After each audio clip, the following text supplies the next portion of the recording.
Okay, Greetings that was a and voice. Cool. welcome to the People's Ascension. We are Are you on gonna our. rearrange the cameras Yes, again? I know. I wasn't going to mention it. I was just going to roll with it. Thank you, Taylor. I'm sorry, I was That's asking. fine. Thank you for joining us. We are the People's Ascension. Is Saturday. That means we are here for some dungeons and some dragons.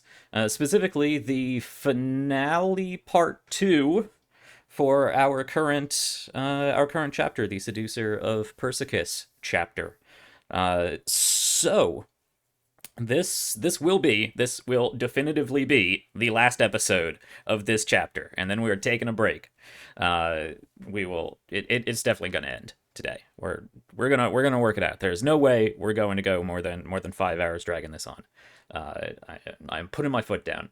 So this will be our last episode of this chapter, and then we're going to be taking a short break. I say short because we're going to have extra content in between while I do some more writing on this show and various other things. And then we will get back into more Dungeons and Dragons at the beginning of the next year. Until then, well, first of all, we have this game.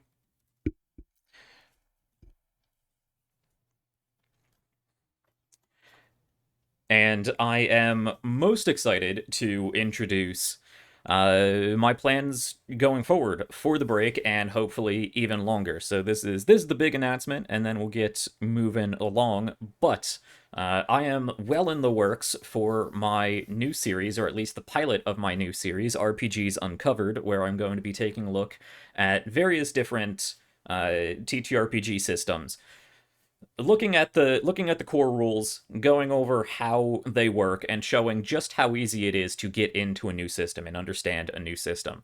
You get a big 300-400 page core rule book like Cyberpunk Red, and you need about 10% of it to actually run your first adventure.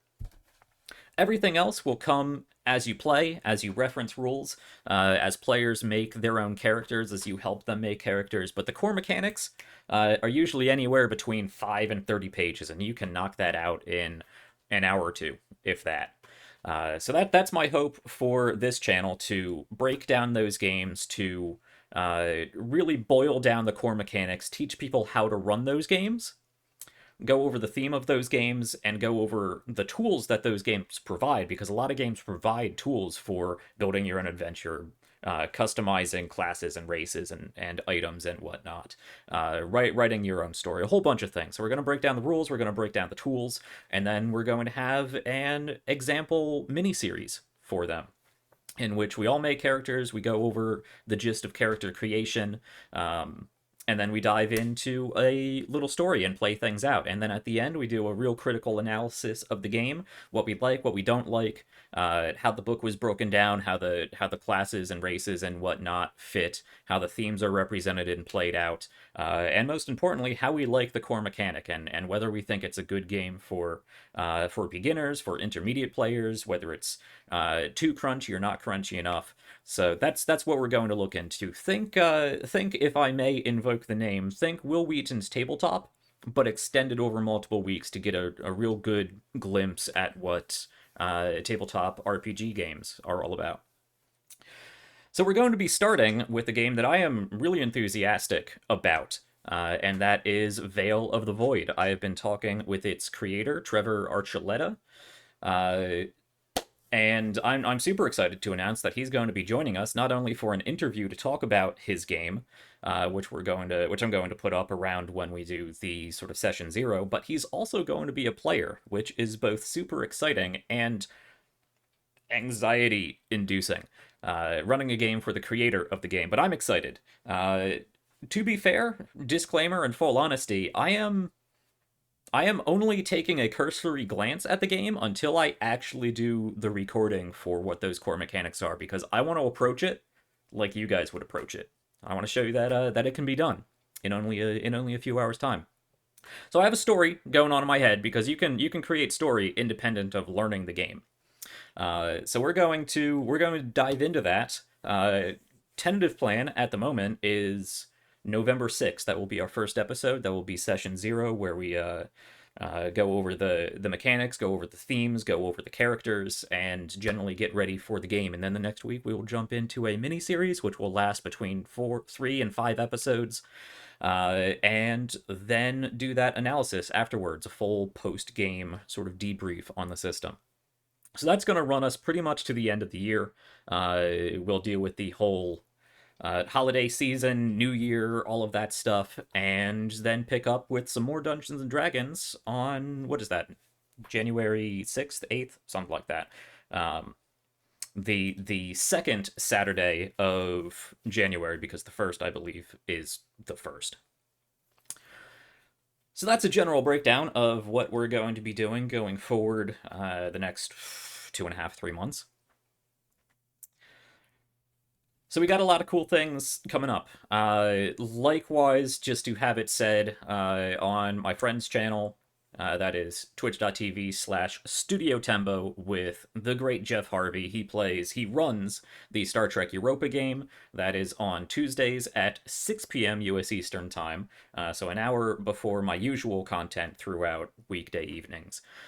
We are coming up at the end of that story as well. I believe the next episode is probably going to be our last one for that particular chapter. So both my game and his game are wrapping up at the same time, but we're basically going to do the same thing. He's going to run, or one of us is going to run some sort of content.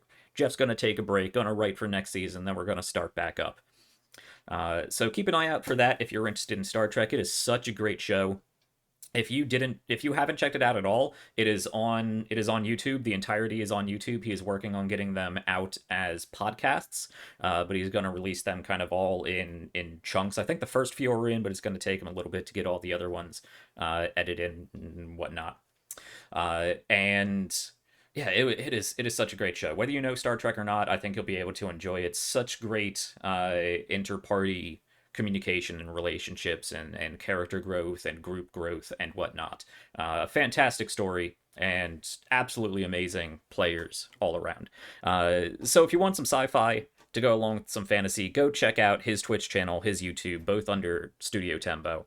And the last 2 episodes were just so good. So good, so good. Real climax season enders, and then we have the resolution coming up in this episode. I'm really excited for it. I think that's about and actually the Let's Play for our XCOM with the People's Ascension is coming to an end too. I believe the next time we play it is going to be our final mission. We'll see if there's anything more after that, but I think it's the final mission. So everything's kind of wrapping up right here, and we're gonna be jumping into some new content. So if you are interested in helping me decide what that new content is going to be, and you want to help support the channel, through word of mouth and just kind of talk with us, head over to Twitter and Discord, both linked down below. That is where I interact with everybody most, or try to, because I'm not a social media guy, so I try.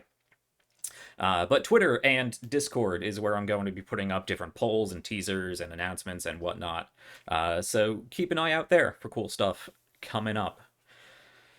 We can roll that into other ways to support.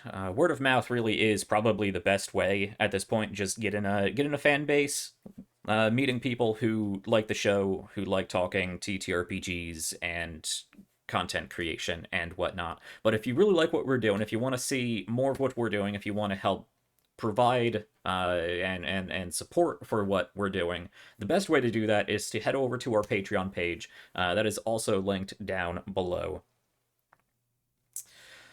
And for as little as $1 a month, you can really help us. Because first of all, to get all of these RPG systems, the cameras are distracting me. To get all these RPG systems, I really want to help support the creators of those, with preference, of course, to indie creators. So that means I need some little extra cash here and there to throw around for PDFs, or even hardback books if we can support them that much. Because I want to help boost creators and help them grow and whatnot. So. But on top of that, I do plan on running, if this pilot goes well, two series a week. which requires time and energy and resources and whatnot. So if you want to help make that possible, help facilitate me getting the most out of that, putting as much as I can into that, and just supporting me and my players and other people who decide to come on as guests and whatnot, the best way to do that is through Patreon.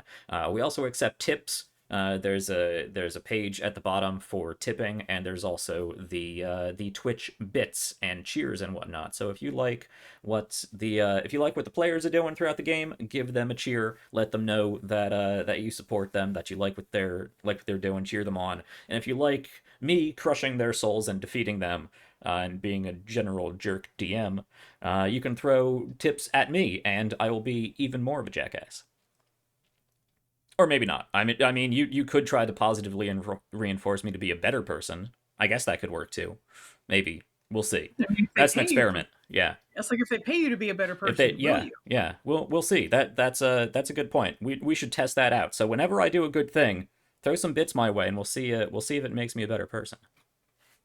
All right. It makes a better behaving person. Better behaving person. Yeah, yeah. In the core, I will still just have a black void, but you know, what can you do? Okay. Finally, I usually forget this, but you can make clips. Make clips of the show if you like what we're doing, if you like what the players are doing, if you like something that we're doing, if we say something funny or stupid or make weird faces, just go ahead and clip that because it's fun. I can put those together for little compilations and whatnot. And art is always appreciated. I would love to run an art reel during the breaks and whatnot. All right. Well, I think that is enough talking. That's everything I need to talk about on my little index card here. So let's get started with introducing everyone for potentially the last time, at least in this game, for this year. Sad. So, the cameras are in different places for me today, but they're the same for all of you guys and for OBS. So let's start as we usually do with Taylor. Hello and welcome. Hi.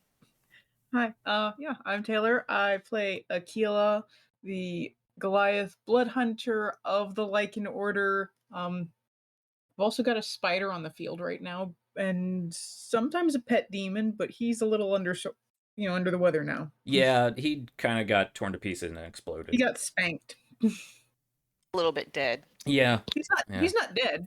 He just got spanked so hard he was sent back to his little his plane. His plane, where he's probably getting even more spanked. Anyway. Yep. Interesting plane, those glistening hills of ecstasy. Anyway, Steven, how are you doing? Welcome. Good morning. I hate that name. I love it. Yeah. My name's Stephen. I play Ander, the half-elf warlock of Zadok, in all his eldritch oily glory. And Jack would normally play my familiar Redna, but he is currently on the other side of a teleportation circle. Yeah. And on the other side of a street. Well, yes. Yeah, that matters a lot less. I actually don't know where we are technically, so that is true. The distance could be large enough where the street doesn't really matter. Yeah, that is true. You are more than just a street away at this point.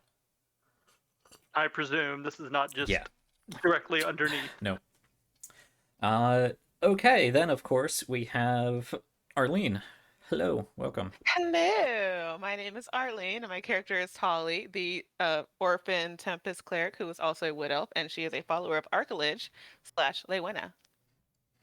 All right. See, even you called yourself the orphan. The orphan. Did I say the orphan? Yep, you are the orphan. You said the orphan. I said she's an orphan. Oh shoot, no, you said my the bad. orphan. That was a slip of the tongue. Anyway, she is one of many orphans that exist in this world, and something else. She's half of the Tempest twins. Yes. And with that, let's jump over to the other half of the Tempest twins, played of course by Stephanie. Hello. Hi. So yeah, I'm Stephanie, and I play Sebki. She's a human sorcerer. Other half of the Tempest twins. That's pretty much I have right now. That's good. Today. Yeah, that's who you are.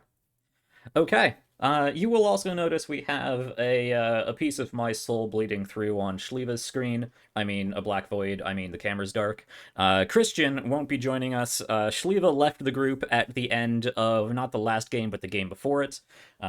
He's also got his own things going on in a different time zone that is not really conducive to playing this game. So he's taken some time off from this. He's not going to be joining us. We all send him well wishes and good dreams and whatnot. But we are down a player today, and sort of taking his place in the party temporarily is Mix Black, an agent for the Queerance, a Death Seeker, a sort of sister order to Aquila's Order of the Therianthropes.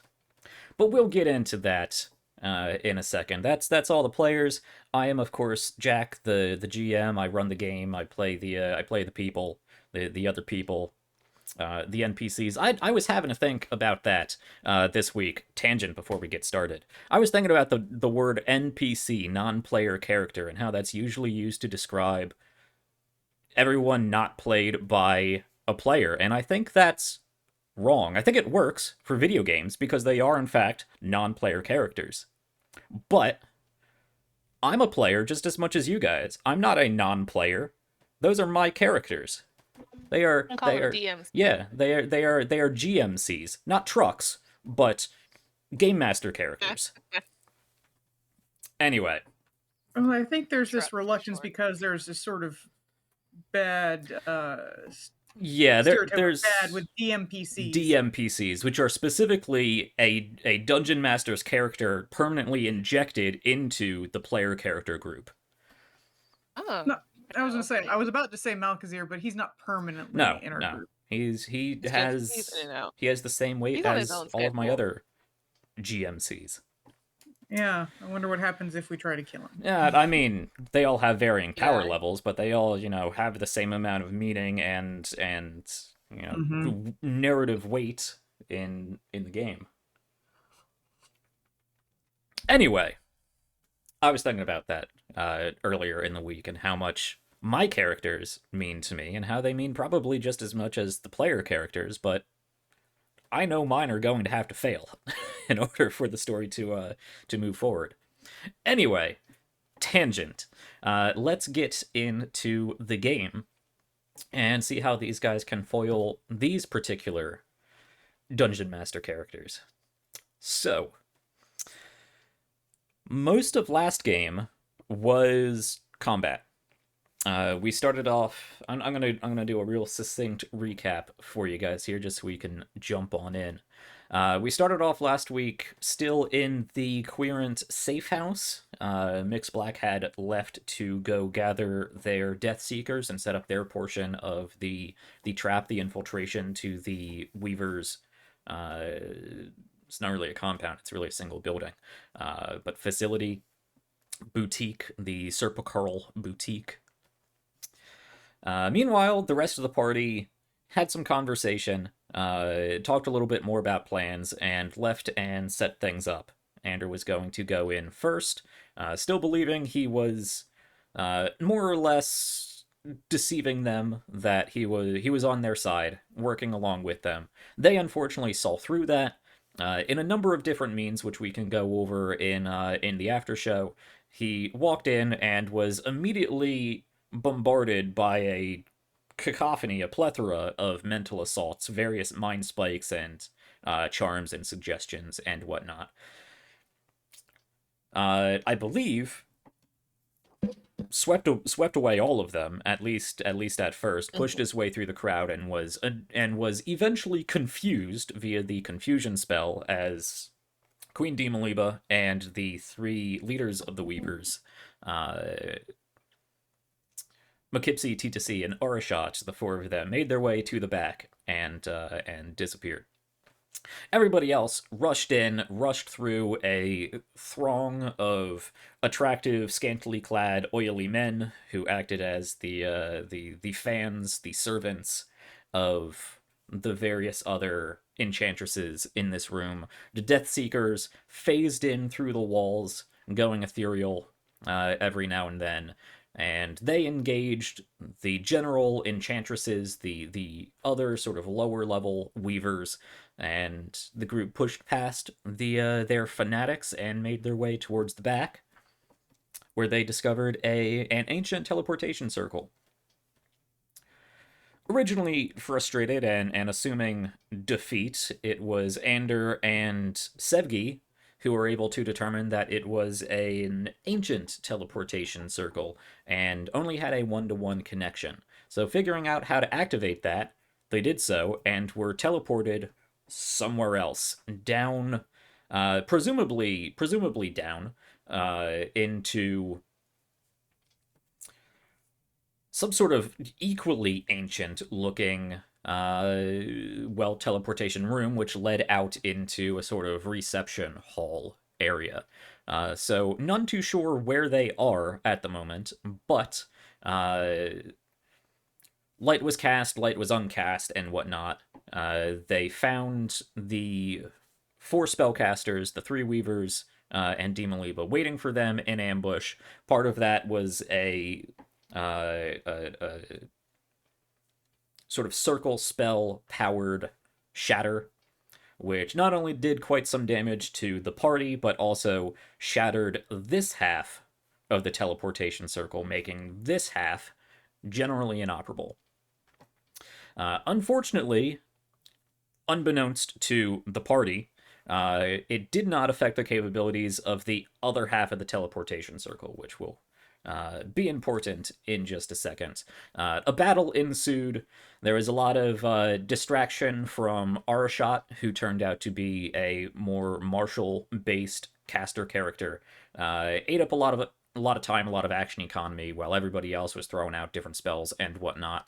A spider was summoned, a demon was summoned, a demon was spanked and sent home, and the spider's still there running around being a spider, doing something, I guess. And right now... Giant spider. It's a giant spider, yeah. And right now, as we have it, Arshot is bleeding out on the floor, presumed dead, killed through one of Titusi's spells, I believe, which caused a minor cave-in in the facility, and she kind of got, hit on the shoulder neck area with the big jagged rock, doing more damage to Arshot than I think really anybody else, fortunately. The rest of the party, I believe, is near half health. Of course, Aquila is always doing just fine. And I think Mix Black is doing more or less all right, but he's scared out of his mind. He got hit with a double wave of fear spells.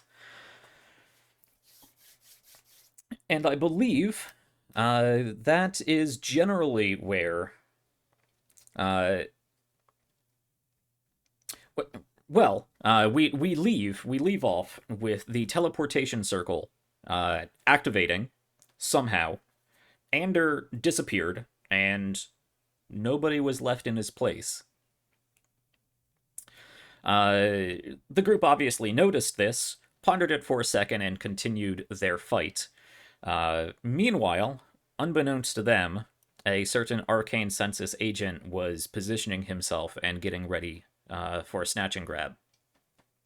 Eventually, Ander, back up at the original teleportation circle, figured out how to activate it again, made his way back down, and joined the fray once more, just in time for this retrieval agent to blink back into existence from his invisibility spell, grab Demon Leva with a jagged, some sort of metal, presumably, wand at her throat, and proceeded to teleport away. And that is where we're going to pick up today. So to set the scene, and we are going to jump straight into combat, and we'll see how long that takes. Disclaimer, this might be a short episode. I said the same thing to the party, to the players before we started. We have the combat, we have the resolution of the combat, and then we're going to sort of transition into resolution and downtime, and we'll see how long the episode goes. Very much could go the entire length, but if we have to cut it early, hey, that means we have time for a longer after show, which is actually going to be free for all viewers. I'm not going to lock it behind Patreon, because we're going to talk about the entire arc of the story. Anyway, to set the scene, we are in this ancient, crumbling, and very fragile ancient reception area. One of the columns has already fallen down. There's rubble from where walls and ceiling has already collapsed. You can see fracture marks in the various different sized stone bricks in the area. Every movement, every spell, every clash of a weapon brings some dust and debris and pebbles to shake loose from somewhere. And we have the party more or less on one side. I can actually switch to our combat scene, in which I'm going to have to rearrange everybody, of course, again. So bear with me there as I figure that out. But we have, yes, we have the party allied on this side, the Weavers aligned on this side, and then let me actually go ahead and bring... You gotta put Demaliba and Rita Ora back on the map. We're going to move them, at least for now, back up to the appropriate layer so you can see where the Arcane Census Retrieval Agent, Ori Ra, and the Ancient Queen Demaliba, Sorceress Queen Demaliba, are sort of held together and currently blinking out of existence, teleporting somewhere. I believe it is quite dark in here. There was a light spell cast, but it was eventually deemed more of a problem than a help, so it was dispelled, and Sevgi, presumably the only one incapable of seeing, cast Dark Vision on herself, so it is, right now, quite dark. Fortunately, pretty much everybody has Dark Vision or some other way to negate that. So we pick up with the agent and Demaliba beginning to swirl into nothingness and disappear. In which Titasi, one of the Weavers peeking around the column, sees that somebody is trying to sweep away her queen, gets out a quick invocation, throws some magic out, a counterspell, and is able to stop that and rip them back into reality. That leaves Ori Ra standing there behind Demaliba, this knife of a wand still at her throat, looking around, confused, frustrated, and taking in his surroundings. Seemingly, of course, surrounded by not only the party, but the Weavers. It is at this point that you get your first real glimpse of Ori, who you don't know as Ori, but the Arcane Census Retrieval Agent.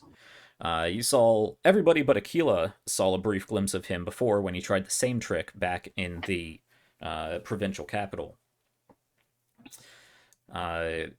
This Arcane Census Retrieval Agent is a very pale individual, bald hair. In fact, it looks like he has no hair, no eyebrows, no facial hair, no hair on the top of his head. He looks to be elven, or at least half elven, you're not sure. And his features seem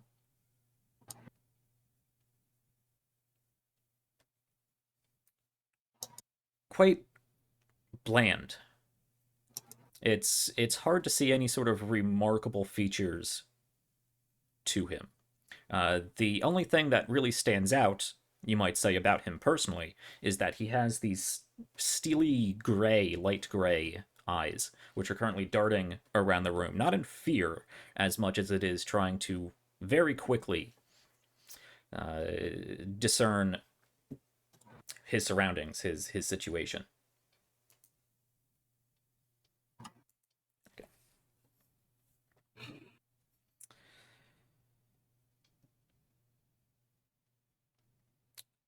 So we're going to pick up at the top of the turn order, and that was the retrieval agent. However, he spent his turn trying to dimension door, it was a dimension door spell, out of the chamber. That was foiled, and At this point, he looks around at his surroundings, at everybody in there. Doesn't really see Ander because Ander's behind a pillar. Knows he's there because he saw him while he was invisible and moving around the place. But can clearly get an eye on Sevgi, Aquila, Tali. Can see T2C peeking around the pillar, just got off that counterspell. And see Mokipse currently sort of backing up, staggering away from a giant spider. He looks around, locks eyes with Aquila. We can decide this later. Focus on the other two. We will determine the fate of this one when we are done.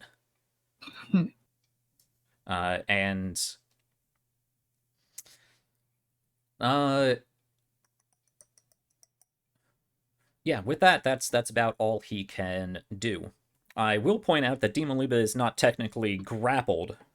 He is not in a. She can, with effort, push herself away, and by mechanics, he may get a reactionary strike. But he only had enough contact and enough control to try to teleport her away. Yes, I know. Yes, I know. Dimension Door requires that the subject be willing. I tweak that. I allow a save to forcefully bring someone along. I tweak things. So A lot, yeah. Yeah, I tweak things a lot. So that brings us down to Tali. Yeah, so Hit him with your Tali. best shot. Well, considering that Tali is super low on health and there are also others that are low on health, I am actually just going to use a mass healing word. Not healing word, mass cure wounds. That is basically I heal up to 6 creatures in a 30-foot radius. Oh god, who's around me? Hold on a second. Spider. Spider is fine. Ander's there. Oh no, he's too far away, or they're too far away. That's Mixed black. Black, isn't it, down there? Yeah. How does Mixed Black look? He's fine.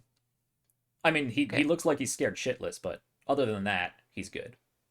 You're good? Okay, cool. All right, I'm gonna use mass healing word on Aquila, Sevgi, Ander, and I guess Spider. Spider is not injured. Oh, yeah. You can heal That's Demon Liba if 18. you want. No. No, thank you. All right. Plus 3, that's 21 points of healing for all my allies. Okay. Go Nice. ahead and record that. That's better. Anything else for you, Tali? Oh, yeah, right. Let me think Demon Liba here. There we go. Cool. That's it. I'm done. Okay. And it seems so am I. Done messing with the cameras. We are on the right spot again. Oh, okay. That is going to bring us down to the other half of the Tempest Twins with Sevgi. What are you doing with this new information?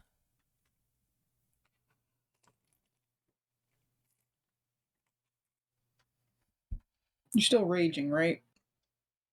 That is true. Sevgi is in an arcane rage. And I believe you currently have 9 out of 10 sorcery points. Point. Yeah. I'm not muted, sorry.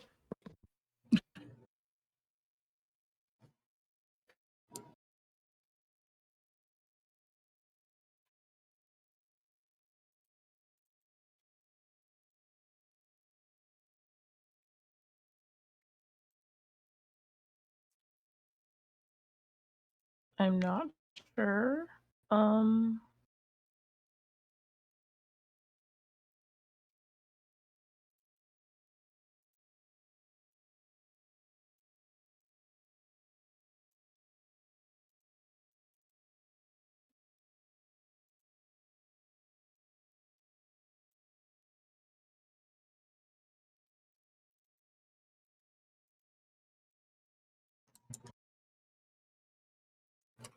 I believe you do have quite a few spell slots remaining. Some of your higher level spell slots, I think, are still remaining. It is a target-rich. Yeah. You can get new spells with by swapping out sorcery points if you would like. That's a good way to eat up sorcery points, seeing as any remaining sorcery points are going to give you one hell of a migraine when you stop raging. It is Yeah. definitely a target-rich environment, whether you want to target Dima Liba and just try to Take her down. take her down, regardless of what the agent Or said, take him down. whether you Whichever want one to of target them. the agent, whether you deem him an enemy, or if you want to target the Weavers, who are currently still very much in support of her queen. Mm, I guess I'll go after the Weavers. Well, at least one of them. Let's see.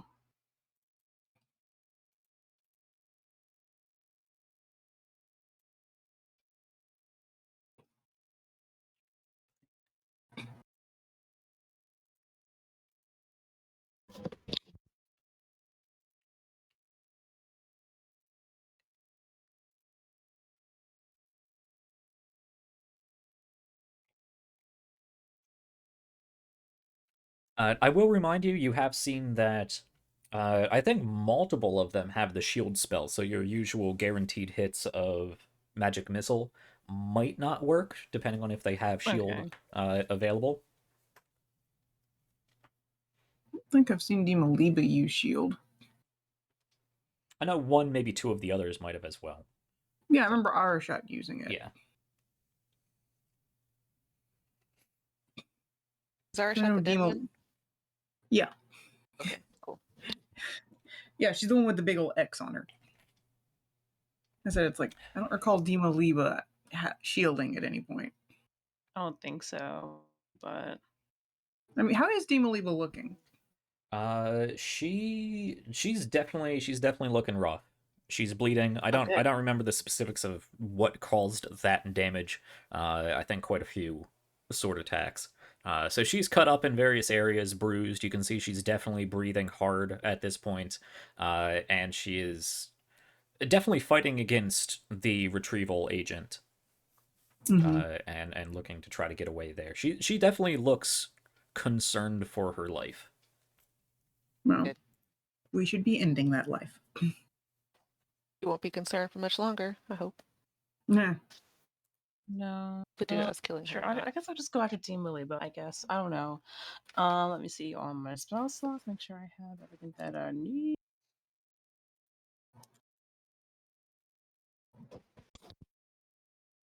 I guess I'll don't.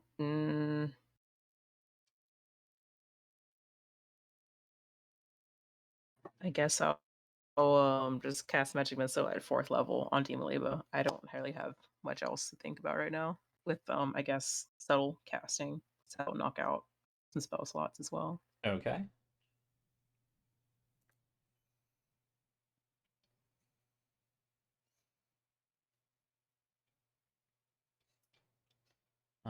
Okay, yeah, go ahead and roll your damage.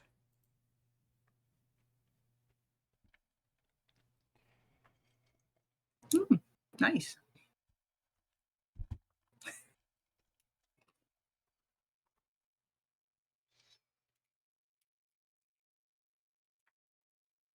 So is that nine? You have extra +1 stat, Um, right? There should be 5 yeah, on I'm top doing of that. that. 6 altogether. Okay. That's 21. No, And plus No, plus 4. plus the 4. Yeah, so 25. Yeah. 25. And then a +3 with rage, so 28. 8. Okay. Nice. Bad. You're doing fine. Not bad at all. Okay.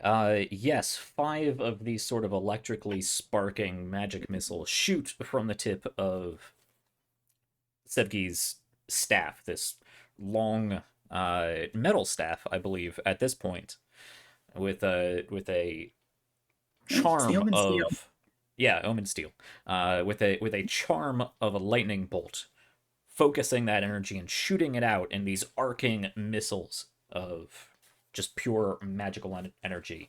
They swerve around Aquila, Tali, and Ori and slam into Dima Liba in various parts of her, and you can see her wince and react, just cringe at the spots where they hit. She is definitely looking rough. It seems like she is just as much trying to fight Ori, the retrieval agent, as she is maybe using him to continue standing. She is looking quite bad.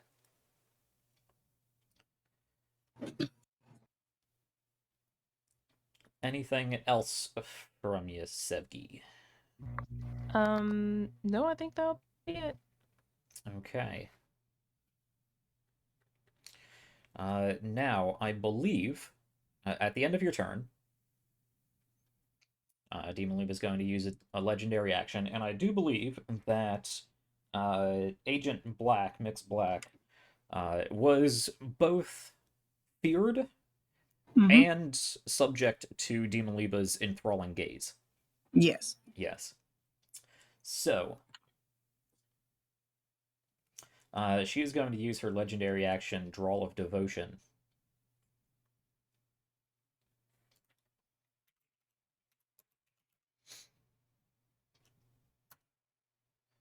Okay. Nobody really has eyes on Black. They're down below somewhere. If Sevgi and Ander were looking in that direction, which they're probably not, they would notice that in their fear, Black does continue running forward and just suddenly grips his head and sort of spits out a spatter of blood as you see Demaliba inhale sharply, and she looks a little bit better.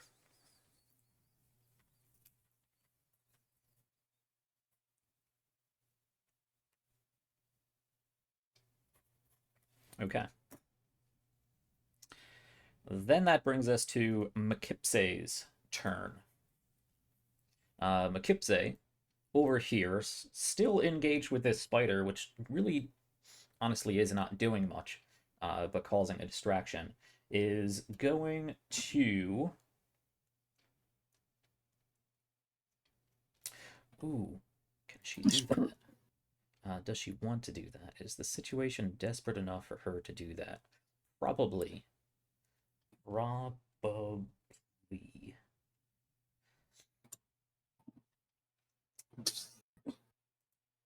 And then I take a look at this.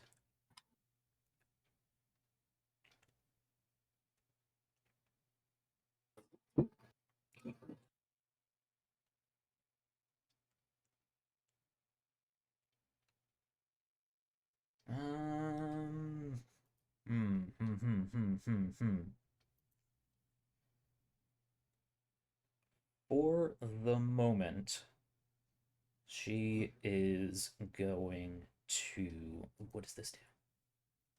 I think that's yeah, that's also a radial spell.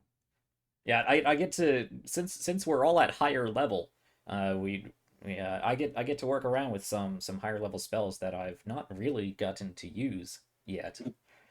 So I do have to read some of them. These are spells that you gave them in the first place, but I get it. You forget. Yeah.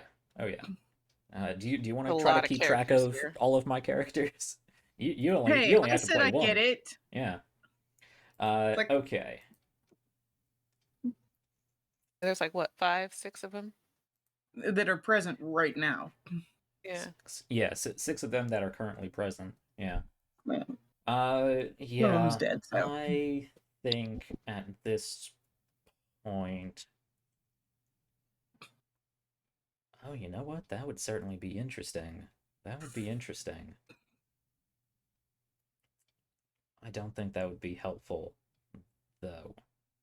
I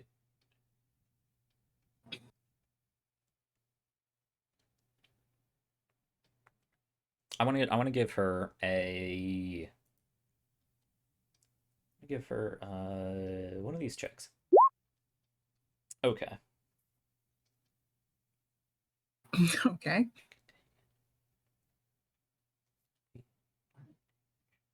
I'm doing some quick math in my head. 32. 10.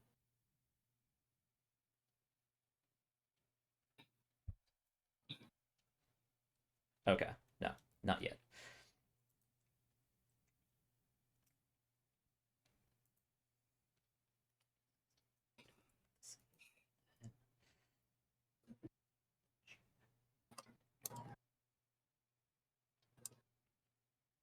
Oh, oh, that's interesting. Oh, that's, really?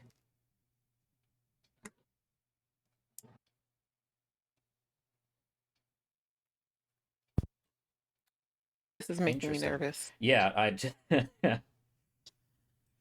mean, I'm glad it's there was a lot interesting to to this fight. you. There was a lot to this fight.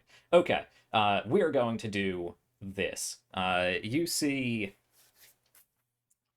Mukipse over behind that pillar, uh, sort of bobbing and weaving and trying to stay away from this spider, which I believe is currently trying to bite at her and failing Yes. quite spectacularly. I Is mean, it's a little going spite, right? to Spider. let's see. I need this. Go. There's 20 feet.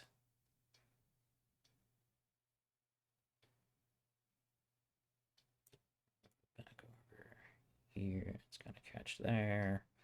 There. Yeah, okay.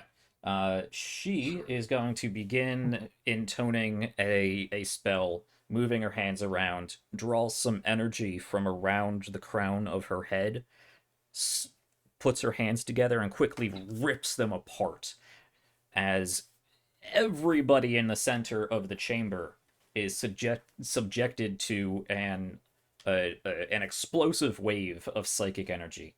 I need everybody, everybody but Mukipse and Titasi, so including Dimaliba, to Yeah. make an intelligence saving throw. Forget you're all blessed. You're all still blessed, so you get a Oh, plus right, we are 4. still blessed. Oh no, I failed anyway. Well, so I did failed anyway. But D4. here's a Constitution save for my blessings.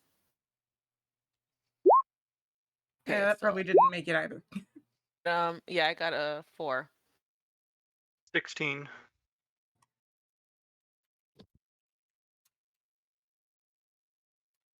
Okay, what do we have here? What do we have here?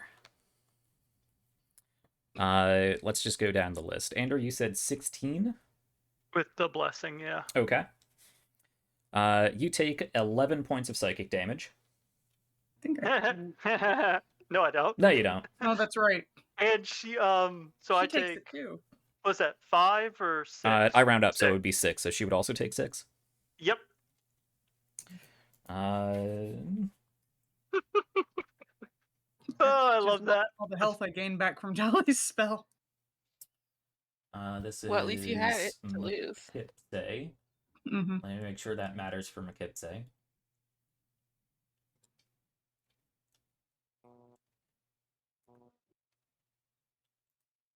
Okay, yeah. I love that trying to affect my mind is now worse. It's Yeah, just I know, bad it's for the great. people. I know, it's it's great. great. It's beautiful. Like, fuck you. It's Who's great, next on the it is. list? Tali, you fail. You take 22 points of psychic damage. 22? 22. Two. Roll 21. Oh, right, I was rounding up for you. It's 21 for Tali. Yeah. Okay. Okay. I was gonna say. I That rounded makes up more for the sense. sake of your reduction. Yeah, that's fine. So If there's 21 a reason for it, I'll Tali. take it. But if Yeah. not, I know, it was just one of those, it's like, where'd the extra one come from? Yeah. Furthermore, for the next minute, you will roll a, let's see, during this time, it rolls a d6 and subtracts the number rolled from all attack rolls and ability checks, as well as constitution saving Dang it. throws to maintain concentration. No, she already lost her Oh. concentration. Well, I mean, regardless, that's No, what the effect wait. is. no, because I got a 12 in my con save, right? Don't you Yeah, have to I get think over, Bless is still up. Oh, That's still okay. up? Yeah, I got a 12. You had to get over a 10, right? Oh, okay. I think I got rid of something. I don't remember what it was. Subtract 1d6 from attack rolls, saving throws, and concentration. Yeah. You can make an intelligence save at the end of each of your turns. Okay. So do try to remember that for me because I have a lot to keep track of.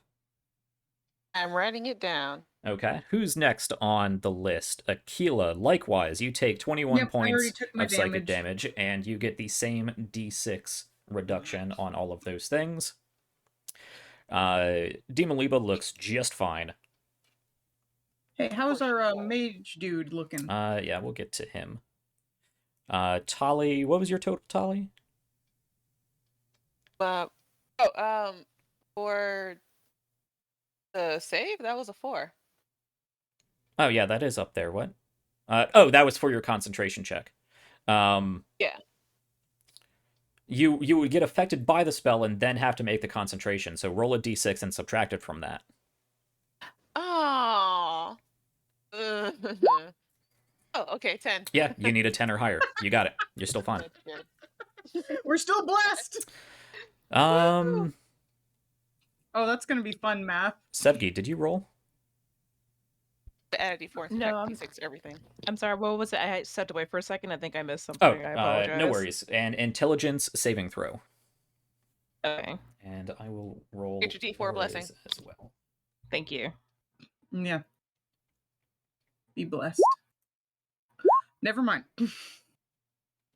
Okay. Yeah, Sevgi, you take 21 points of psychic damage. Did you catch that? 21. Yeah, 21 Yes. points of psychic damage. And you will be taking off 1d6 from all attacks, saving throws, and concentration checks. But you're still Gotcha. blessed. Yes. Okay. Again, at the end of each affected creature's turn, you will be able to make an intelligence saving throw to negate that. Okay. And Ori is good there. The retrieval agent made I'm annoyed his by that. save.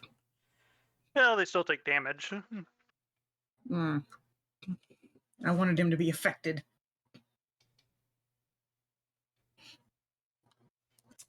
Yes. So he will take 11 points of psychic damage. There we go. Okay. And it just undid the most of the healing Demoliva gave herself, I believe. Yeah, she would still take damage. You see that she, No. if she did take damage, which would be psychic damage, it doesn't have a lot of physical signs. It doesn't look True. like she took much, if any. Of course. Oh, someone's got their own metamagic bullshit. Yeah. Fuck that. Okay, who are we on to next? I think she's going to stay It's there in- and just continue to try to smack away spider limbs. Then we move to T2C. Let me bring up her character sheet. I will remind folks at home that these were actual NPCs created to be potential allies to the party, and therefore have their own character sheets, which means they're a lot more involved than just general creature stat blocks. Okay. Doing all this, I have learned that when you take a potential ally and make them an enemy, turn them into creature stat blocks and make them simpler. Future. This is for next time, Jack. Yes. All For right. next year. So she used a counter spell. That was 1/3 level spell. At this point, how does she want to do this? I don't know. Deal with the guy who's trying to take her lady away. Yeah. Oh. Can this affect multiple people? No. Okay. And then there's that, and then there's this.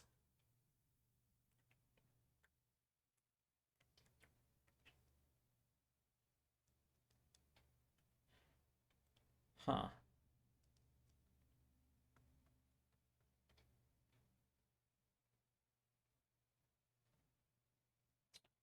Interesting. Probably not great, but interesting. Really? Is that number correct? I guess it is. I guess look at that. Yeah?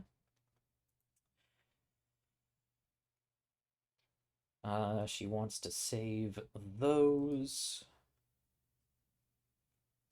She doesn't really know much about the retrieval agent, but can can infer things from his garb and his actions.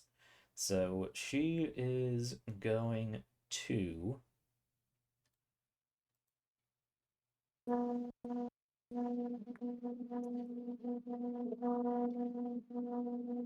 Something's making some weird vibrating hummy noise.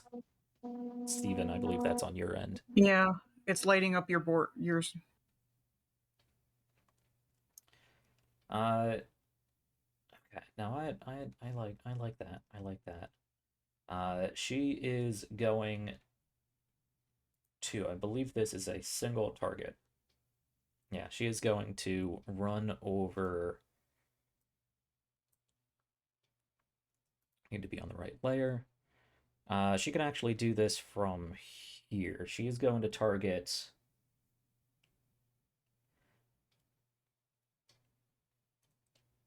Actually, let me make an insight check for her first to see what she can infer from this situation. That's a 23.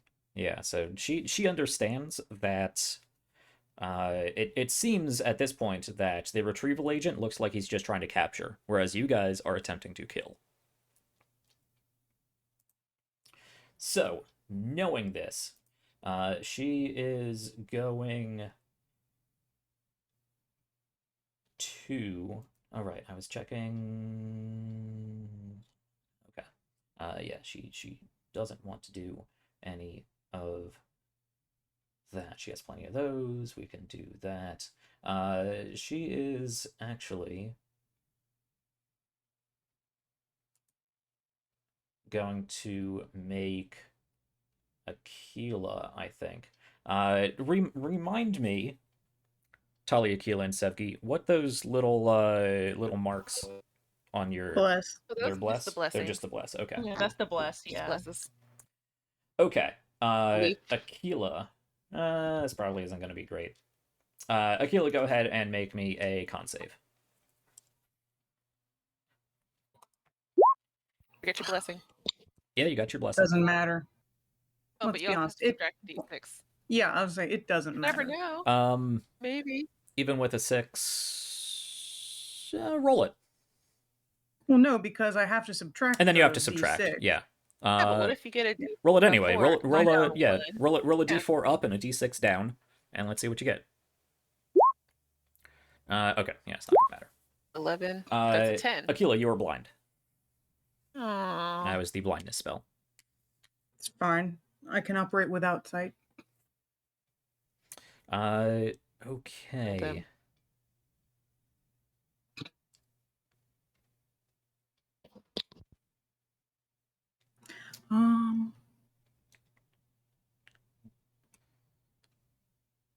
Yeah, Okay. she's gonna move down over here.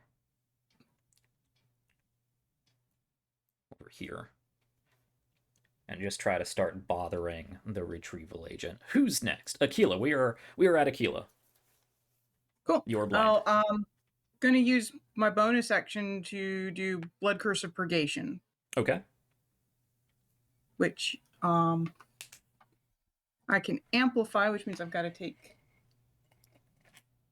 4 points of damage in this case. Okay. I know you used one blood curse before, so you have... Yep. What? This will be my last one. Okay, gotcha. And that means I can try to You get to make get the rid save of the again, blindness. right? Essentially, Okay. yes. Yeah, go ahead and roll again. That's much better. Con save. D4 up, D6 down. That's a 23 minus... I was gonna say, is the D6 gonna do it? Yeah, it doesn't matter. Okay. It's like, if it doesn't matter, then let's not bother. Yeah, that's But fair. for other things, yes. That's fair. Okay, so Aquila can can see again. She probably just wiped her own blood over her eyes.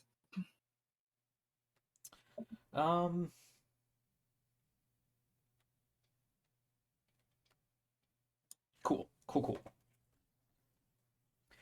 Yes, that was a bonus action. Yes, that's bonus action. All right, then you have action and you can see. Yeah. So I know who I'm throwing hands at. Okay. Lob Right off in front your of me. hands and throw them at them. They're flaming hands, so yeah. Even better. I know. 23 plus 2, so 25. Minus Yes. 6, so 19. 19. Is that going to hit Demaliba?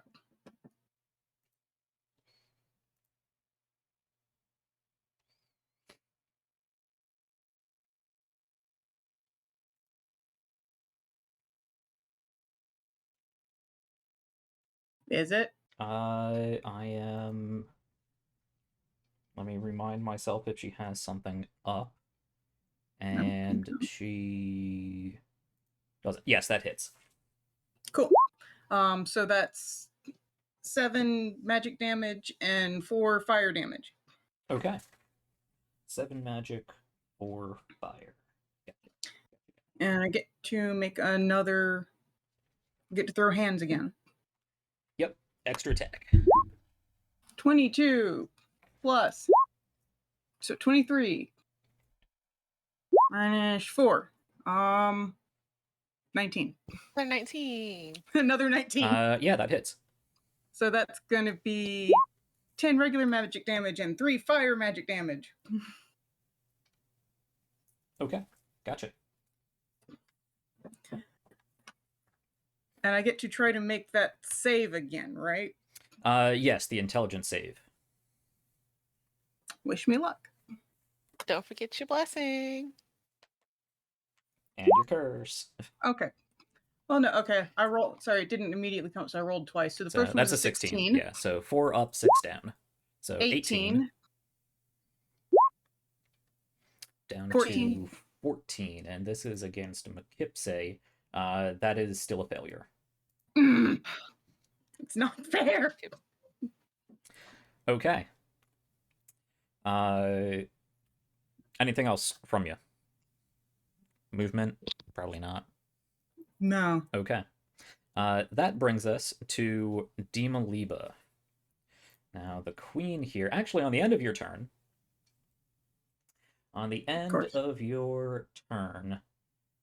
can't do the same legendary action twice in a row. So she is going to instead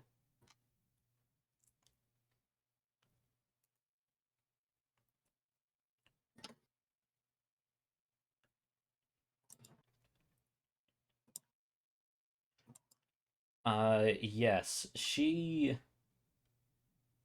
you can all hear she mutters something in Ancient Sans. Aquila, you're the only one who can understand this, generally.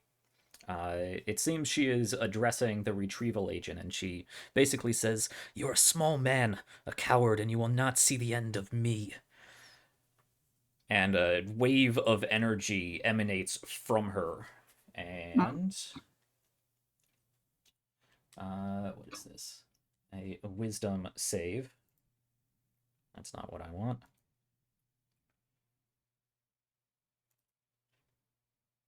From you.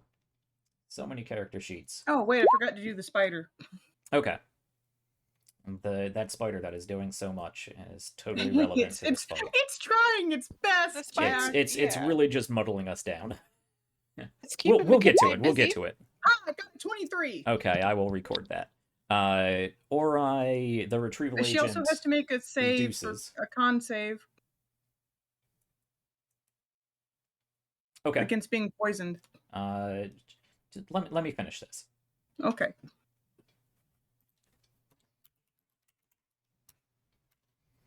Okay.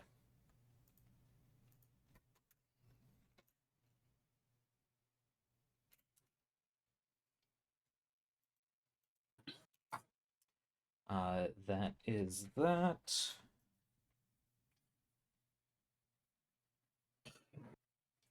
All right, that was the legendary action. Then the spider attacks Mckipse and deals 5 piercing, 8 poison.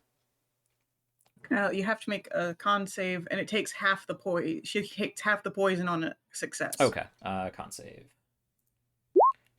She okay. made it. But So it's just 9 damage. 9 damage.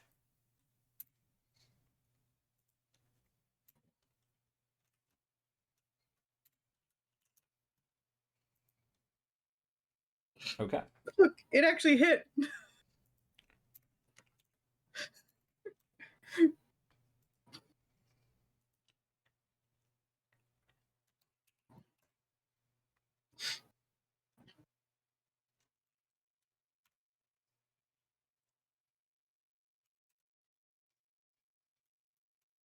A lot of record keeping. Okay, that was the spider. That was the legendary action. This brings us to Demon Liba's turn, who is this character sheet.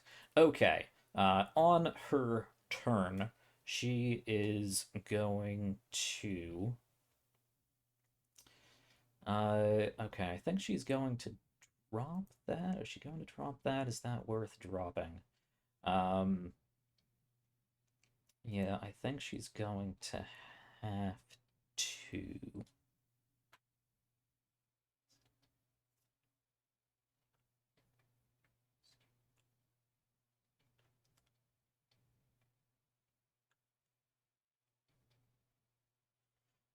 First,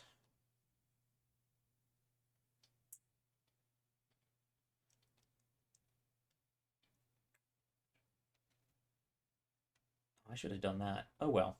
Oh well. Yes, she is going to. You can see that the there was a slight shimmer to her form, nearly imperceptible, but it does break at this point, and instead you see that she grows these long nails, these long talons, and she is going to turn around and try to sink them into the retrieval agent.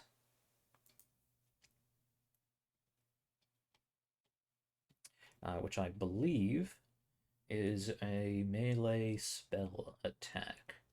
Yes, so that is.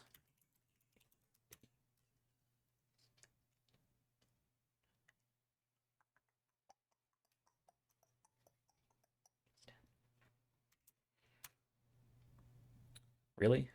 Really? Alright, fine. What does he got? Yeah, that doesn't work. That doesn't work. Okay, with that not working.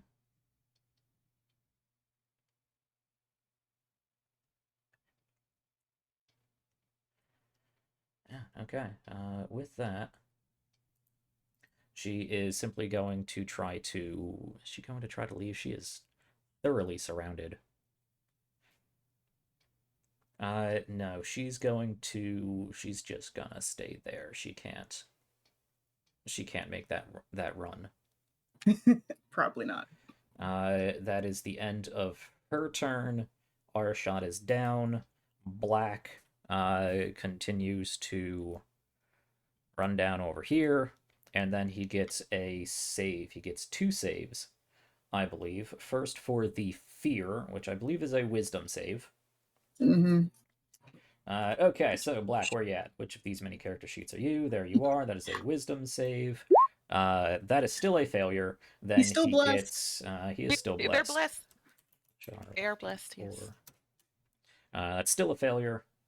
Ah. And then We the tried. next one was for Demon Liba's enthralling gaze. That is, of course, a charisma save, which he fails as well. I'm not going to bother with the bless. Yeah. So he continues down there, and they continue down there, and they're not so much cowering as they are just sort of backed up against the wall, looking about fearfully in a defensive stance. Okay, at the end of Black's turn, Demon Liba is going to look around, make eye contact with the 3 of the people around her, and there's a fuzziness to your mind as she darts away. How many legendary actions does she get in a turn? 3, and considering she just went, they refresh. So she moves away. Up here, Opportunity back. attack? Nope. Opportunity. No, What? you do not get an opportunity attack with this movement. Oh, is it the legendary action Yep, that she just it's did? a legendary action. She invoked Garbage. a temporary low scale charm to prevent you from swinging in the immediacy of her moving away. We don't get any save on that? Nope. That is garbage, Jack. It is a legendary action that most legendary creatures have, movement without Oh. opportunity attacks. Oh, okay. Well, I don't know. I'm just trying to flavor it. Fair. Moving on, that brings us to Anders' turn.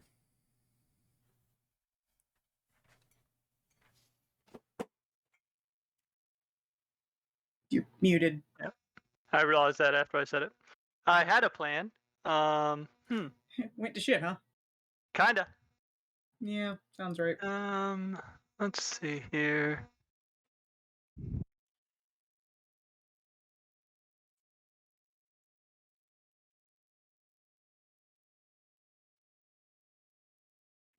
Other people don't block line of sight, really. No. Okay. So. Da-da-da-da.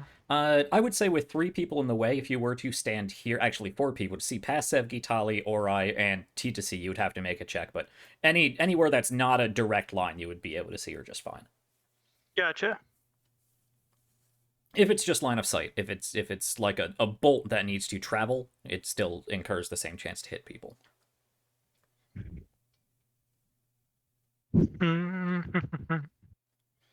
I believe you've spent both of your spell slots.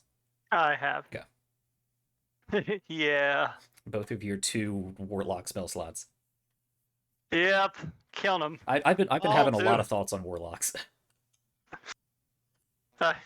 There's a line from the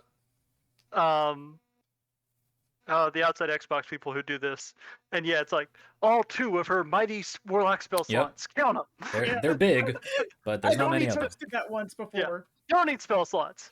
All these cantrips. Eldritch I know, Blast, it's like, baby. we want that D10 cantrip, so come on. Yeah. Which I'm going to try to use on Good luck. Demaliba. Okay. Roll your attacks. So I'm hoping I've kind of lined myself up. At least if I miss, I'm probably hitting someone else I don't like, so. Yeah. You know. Alright, let's see how this goes. Number 1. Yeah. 26. Alright. That does hit. That is 6 points of force damage. Okay. And number 2, 25. Okay. For 8 points of force damage. Gotcha. And unfortunately, I don't have a third one quite yet. Yeah. And then I'm going to finish my movement. Okay. Gotcha. I just imagine like the Matrix style. That's just runs out, yeah.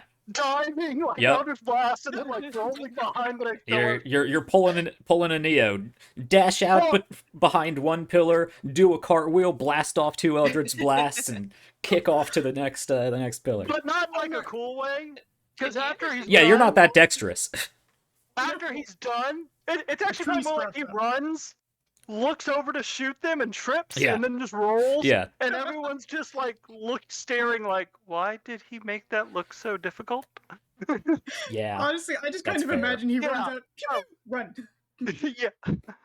Okay. It's not in a cool way. It's in, Like I said, it's like he runs out, stops. hey, All I did right. some damage. Yeah. Which That's 14, Yeah. potentially. it's force damage, so chances are she's probably not resistant to it. I mean, I'm resistant to it. Are you? Non-magic, yeah. It's Force is magic. Oh, force is always magic? Yeah. Force is Yeah. always magic. Fine. There are ways to be resistant from it, but it's very rare. Yeah. Okay. I thought It's it one was of the few damage types that tends to make it through shit. Okay, that's fair. I don't know. Though, you do see when your Eldritch Blasts hit, they don't seem to do as much damage as you would expect. They seem to almost glide off of her, only grazing her. And the burn from them seems well contained. So, Nab it. as Jack was saying. At the end of your turn, she is again going to draw devotion from Mixed Black while he is still under her sway. I'm guessing there's no maximum range on that. Wow. Drawing 4 points of health from him to her. Hey. I was gonna say, I don't think that even covered what Andrew gave her. No.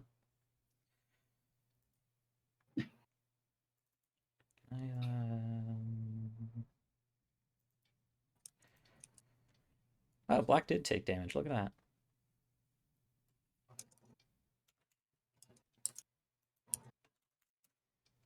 There we go. Still looking fine. That was the end of your turn. Then it brings us to the retrieval agent. All right, Ori. What is Ori going to do? And where is his character sheet? There it is. Alright. Uh, Yep, that happened. Ori is going I to like look that. That was fun. annoyed at the four of you. There are bigger things at stake here. Focus on the threat. He is going to That's what we're doing. turn around. Actually, he's Maybe. not going to turn around. He is going to move over here. Tali, if you would like, you would get an attack of opportunity on it's Aquila as well, actually. so tempting. Yeah, do I want to do it yet? I think know. I'll save that for. He's It's not a so threat yet. tempting. Why do you do I'm this? gonna let him think we're on his side for now. So I'm gonna skip this opportunity attack, Okay. despite how much I really want to do it. I know. It's like I just want to. It's like, oh, sorry. I've taken damage, so next time I'm going to have to roll will save. Oh, he doesn't have that prepared. Look at that. Okay. Yeah, who's the biggest problem here? Who's the biggest problem here? Probably Aquila, to be honest. Aquila's always the biggest problem. What? Very problematic, Aquila. You do a lot of damage and you're hard to hurt. You're the biggest problem. Yeah, except when I'm not doing lots of damage, because I'm rolling poorly. Yeah. This time, this session is not that time. No, but you do have 2 large flaming scimitars. And again, No, I don't. Yeah, that's true. You're in werewolf form, but you do have 2 large stony werewolf claws that are on fire. You are clearly an imposing threat. I don't have any magic. Yeah, that doesn't bother him. If anything, that makes you an even bigger threat. Really? Yes. He is designed to focus against magic users. Oh. Okay, I think the Makes best me want way to take that deal with opportunity this, then. You've already missed that opportunity. I know. Aquila. You know what? This probably isn't going to work, but he's going to give it a try. I would like you to make me a strength check, which you do get advantage on. Yep. Okay. I am blessed, but I'm also cursed. Yep. Oh, god damn it, I failed. Okay. Well, let's see. Because this is contested.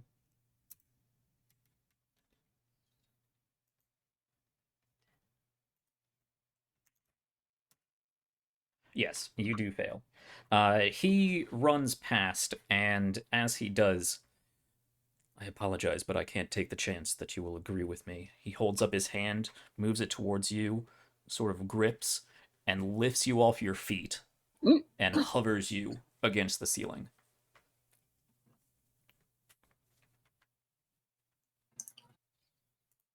Kill the fucker! He's going to continue his movement over here, and again try to harry Demon Liba.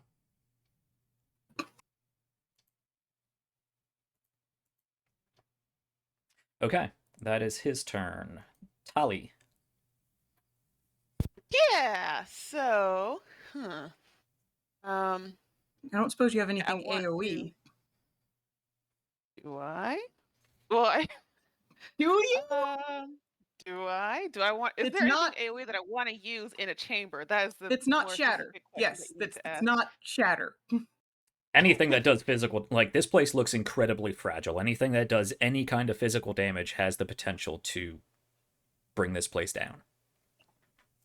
Yeah. So that's why all of my AoEs are things that I should not use right now. And it's a risk. I mean, you Like, don't know what the I risk have is. You don't know shatter. what the percentile is going to be, but you know this place looks quite fragile. And you've Yeah. seen non-shatter spells do damage against walls and pillars and cause things to fall and whatnot. Hey, I'm just saying, it worked out in the last tomb we used it in. Did it? Alright. I mean, sort of, but I think that one was sturdier looking. Yes. Okay. Yeah, but I have Thunder Wave, which is also No. a very dangerous spell to use. It also is very loud, so Aquila, you would be deaf for who knows how long. It's never hurt before. Yeah, I'm gonna use a good old hammer smack, but I'm gonna stay out of her. Let's see, 5, 10, 15, 20, 25, 30, 35. Ori, is he going to attack you? Is he? You didn't attack Could the him. cost drown the weavers? Maybe I'm running around to hit Mekipse. Who knows? Or, There's a giant spider in my way. it's Make a true, there's deception a giant check. spider in the way. Man. Oh, but I am also blessed. Oh God. Come on. Oh, What? plus the bless, plus the bless. Oh, it doesn't matter. No. That insight check. He sees through your ruse. You try to make it look like you're going to run past and just at the very edge of your reach back and swing, but he sees this and understands what you are doing, so he is going to take his attack of opportunity because you are clearly not working with him. So let's see here. Yeah, he has that, which is not the other thing. Yes. Yada-da-da-da. Interesting. I mean, it's not a bad Interesting, deception roll for my interesting. -1 charisma. It's not, Yeah, really. but that doesn't matter. Yeah, yeah. Let So me proud read of her, though. Let me, Well, tall over here. Well, tally ollie. Yeah, okay, very interesting. Yeah, he's gonna do that. He's just going to, he's actually going to go and try to just stab you with his serrated wand.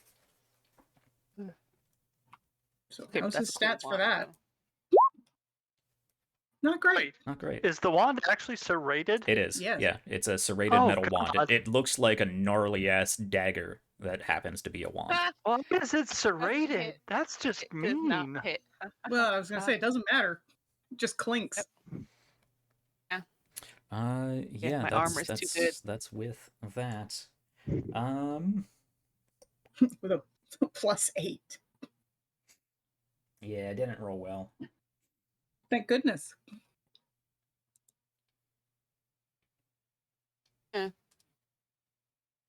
Tali's gonna stick her tongue out at Ori and then attack Demoliba with her hammer. Okay. As a 20 to hit. Plus you're blessed. Oh, plus my bless, It's but I gonna mean, hit. yeah. And 9 points of damage, of hammer smack damage. Okay. From a mundane Oh, hammer. wait. No, because also I always forget the what? Dang it, where'd it go? The divine strike. I deal an extra 1d8 for damage. I'm a cleric. Is that Great point. something you get all the time? Yeah, it doesn't say Okay. there's a limit. It Cool. just says once on each of your turns. Okay. So Oh, yeah, that's on Yeah. every time. So that's 9 bludgeoning.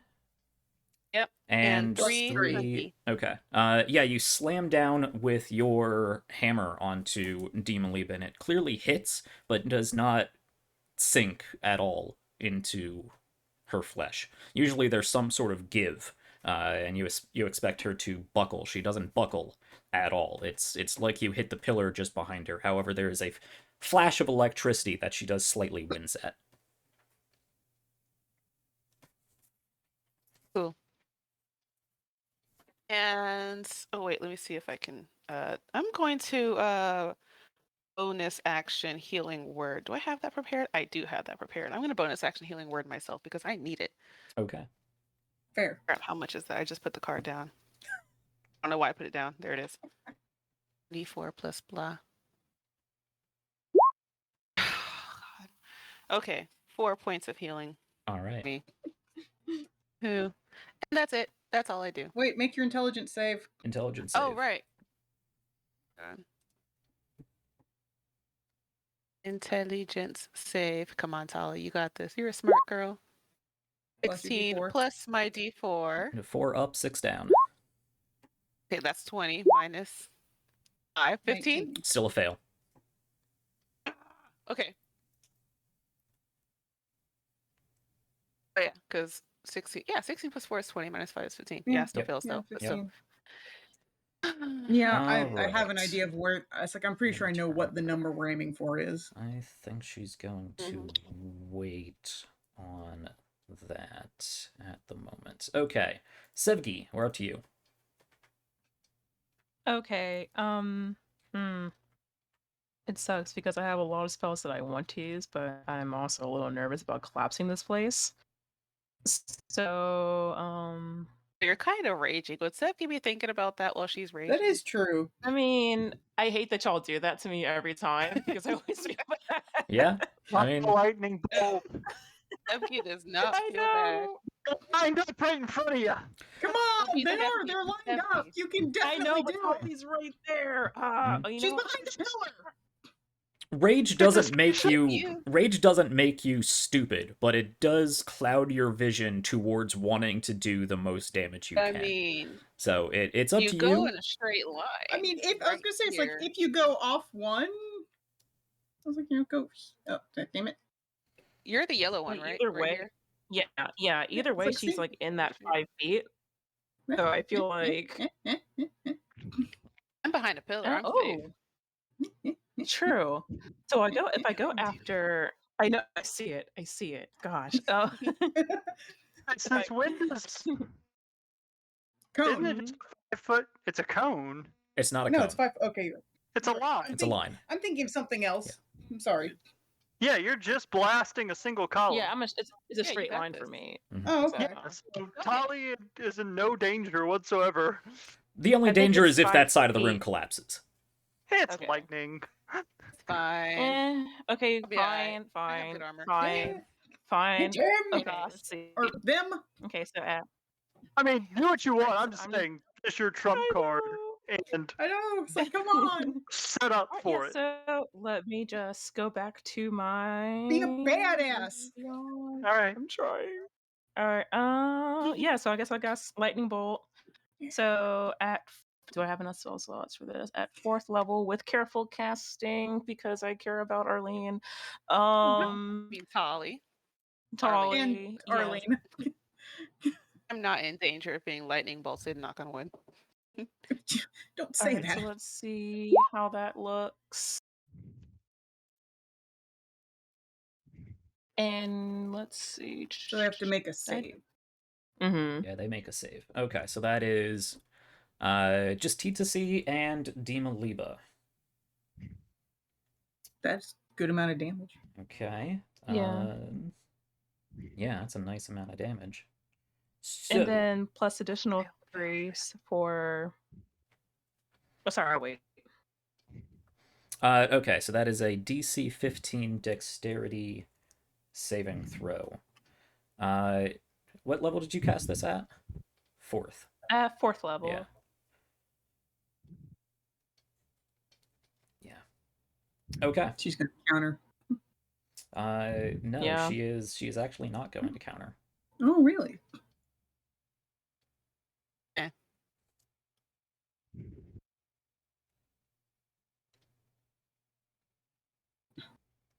No, I'm gonna rule that you can't do that because that would just be mean and would make a bad precedent. Okay, so that's just going to be a dexterity save, which she is almost certainly going to fail. Yep. Yes. And Dima Liba gets to make that save with advantage. Okay. Still doesn't Doesn't help. matter. Okay. Eh, Yeah, that is. She's going to spend a legendary resistance to succeed. Oh. He still takes damage though, right? Yes, she'll take some damage. Yeah. Okay. Okay. So that is 27 plus 3 plus an additional 3 for 33 damage, right? Mm-hmm. Okay. With that, you channel this energy to the tip of your staff and thrust it forward towards them, and this large lightning bolt streaks out in a flash. It goes straight through Mekipse, leaving a blackened I mean, wound. T2C? T2C, yeah. Through T2C, leaving a blackened wound in her chest. Burning into her chest, scarring away, burning away the flesh around her, burning away the clothes, burning away the flesh, down to the bone, and shoots out the back of her and slams into. It looks like it should slam into Demoliba, but there's a buffering to it, refracting of it as the lightning hits her form and cascades almost entirely off her, but she does wince and constrict with this electrical energy as the rest of it slams into the back wall. Let me record what that's 33, calculator. Okay.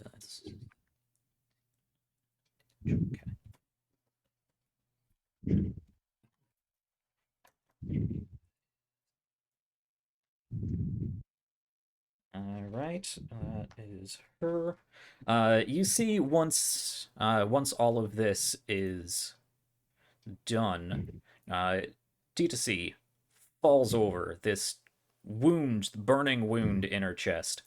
Clearly too much for her to handle. You just one-shot T2C because Yeah. Jesus. spellcasters Cool. have like no health. I was gonna say, it's like, see, you're a badass. Good God. 'Cause I don't think anyone hit her. Well, Wait, I don't think so. wait. Yeah. Actually, no. She takes a knee. She takes a knee, but she is still alive. I forgot something. She is still alive. Oh. We were almost done with her. Extremely wounded, but she is still alive. Does she have an injury now? It's that Actually, 1 yeah, she HP would. save that you get in RPGs. Yeah, roll for those injuries.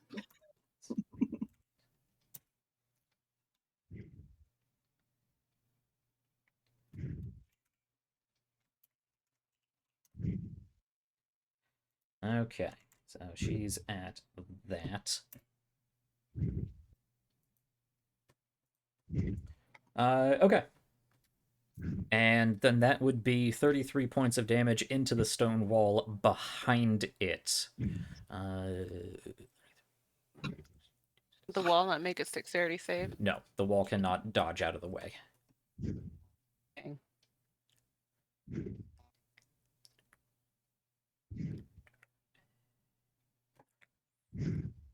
Let me roll some percentile here. Okay. There is clearly an impact into the wall. It's mostly electricity damage, which doesn't have a lot of concussive force behind it. There is some scarring to the stonework, as some of the looser pebbles and sand and whatnot is turned to glass, and there's a few shards of crystalline particulate that falls down, as well as other stone and pebbles and whatnot. There's streaks of cracks that move along these large stones, but the wall holds together. That is going to bring us down to Mekipse's turn. The one who I finally got with the spider. Yes. So pleased with that.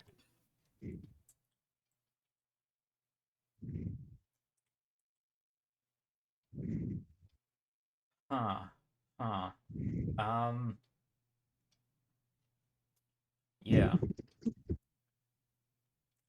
think she can manage that. Yep. She wouldn't know about any of that. I don't think she can risk at this point. She doesn't have line of sight on Ori. I think there is one thing that makes the most sense for her to do.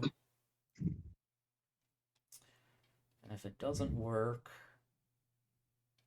no, I think it's time for that with everything going on. So, everyone keep in mind what we talked about. Mm-hmm. Mekipse is going to dash past the spider, so the spider can take an attack of opportunity for all the good it's going to do. And bless the spider. Hey. 15 does hit. She gets a con save, right? Yeah. She fails. He's So poison. she takes 17 points of 17. damage. Okay. 11 poison. That'd be hilarious if that actually ended her. Oh god, I would love that. It does not. No, I didn't Oh. realize it. Figure it did. but- She sprints back around this column, almost runs into Tali. Does sort of just kind of does a very awkward like footballer, almost slam into you and kind of rotate around you. She stays within your engagement range, so you don't get an attack of opportunity, but she basically stumbles towards Dimaliba as she tries to move around you and just tries to stay away from Ori. And pretty much dives for her, hand outstretched, another one intoning magic and pulling energy towards her, grabs on to Dimaliba's waist and Yeah. let me check Boo. something. If he has counterspell. I hope he has counterspell.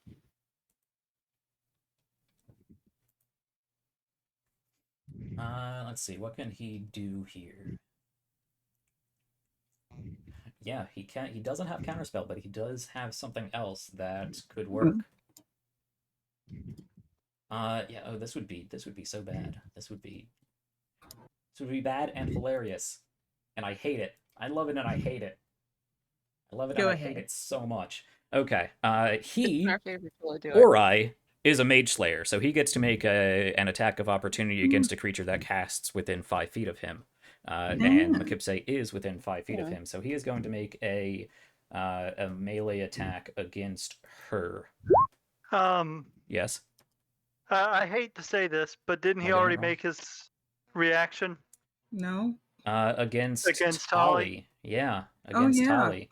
Tali acted just Man. yeah, he did. He doesn't get that attack of opportunity. Since he decided to be a shitbag Yeah. and Yeah. attack. Andrew, take a Because- D10 inspiration die. As much as I hate that, because that means she's going to get away Yeah. anyway. Yeah. We just Yeah. did all this. It's only Alright. fair. You know what? I mean, No. it sucks. But Not D10. Mark down. You have a free advantage on anything you want for the rest of the game. Okay. A free Ooh. advantage roll. Yeah, it sucks, but Yeah, he does not have a reaction. Yeah, that does require a reaction. So, this does not require line of sight, I don't believe. depends on what it is. But it does require more or less knowing where you're going, or there's going to be problems. So she reaches out and grabs onto Dimaliba. Now this is going to leave T2C out of this teleportation, but you see there is a sort of implosion wave of energy as it flashes, and they both disappear. Aquila, Mm-hmm. with your passive perception, you see especially against the darkness down here in your wolven eyes, you do see down. And the fact that I'm hovering up above, up against the ceiling. I'm gonna say that doesn't.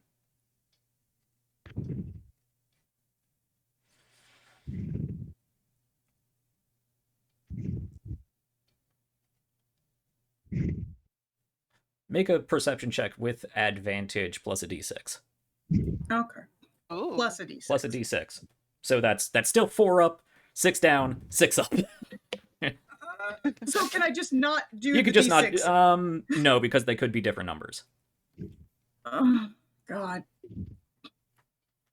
You can do it, Aquila. Nice. Yeah, I can. Ooh. Nice. I mean, that's probably D4. gonna That's hit. the So that's D4. 26. Is that plus or minus? 22. I'm Yeah. gonna say minus.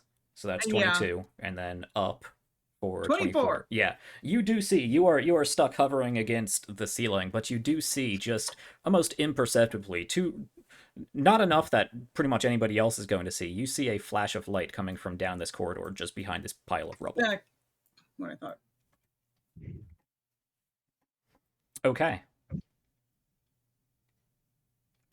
With that, you can see as Ori is bringing his hand back from trying to stab Tali, he just tries to get a cut in at Mekipse before they are able to leave, but is not quick enough to do so. Nice And job you fucking it see up. you see him. Do you say that? No. Okay. You see him just scowl in frustration as he clenches his eyes and does actually glare. Lifts up, glares at Tali, and spins around and looks at Aquila on the ceiling. And Your damn fault. let me. I mean, to be Hey, fair, that's an opportunity if you attack. did focus on T2C and Mekipse, that she wouldn't have gotten away. It is precisely no. your fault. No, With I that, was saying for him, it's his own damn fault. this will bring us to Because he T2C. decided to focus on Tali. Now let me ask, do we want to stick with combat time or do we want to drop into narrative time? I'm gonna kill this fucker. So you want to ignore Demoliba and focus fighting on Ori? No. I mean, I want to, but I won't. Okay, so what are we doing? Facing Bell. I don't I'm know. gonna I'm vote. up against the ceiling. We could drop into narrative if you want to try to have a conversation with Ori and or T2C. Or we can continue in combat time, take out T2C. I mean, if you want to ignore Demoliba and focus on Ori, that is an option, and then focus on clearing that pathway and whatnot. Or we could drop into narrative time, figure out what's going on in this scene, and then proceed into a chase scene, a narrative chase scene. I do actually want to try and make. Well, she's almost completely dead, isn't she? Like T2C looks like T2C looks she's a- terrible. Like We need she's to still kill on her her, knees. for sure. But with a lot of us, I think you could almost say narratively that we killed her. Yeah, it would just take up a little bit of time. Well, I'm not. I don't honestly give two shits I just about don't. her. I just don't want her hanging around alive. But so I think the first thing is, what is Aquila's? Because you're the only one that saw that. Yep. Do you? So I think it's going to depend on what your. Honestly, looking for Ander. Because he can get in my head. Okay. You do not immediately have eyes on Ander. Yeah. He's hiding behind a pillar and you're on the ceiling. Yeah.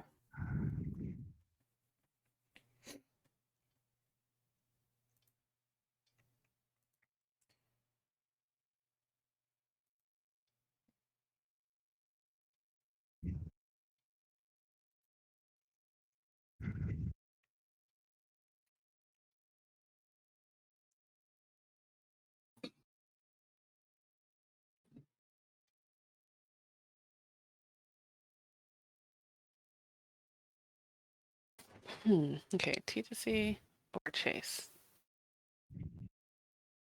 Well, damn it, I don't know.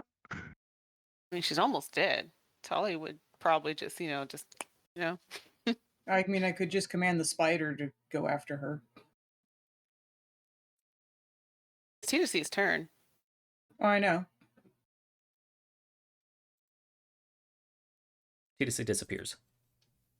Oh, shoot. Okay, well, I guess we're going after Demoliba. It doesn't look like a teleportation.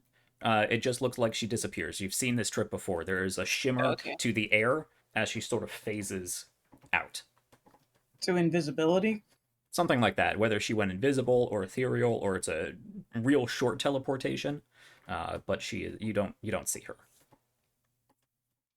I will say, however, she is not nearly as stealthy as Aura. Your passive perception, Aquila, you would be able to hear movement, just the pitter-patter of her feet against the ground. Where? Do spiders have any sort of increased senses? just to see if Good that question. matters. Let me look at his sheet.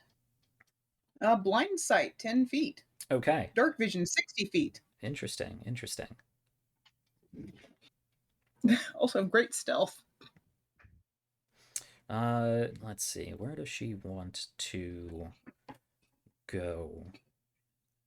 If she was here, if she goes down, she's gonna pass I was by gonna the say it's spider's like blind sight relatively. anyway. Where can I hear her? You hear movement, of course, from where she was at, towards further back in the chamber. You just managed to make it out. It sounds like she She's running moved past me. back here somewhere. She's trying to get past you. Oh, me? Seriously? Tali, if you would like to make a blind opportunity attack, you can swing with disadvantage, and if she is there, you might hit her. Okay. I think I will. Please hit, please hit, please hit, please hit, please hit, please hit. Oh! 20 plus my d4 minus my d6. So So 20. 20. Okay. You swing and you don't connect with anything solid. What? Aw. So she's incorporeal or something? Well, then she wouldn't be able to make any noise. You don't know. Like I said, I gave you a general direction, not a specific line of which direction she went. Okay. Oh, true. Even 22 in a stone room with the acoustics down here and the fact that you're 30 feet up and focusing on a lot of different things, you get a general direction, but you don't know the exact path she took. Okay, with that, she's gone. Ori is still here. They're getting away. Does this change your decision as to whether to stay in initiative order or whether we want to drop to narrative? I'd We like to can go to drop the narrative. chasing. Okay. Natalia's gonna come over here and I guess start. Wait, Natalia doesn't know where Demalib is yet. Never mind. No, nobody knows except Tequila. Yeah. Keela's the only one who knows. Well, she's not exactly wanting to cooperate with this asshole.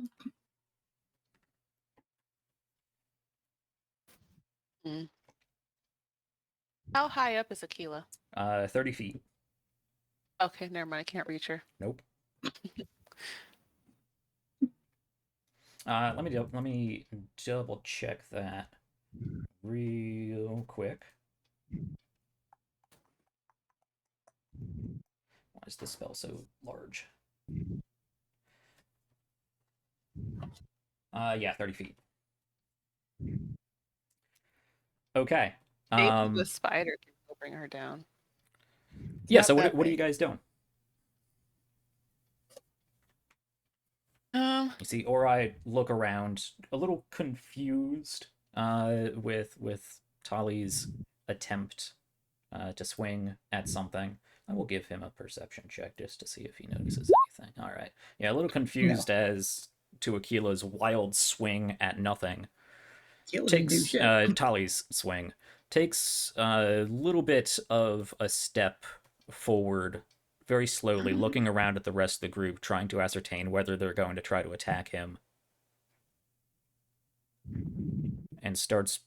He gets to about here when his eyes change focus to include the spider as he begins making his way down past the spider warily over to the stone over here.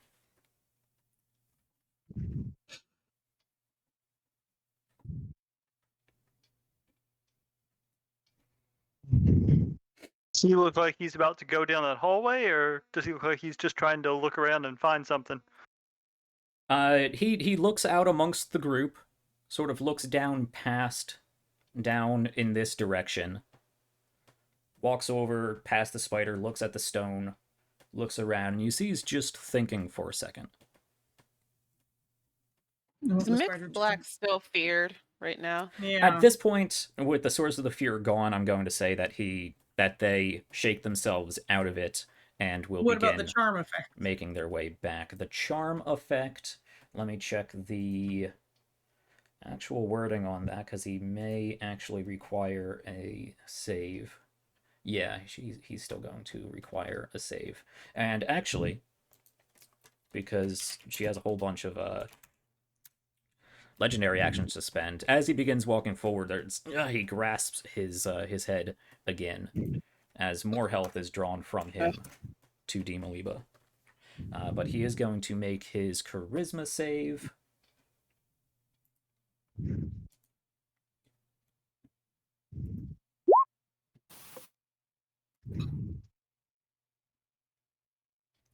Against Dimaliba, that is He's blessed. not.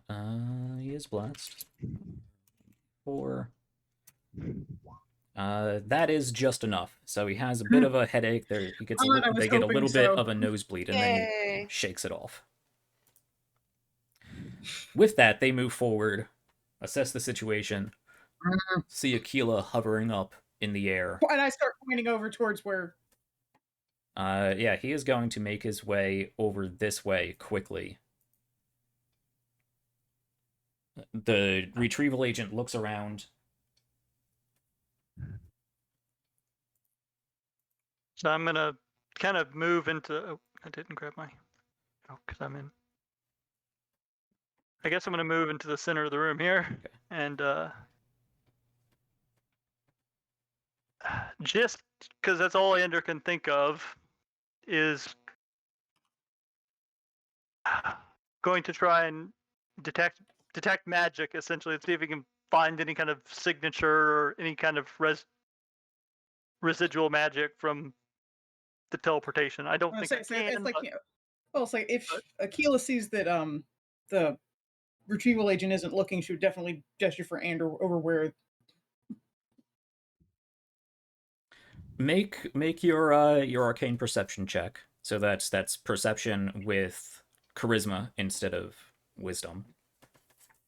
and 1 second.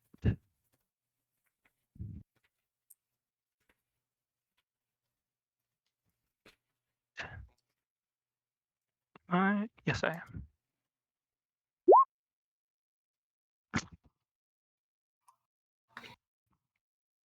Of course. Blessed. Don't forget you're blessed.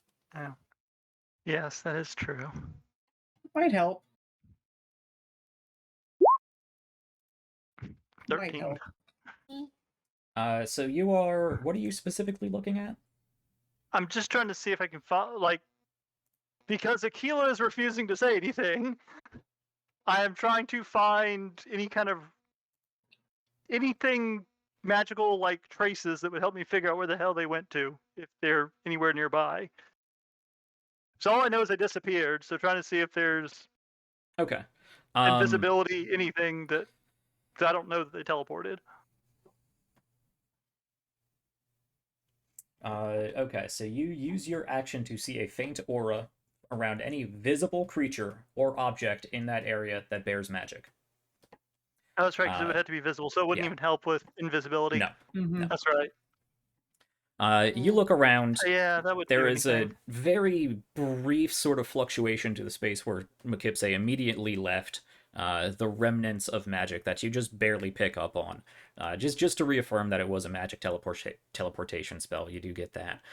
You can look around. You of course see all of the magic items and whatnot on your allies. You see that the retrieval squad's headband, he has this runic headband, is quite magical. His wand is quite magical. He has a few other things on him. As you are doing this, you see he reaches into a satchel and pulls out a small gauze wrap, and he crushes it tightly, throws it on the ground. There is a puff of smoke, and he's gone.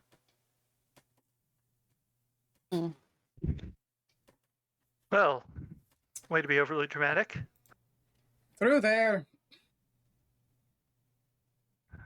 Pointing. Oh, Yeah, where she saw the Tali flash. starts. Tali casts guidance Aquila, on herself and starts digging. Aquila, make me a perception check. This is just visual, however. And because it is dim light, you get disadvantage. Because it's from total darkness down to dim light, which is still disadvantage on perception checks. Okay. I will say that the smoke cloud from what he threw down looked a little bit bigger and looked a little bit bigger than you would expect something that small to create, and did not dissipate evenly. It sort of dissipated directionally. So, like someone moved through it. Right. Never mind. Which direction? Westward. Map cardinal. Through the wall. Potentially. Or through the rubble. Potentially. Yeah. So Tali is digging. Okay, you're going to spend some time digging. Am I still floating? You are still floating. Is there any way for me to get down?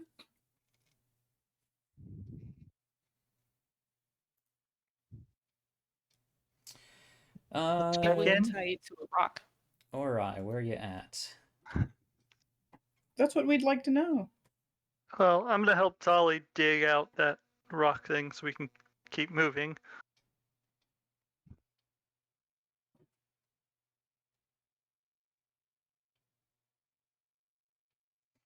Yeah, that was just the turn prior.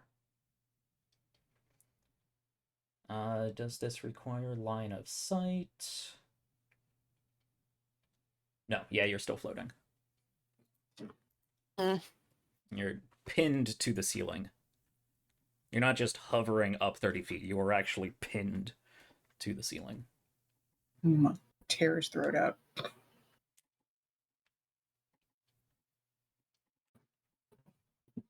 Don't worry, Akila, we'll get you down in a minute.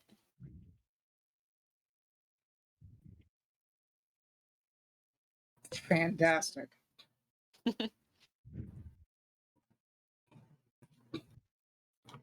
So, Ander, Tali, even Black is going to jump in on this. The three of you are going to just start trying to dig some of these rocks out of the way? Yes. Okay. Or at least a space big enough for us to, like, crawl through it. Sure. 'Cause this does, like, we can't get over them, right? No. Like, it blocks Yeah, up. it blocks the doorway.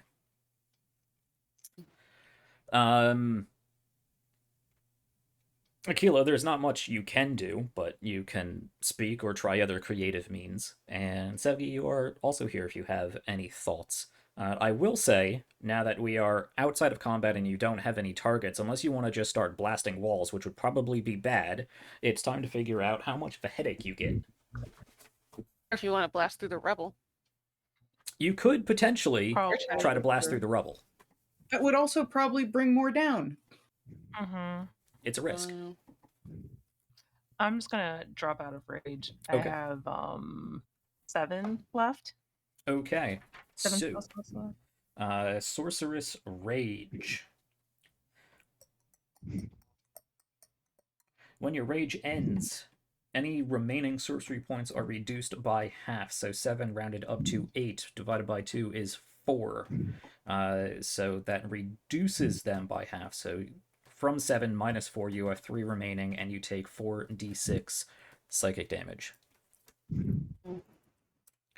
You take 19 points of psychic damage. Ouch. Yeah, now that everything is calming down, everybody is looking around, trying to figure out what's going on. 3 people move to the stonework. Aquila, you're stuck to the ceiling. You're probably the only one that notices Sevgi start walking forward angrily, stumbles a bit as she grasps her head, and has to almost take a knee with this sudden migraine that comes on. Stands up after this, recovering from that. And Sevgi, you definitely do have a nosebleed. And there's just a little bit of blood trickling from your left ear. Yeah. With that, who would like to helm this this attempt to clear rubble? This is going to be an athletics check, so somebody is going to get advantage on this. Does mixed black look very athletic to me? Or does it have to be either me or Ander? Black looks fairly frail, to be honest. Okay, gotcha. You're not sure if that's actual, like, his actual body stature, or if it's from his Death Seeker nature, but he does not look like a particularly strong individual. Okay, cool. I guess I'll do it. Um. So is that what with advantage? Yes, I so assume. athletics with advantage. Okay. Plus my well, if I already have advantage, I don't need guidance. So I will say you can get the tail end of your bless from this. Bless lasts Ooh. for how long? 1 minute. 1 minute. Yeah, so this will be the last Okay. check that you get with this. So that's an 18. That's Okay. 18. You do begin clearing through this rubble, and you get most of the way through actually, but it's going to take a little bit more time. With this, Aquila, gravity returns and you fall 30 feet. Do I get to try and make a save on that? You weren't really expecting this. Go ahead and make me an acrobatics check with disadvantage. Oh, come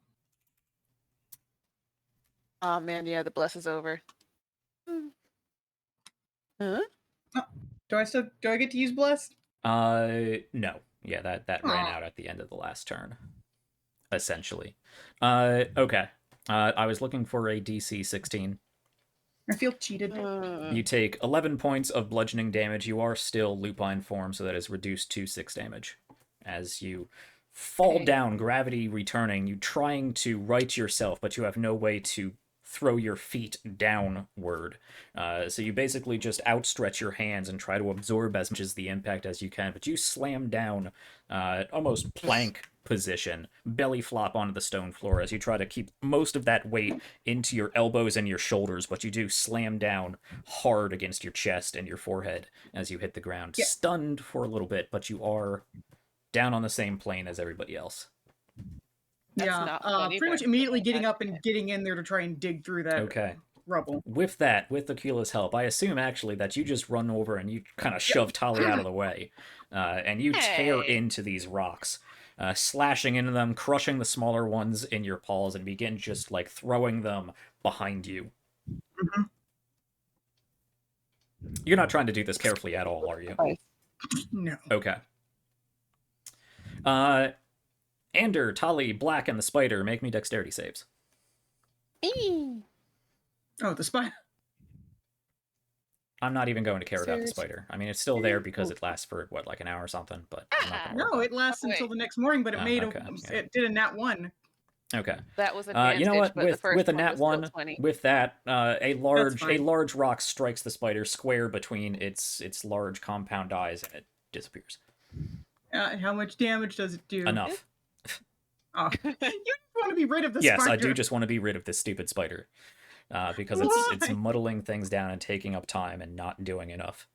Okay, so With a Tali, don't you're like fine. chase scenes too. with the nat 20, would I at least be able to help Ander? Like maybe push him out of the way or something? Sure. Or at least reduce some of the damage that I mean, he takes? rolled a nat 1 too, but Okay. Yeah, kill me with a rock. sure. next You Black take 4 points of bludgeoning damage as Tali pulls you away as a rock that was going to hit you in the face just kind of hits against the side of your shoulder. And Black here, does take a rock to the chest. Probably want to keel it through. Oh yeah, definitely, yeah.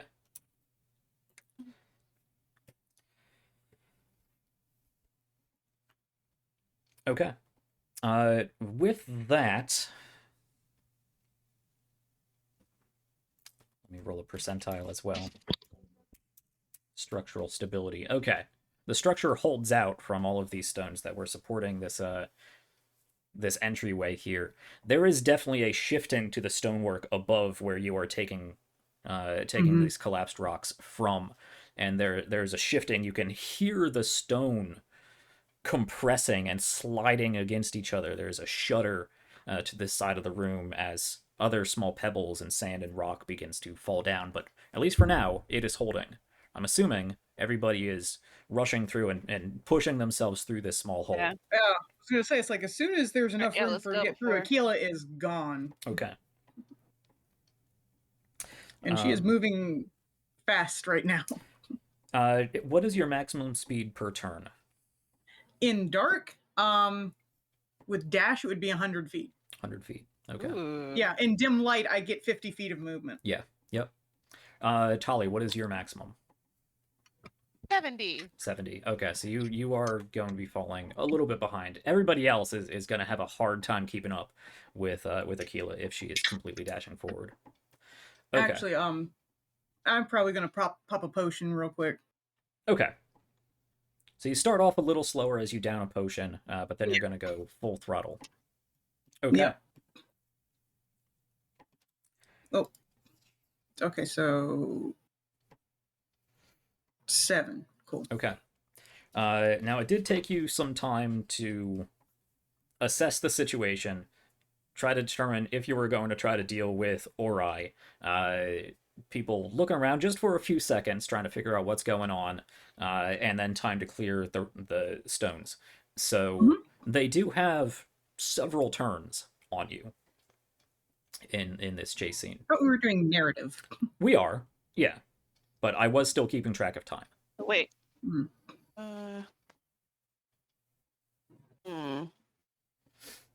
Ooh. I want to. Wait, no, that's not the right thing. Hold on. Do I not have it?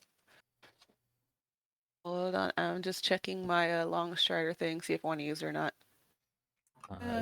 Plus 10 feet to your movement speed, and I think it lasts 10 minutes?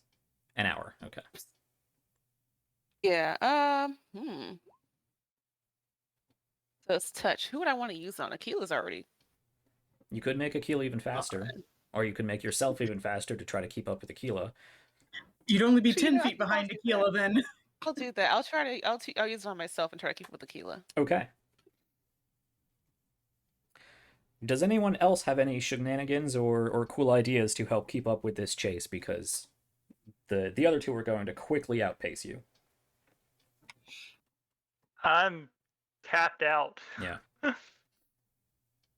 Okay, so the two of you are just going to run as fast as you can in your weakened, sort of exhausted state, and try to chase after, but gonna be falling quite a bit behind. So, Tali, Aquila, you run forward. It is dark. There's rubble and debris. You can see other parts of this chamber look like they have been partially collapsed.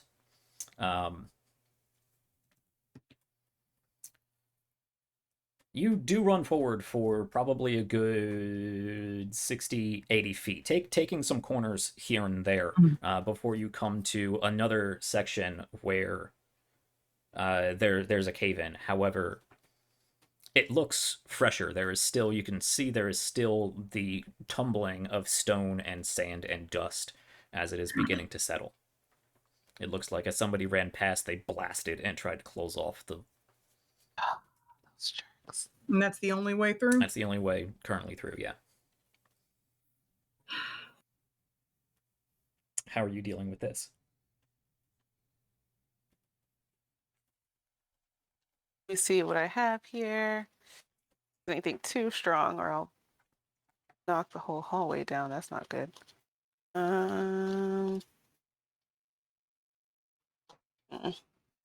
Aquila, Yes, what is your constitution modifier? Only +2. Okay. And Tali, what is yours? The same? 2. Okay, cool. You can dash wait, for a so total is of 5 rounds in a row. Is it loose rubble? It's fairly loose. If I put my shield in front of me and just could I barge through it potentially? Potentially, that would be an athletics check to just push through it. And why don't I just start digging at that point? Because I get advantage on athletics. Yeah. Okay. Yeah, I'll let Aquila do that. Okay, Aquila, make your athletics check with advantage. Okay, a 20. This does take you some time. The two of you do begin to hear the clattering of the other two beginning to make up distance on you as you are throwing these rocks again to the side. You do manage to make it through. Not 1d0. I like the 1d0. Yeah, let's go with Okay, that. this tunnel does hold up as you move away all of this collapsed rubble, and you begin to push on. Okay.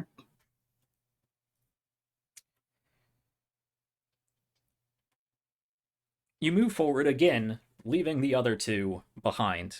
Tali, you are doing your best to keep up. You get to a fork in the road. There are two directions. You could go left or you could go forward. Can I try to smell it out? Yeah. Go ahead and make your perception check with advantage for your wolf nose. Does that affect smell? Yeah, it's smell and Yeah. sound, right? Yeah. It's hearing and smell, Yeah. and I got a 21. Okay. Yes. You do smell the perfumed, spiced tobaccos and roasted meats and vegetables from the weavers towards the left. Well, that's where I'm going then. All right.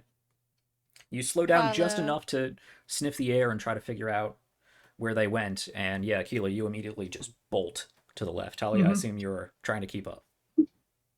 Yeah, I'm going to just drop something small. I'm gonna drop one copper piece so that the rest of the group knows where to go if they see it. Okay. So just a little bit inside this left turn, you Yeah. drop a coin. Gotcha. Okay.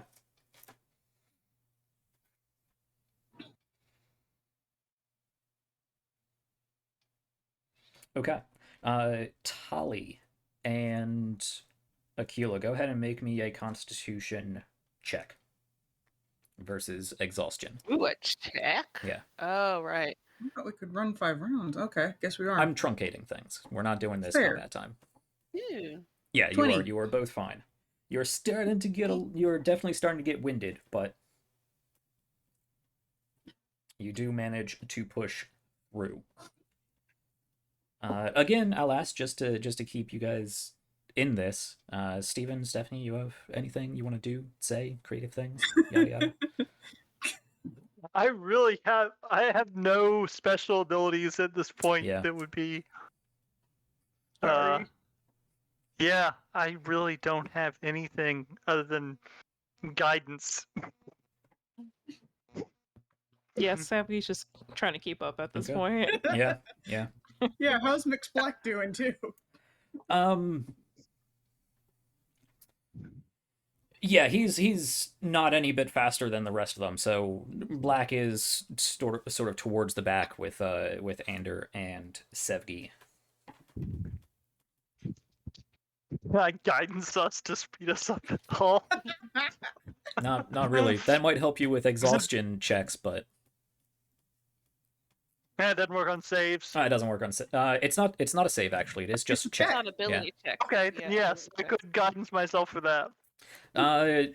Go ahead and you three go ahead and make that Constitution check, Ander, with your guidance.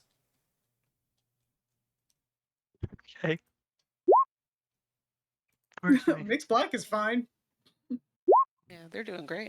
Sevgi, Oh, no, you take Sevgi. 1 point of exhaustion. Oh, that's guidance. That's the guidance, yeah. Okay. Yeah, that's the guidance. I was Okay. like, no, Ander. No, he's 15. right. 15.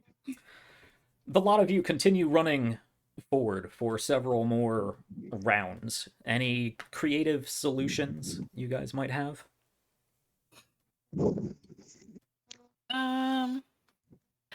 Oh, wait a minute. Actually, no, that probably wouldn't help very much. I was thinking gust of wind to help us move faster, but that'll No. make people in front of us move faster too, so that's not gonna.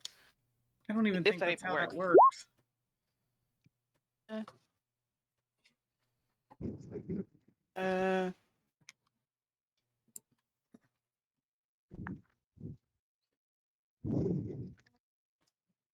Yeah, I got nothing. Okay. Just gonna keep running. The two of you get to another intersection. One left, one right, and one forward that goes about 15 feet and then veers off to the left. I'm gonna try to sniff it out again. Okay.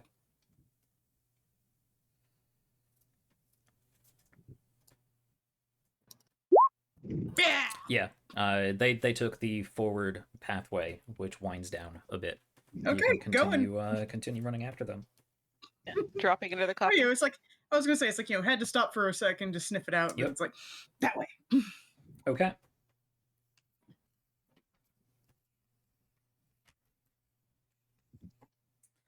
I Alright, want tell- everybody to make another con check. Yeah, this is where I'm gonna fail. May I use guidance on this one? Yep, I failed. Sure. I've got 1 level of exhaustion. Yep, 1 point of exhaustion for you. The DC is a little bit higher this 19. time. I think Tali's fine. Yeah. That's a 21 on. Sevgi, you take a 2nd point of exhaustion as you begin falling behind even No. from Ander and Black. The front of this chasing spear continues to push forward. Aquila. Mm-hmm.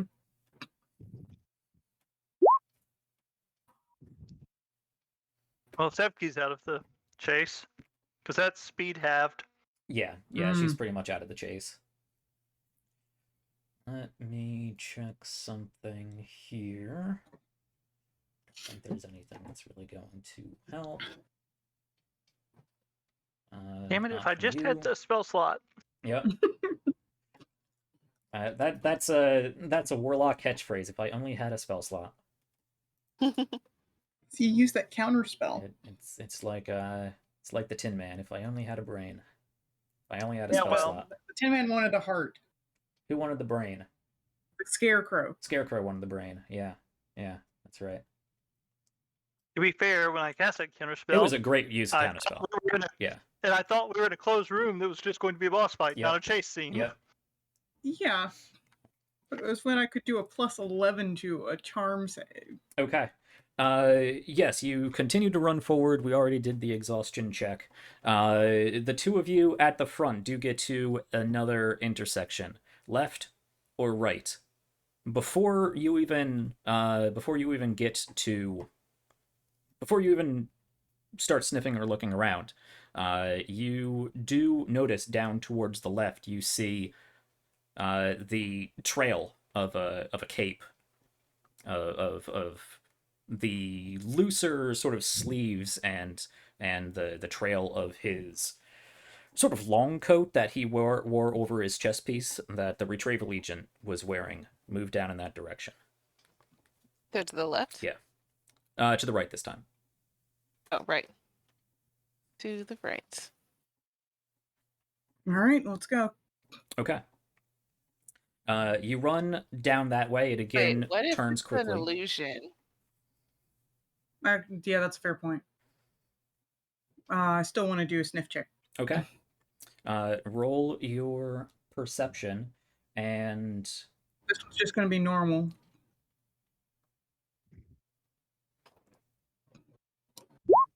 $20. okay. You do begin dashing down that direction as you turn the corner after several feet, and Tali chasing after you is like, "Wait, maybe this is an illusion."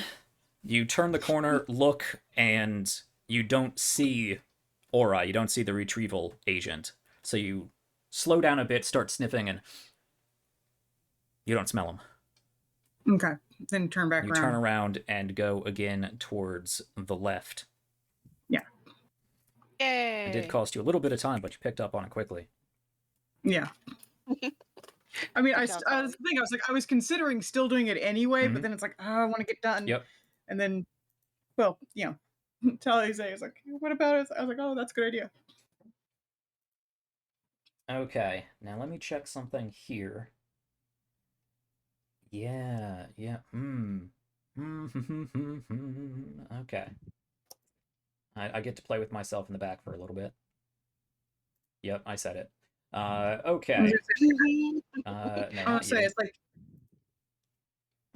I need you. Me, myself, and I are gonna have a little bit of fun for a second. I'm gonna say, it's like, I might slow down a little bit at this point. Okay. Interesting. But I don't Would he know. do that? No, I'm not gonna slow down. You know what? He would do that. Yeah, he's gonna do that. He's gonna do that. In which case, I need from you Oh boy. I mean, this probably isn't even worth rolling.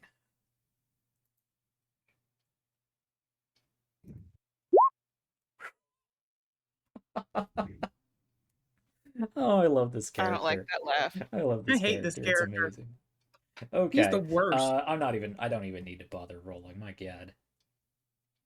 No. That's. Sometimes the dice know. Sometimes the dice just know.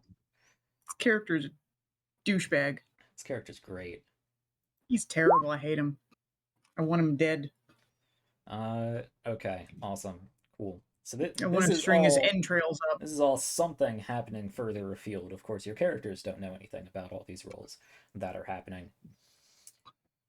Okay, that will slow him down a little.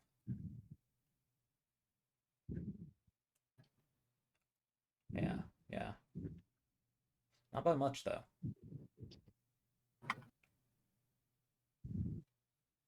Not enough.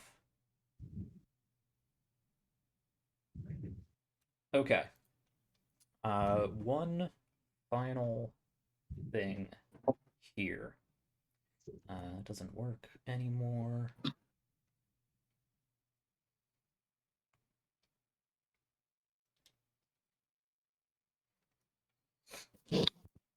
Ah, yes, here we go. That's what I want.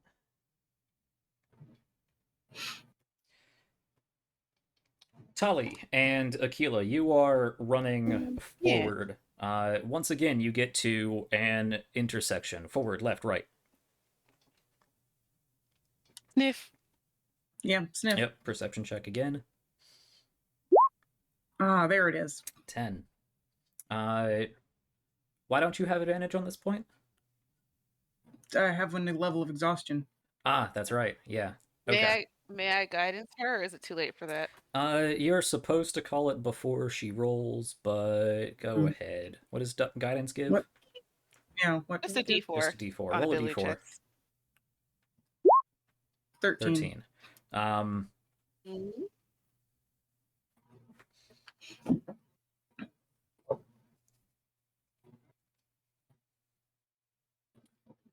Uh, 13. No, that's for traps. That's not what I want. 13. You don't smell anything. It just smells like dust and that musky ancient tomb smell. You have three directions. Oh shoot. You could split up. You could stay together. sounds You could terrible. coin flip, but you have three directions. Can I guidance myself and do a perception check? Sure, that's going to take a little bit of Would time. it have- Like in rounds, that would be an extra round. Yeah. Okay. I'm Okay, gonna so do you that. can guidance yourself and look around. So 12 plus a D4. Okay. 14.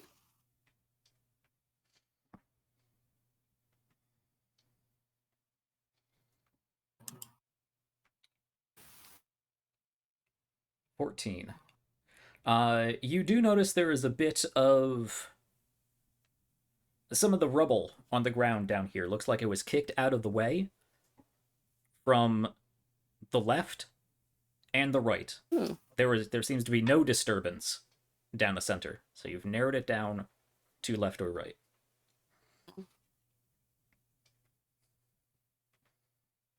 You could make a choice now, or you could spend another turn trying to further perceive or make any other kind of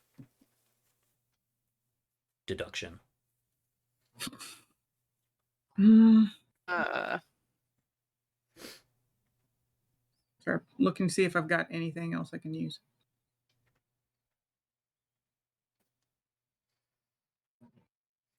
Chase scenes aren't as impressive when you give people you are chasing like 7 or 8 rounds leeway, and then half the party can't keep up. As opposed to see, doing I'm what? going I was to. saying, not helpful, I'm- Jack. What- I have something. did I'm we- going to have something. I would like to locate object. Okay. And it's going to be Demaliba's dress. Okay. She was wearing.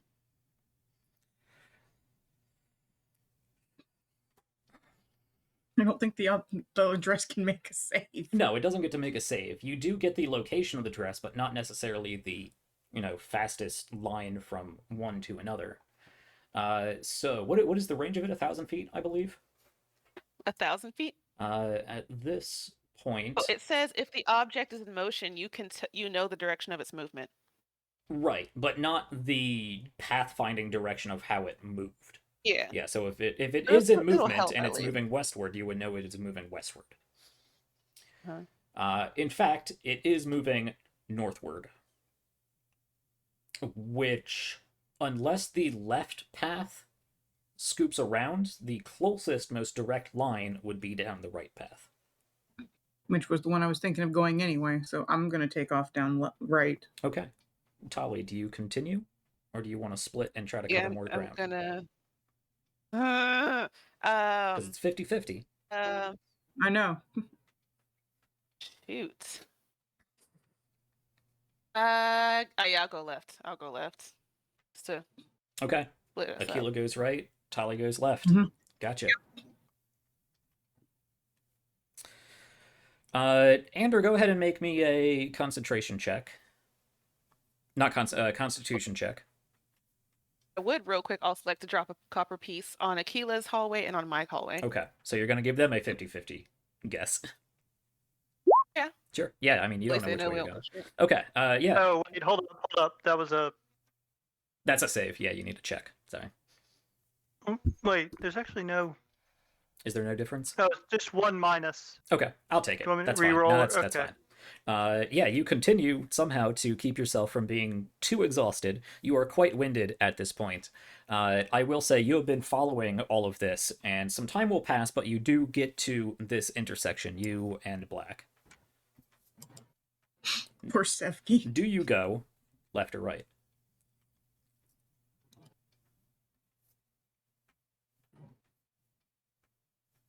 What was the thing that made the left path look possible again? On Gravel. both of Oh, these, it looks alright. like there's like gravel and dust and whatnot that have been pushed to the sides of the walls.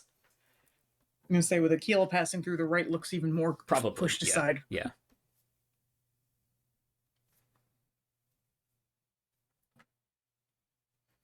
Can I make a perception check to see if there's anything that would actually give me any hint, or Sure. do I just need to roll a dice essentially and pick? I mean, you can make a perception check.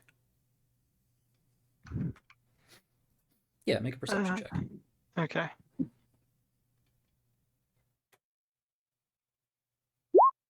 And actually, I'm going to use my advantage on this one Okay. because why not? Never. 13. Cool. No guidance. Definitely see the copper pieces, that's for sure. Go ahead and roll guidance, because you would have had the mind to do so. I'll give it to you. Oh, I just. Sorry. Thanks. There we Thanks. go. Okay. 17. You notice down the right path, almost imperceptible in the darkness, but you see there is a sort of handprint-sized smudge against some of the loose rubble and collected dirt and grime against the wall, and you can just make out, after a little bit of time of investigating, you do have to stop and actually take a look at all of this, where it just looks like there's a little bit of blood smeared in there. All right. Well, I guess we'll go down that side. Down the right path. Okay, you Yep. continue Copper down piece so that way. Sevki can know which way to go. I mean, Is Amder in the already mindset? said- I don't. No problem. No. I don't think so.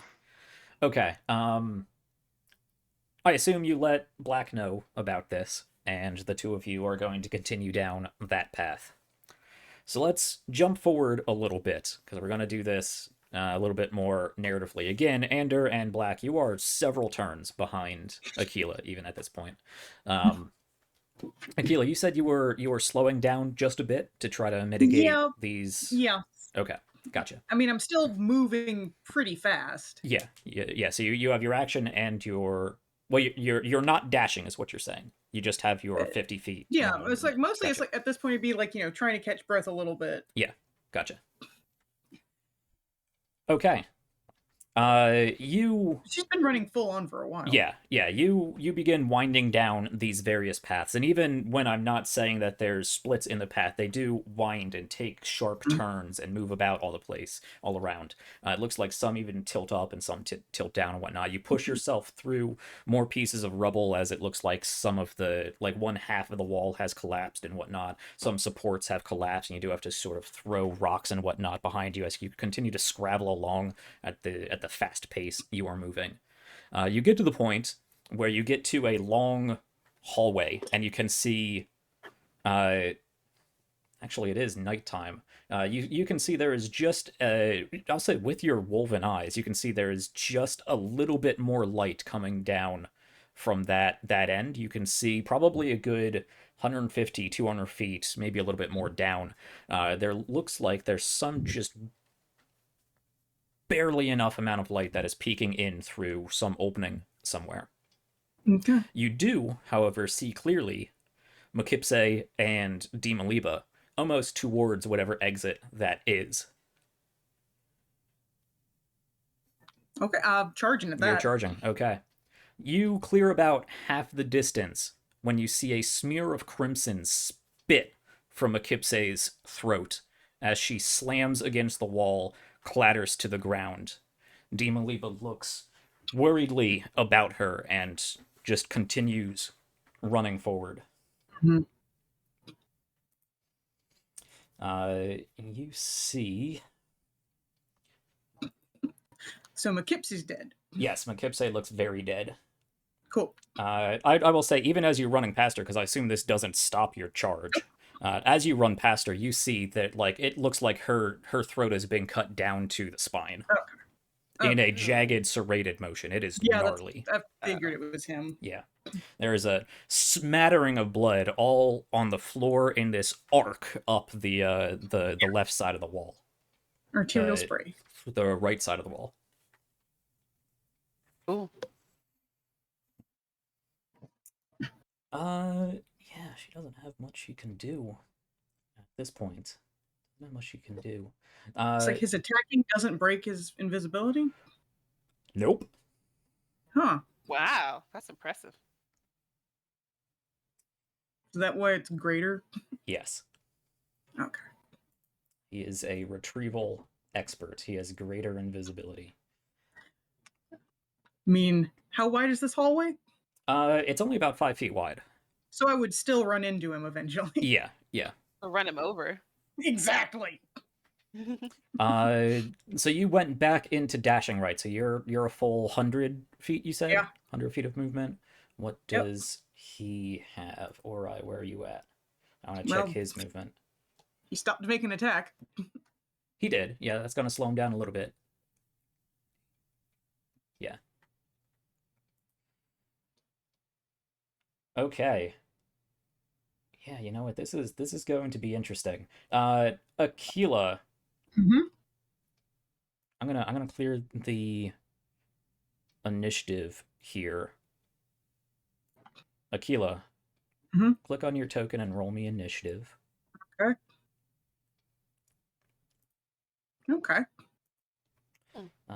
Ori, where are you at? Because this is probably going to come down to like one turn.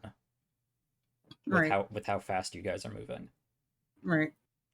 So this is initiative. I don't think he gets anything fancy to his initiative.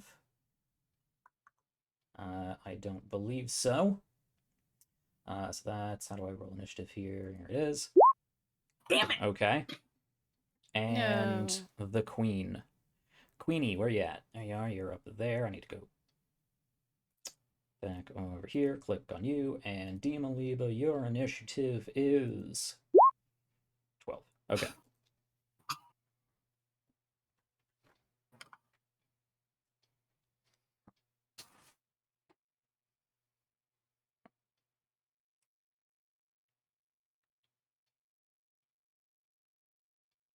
How do I want to handle this?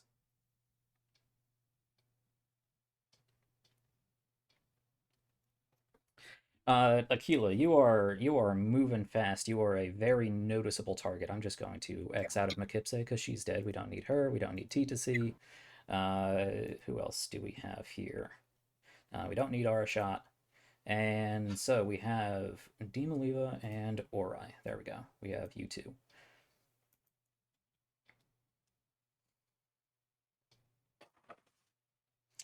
He used one of these. He used one of those. There we go. He used one of these. Oh. Oh, That's probably not going to work, but I think that's what he's going to try. Yeah, that's what he's going to try. That's what he's going to try.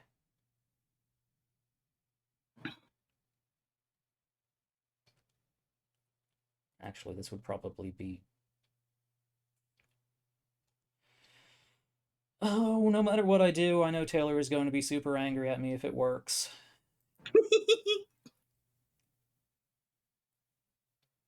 Like, so terribly angry at me if it works. Yeah, probably. But I'll get over it. What's the better choice here? What can he cast at?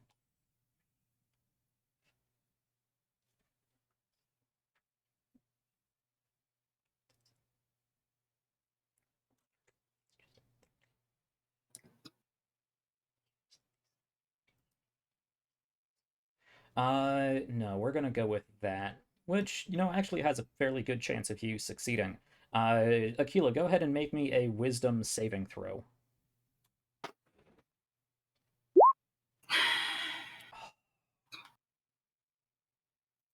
Does this disrupt his invisibility? No, I love greater invisibility. It's so good. It's so ridiculously good.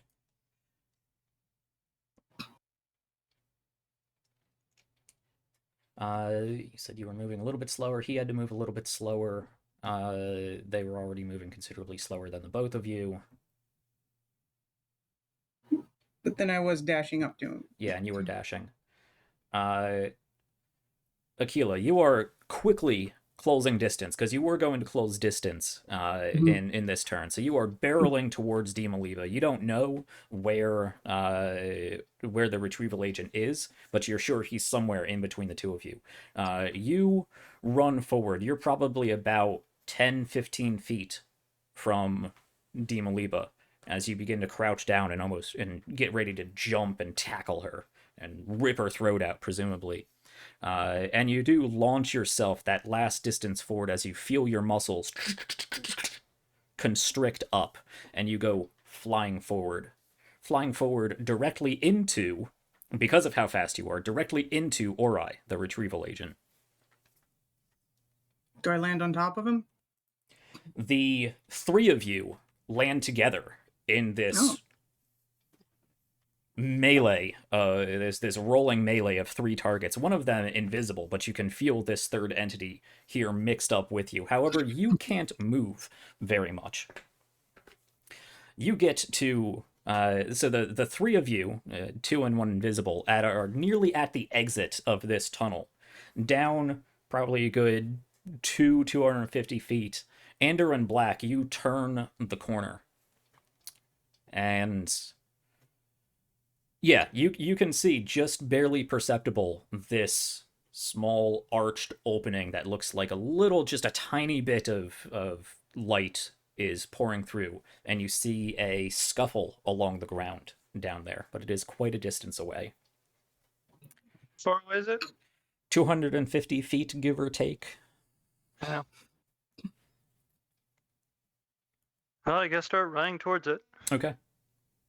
I mean, the only thing you really have is an Eldritch Blast, right? Was that what you were thinking? Yeah. What's the range on that? 120. 120. Yeah, then you're gonna take some time to get there. Tali, you went the wrong direction. You're out of this. Sepki, you're exhausted. You're out of this. Well, Does Black Actually, have I have a question Sure. because my locate object lasts up to 10 minutes. If Tali realizes that she's getting too far away, she probably would turn around. Would Okay. that be enough to get there on time or no? She does still have Longstrider Yeah, on. you do still have Longstrider on you.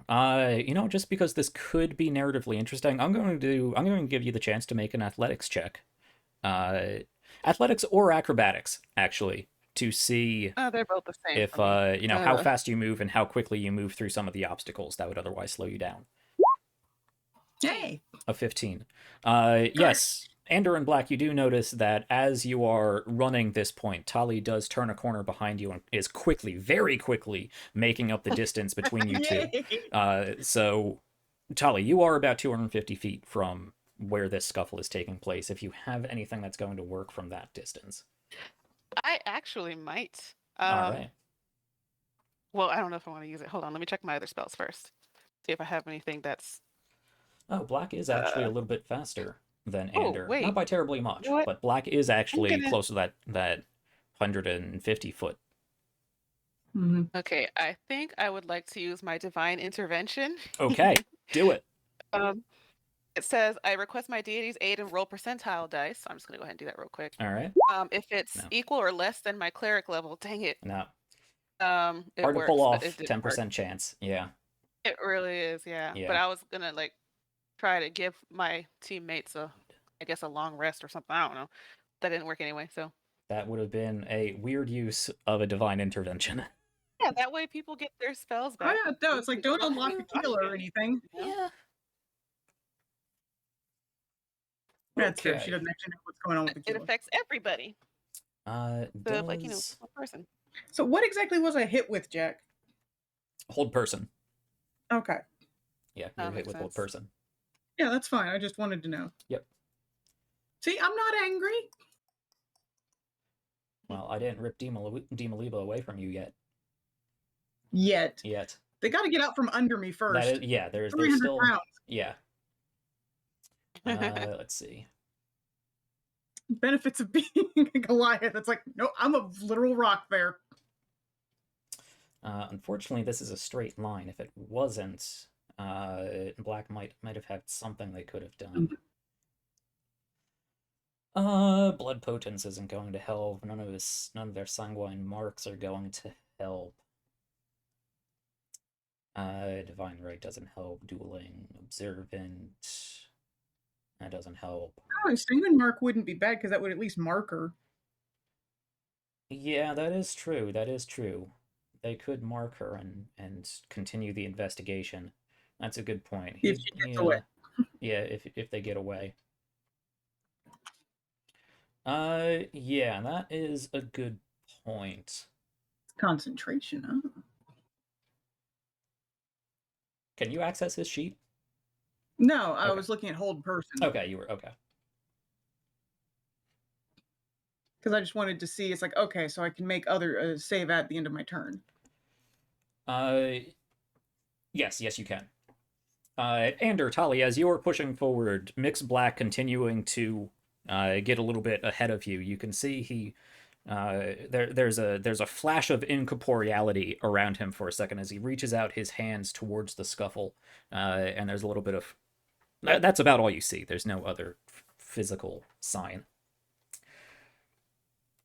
So, this will drop us into, yeah, Ori did that. Then he pretty much gets to Demoliba. I need to. I thought you said we were all sort of clumped together. Yeah. He gets to Demoliba, and then you crash into the two of them. Them. Ander and Tali, go ahead and roll me initiative as well. Click on your tokens first. Yeah, click on your token if you can. Gotcha. I almost didn't do that. There we go. It's like, oh! All right. Like- So Tali, I will give you an immediate action now that you can see this. I assume that is just you continuing to run forward. It's not in the order. Yeah. I'm What's that? gonna, because I'm probably Ori's not not in the order. Oh, that's because he's on the wrong layer. I know. I just wanted it. Yeah. Otherwise, he's going to end up getting skipped. Oh, I can see him. You guys can't. Well, we know he's there now. Or I know he's there. Yeah, I'm still not close enough for much, am I? You tell me. You know your spells better than I do. Or you should. Um, how far away from the scuffle am I Uh, right now? at this point, you were a little bit further behind Ander. You're at this point at about 200, 225 feet. Okay. Um, no, not that one. No, not that one. I'm just gonna keep running. Okay, Can't you do keep anything. running. Yes, with how large and heavy Aquila is at this point, Ori, while invisible, can't, and the scuffle that is going on can't intone the proper. Let's see. Does this? I'm assuming this does require somatic. Does it require somatic? It doesn't. Okay, just needs to touch. But with how much you are rolling amongst each other, he can't get a solid grasp on Demoliba just yet. So he needs to get at least himself, if not her as well, away from this scuffle. Mm-hmm. So he is going to, in order to do this,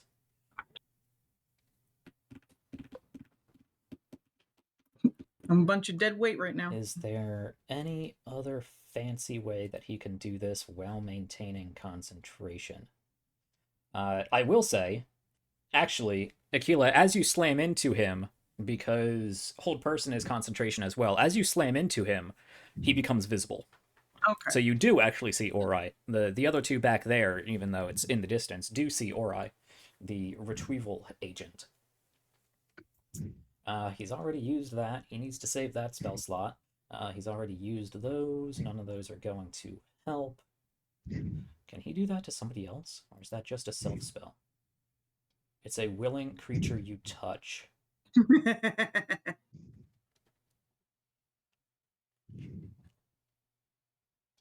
No, he wouldn't do that. That's too risky. That, however, is not concentration, but is an AoE. He doesn't want to take that chance. Oh. Okay. There we go. He's going to... He's going to Misty Step. He just... turns to mist real quick as you are colliding with each other and rolling for several feet. Misty Steps, only about 20 feet further, rolls with the momentum that he was carrying, has to stand up and run back towards Demoliba, and he is going to try to... Misty Step's not as a bonus action? It's a bonus action, yeah. Okay. Yep. Misty Step's great. But he does need to still remove you and Demoliba. Yeah. So... he is going to, let's call this an opposed, I mean, you can't really oppose, you are paralyzed, you can't move at all. So we're just going to call this, you are quite large. He is going to prioritize, yeah, he is going to prioritize getting Demoliba out from underneath your momentum rather than trying to stop you specifically. Yeah. But he's not a very imposing individual. He doesn't look like he's particularly strong. So this very well might not work. Athletics, yeah, he gets a +0 to this. This isn't gonna do anything. 11. Some of the momentum is slowed. Everybody begins to tumble to a stop. He's pushed back a few more feet as you continue to roll into his legs, and he gets to the point where he's starting to separate you two. Of course, Demoliba is trying to facilitate this, trying to get away herself because she is not paralyzed. That will bring us to black. Unfortunately, all they can do at this point is continue to run forward, try to clear some ground.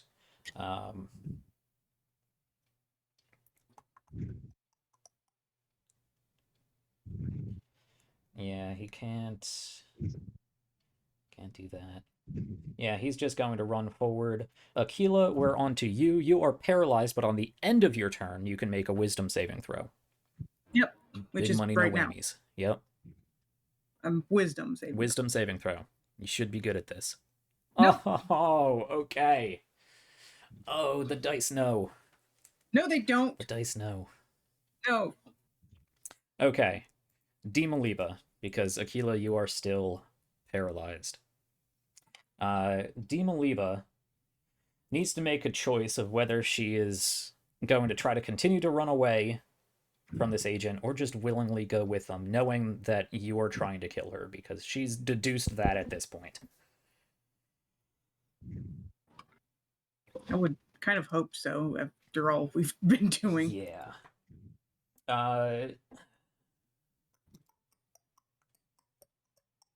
It's like be killed now or be experimented on later. Yeah, pretty much. I think I'd pick being killed, honestly. Depends on the experiment. Yeah. I And expect it not to be nice. And whether she thinks she can just cooperate with them. That too.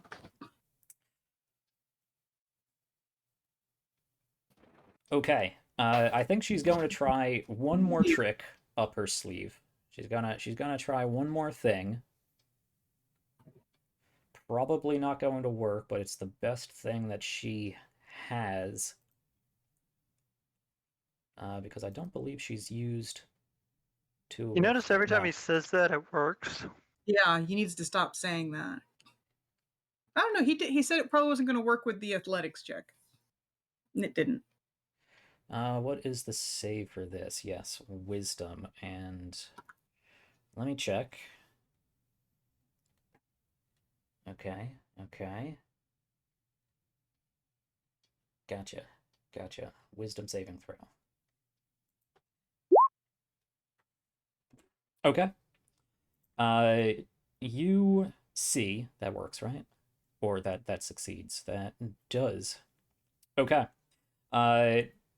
Everybody kind of sort of Aquila. I would say everybody, unfortunately, but Sevgi, sees that Demoliba rolls to a stop on her back, begins to get up, looks up at Ori, whispers something, and just motions towards him, and then points back at the group as she continues to stand up and start to run away. Ori looks at her,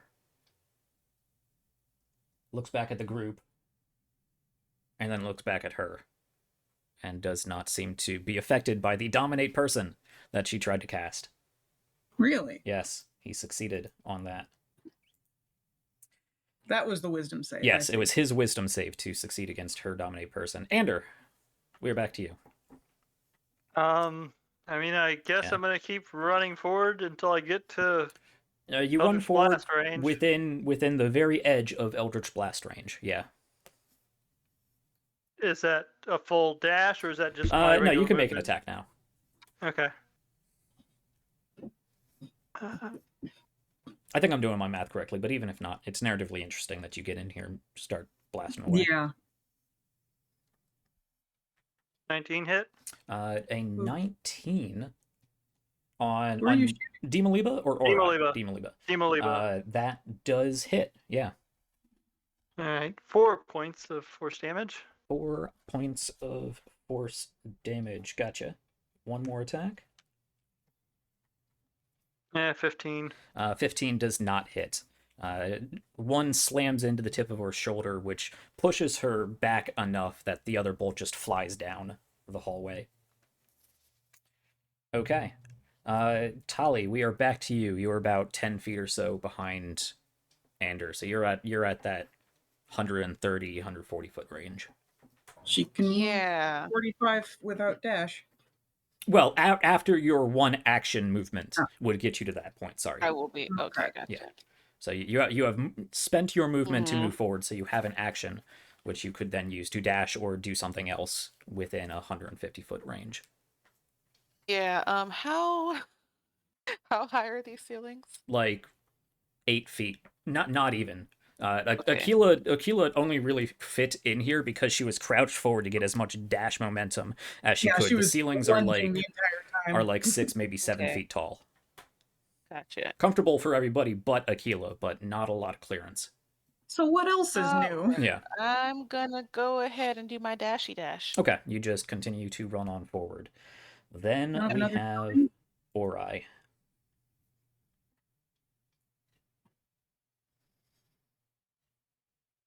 At the end of your turn, legendary Legendary action from Demon Leva. What can she do? What can she do? Is this going to help at all? Is this going to help at all? She can either use a cantrip or move half her speed. I don't think moving half her speed is going to help, and I don't think she knows that's not going to help. Yeah, I think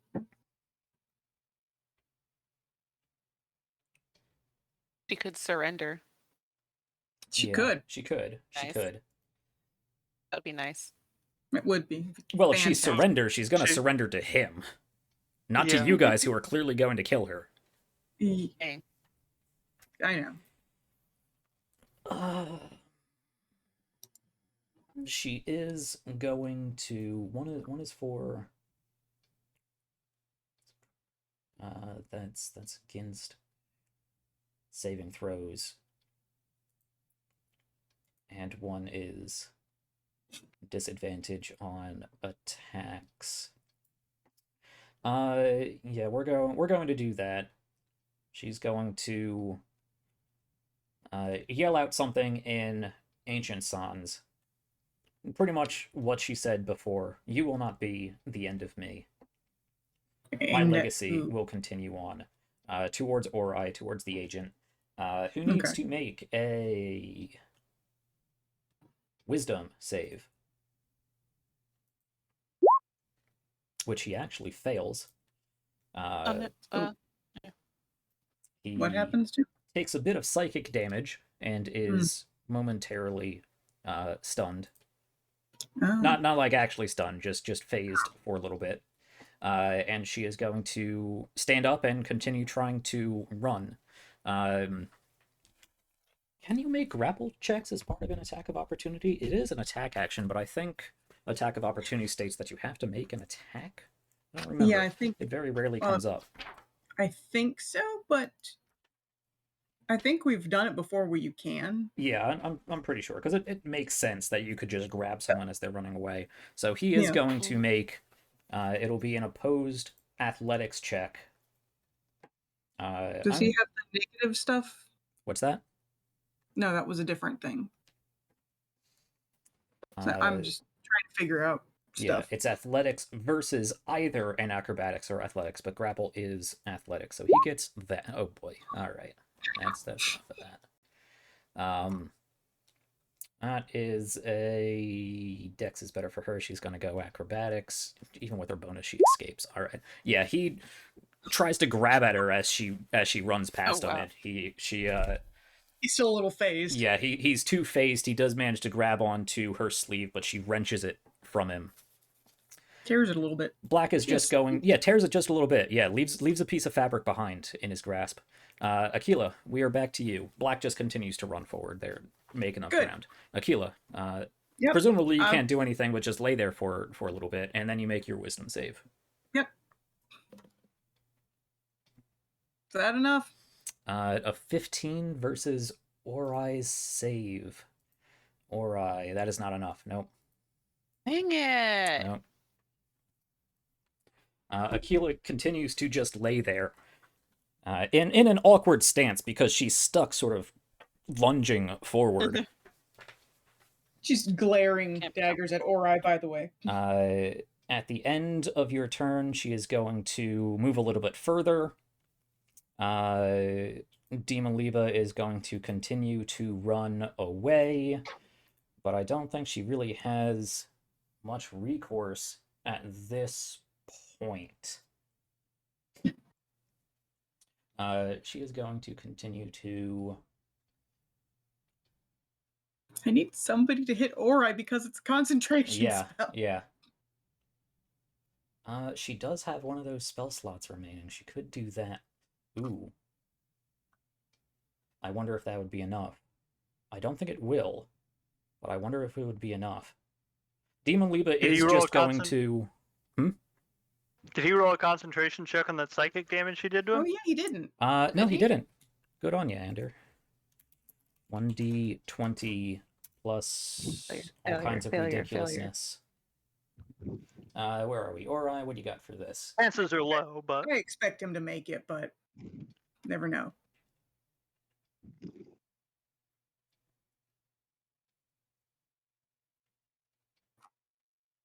Okay, cool. This is, yeah, I don't need to do that. I can just press the Constitution saving throw because that's what that is. Mm-hmm. Yeah, he's fine. Oh. Yeah, he just needed to make 10. Dimaliba is going to run forward. She isn't going to take her dash action, but she is going to... Can she call on that? How many Weavers survived? I thought you said they cleared him out. Whether that means killed or not, killed or captured, Mm. you don't know. Let's see. Close.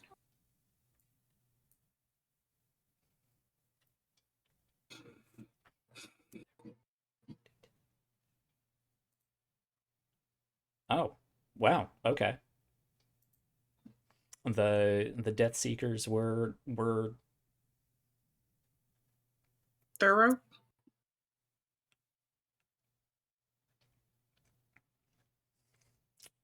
okay.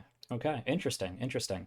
Yes, she is going to run forward. She is going to look back at Ori, take her hand up, and you can see as she brings it up, there is a line of black energy that continues to flow after her, coalesce at the tip of her finger as she points back at Ori Ooh. and releases a black line of energy. Ew.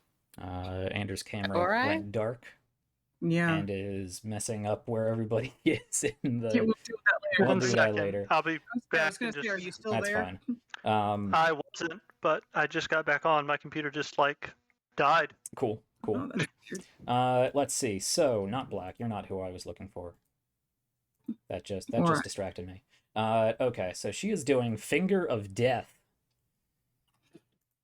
on Ori, who needs to make a Constitution saving throw. This is gonna oh fuck. Is this gonna kill Ori? Am I going to kill one really cool NPC with another really cool NPC? Oh boy. Oh no. A second. Oh no. Oh no. Could make it easier for us. Yeah. Go ahead. Roll your damage.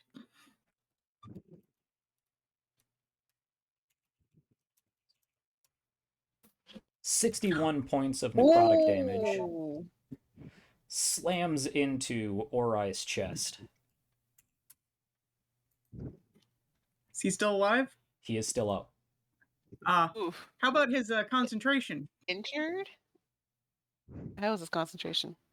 Concentration saving throw. He needed more than that. Because it's half damage. It's 10 or half damage. So he needed 31. He needed a roll of 31. Aquila, your muscles begin to loosen as the hold person releases you. Also, it's probably an injury. Yes. Yeah, that's got to be injury. And he is definitely injured. All right. Where are those rules? What does he suffer from? Something terrible. And then knocks him out. Gangrene. So that was a 10. Where are my... There they are. A 10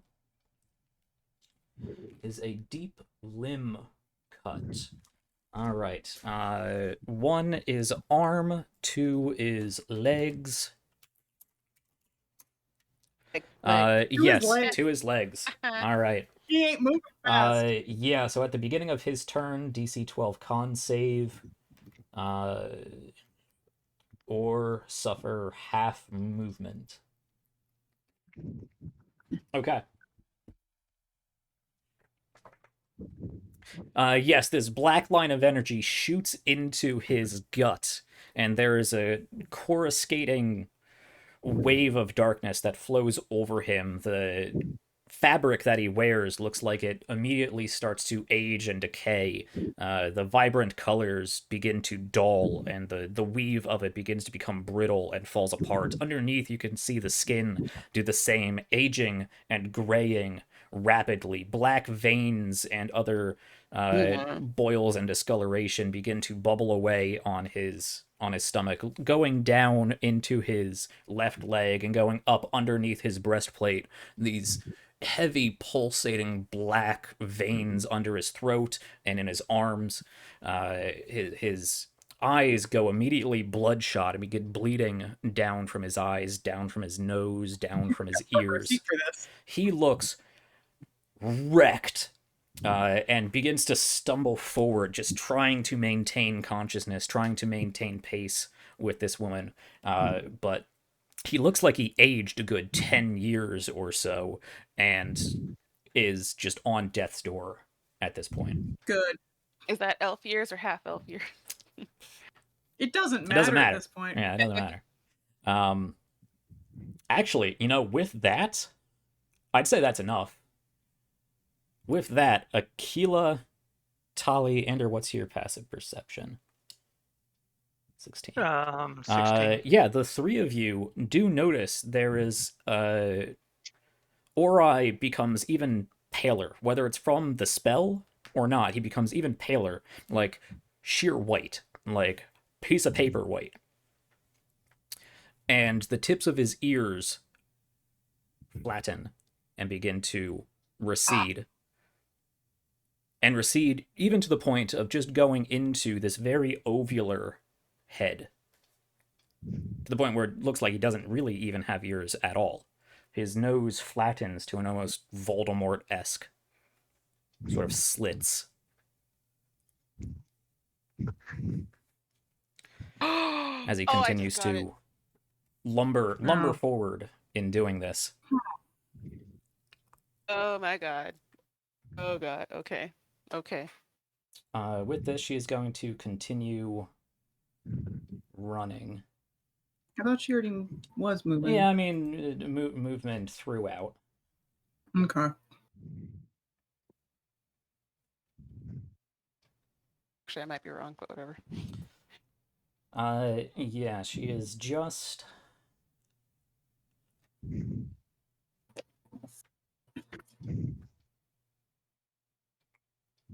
Yeah, she is just at the exit of this opening, beginning to clear past the opening and look out about what is going on. Aquila, I will say with your passive perception that you do hear the sound of lapping waves.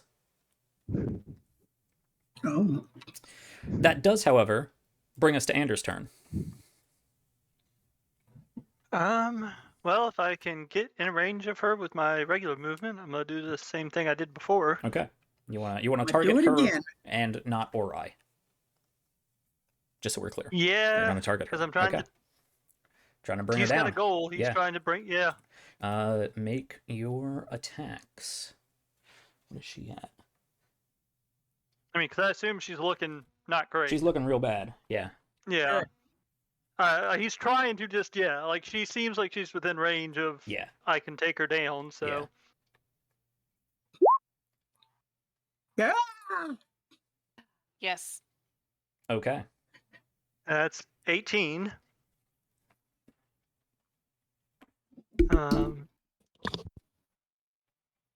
Yay! Good job. Come on. And a 16 hit. A 16 does not hit. Okay, so just the 18 then. However, how would you like to end Demoliva? Or how would you like to strike her down, I will say.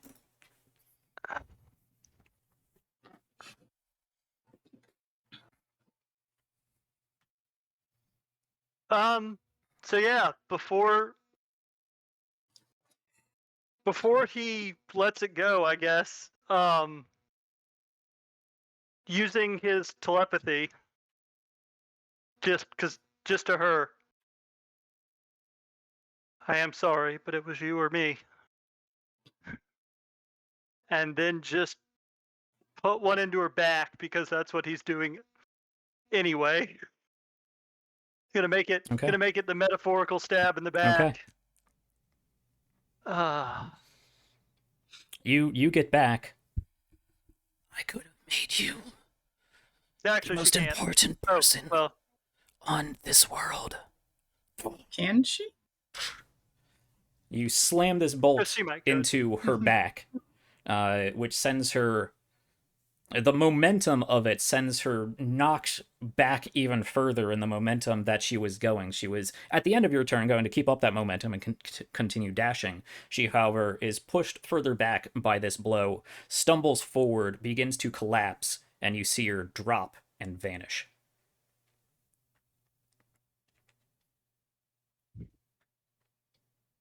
Not in a magical way. It looks like she fell through the floor, if there was a floor there.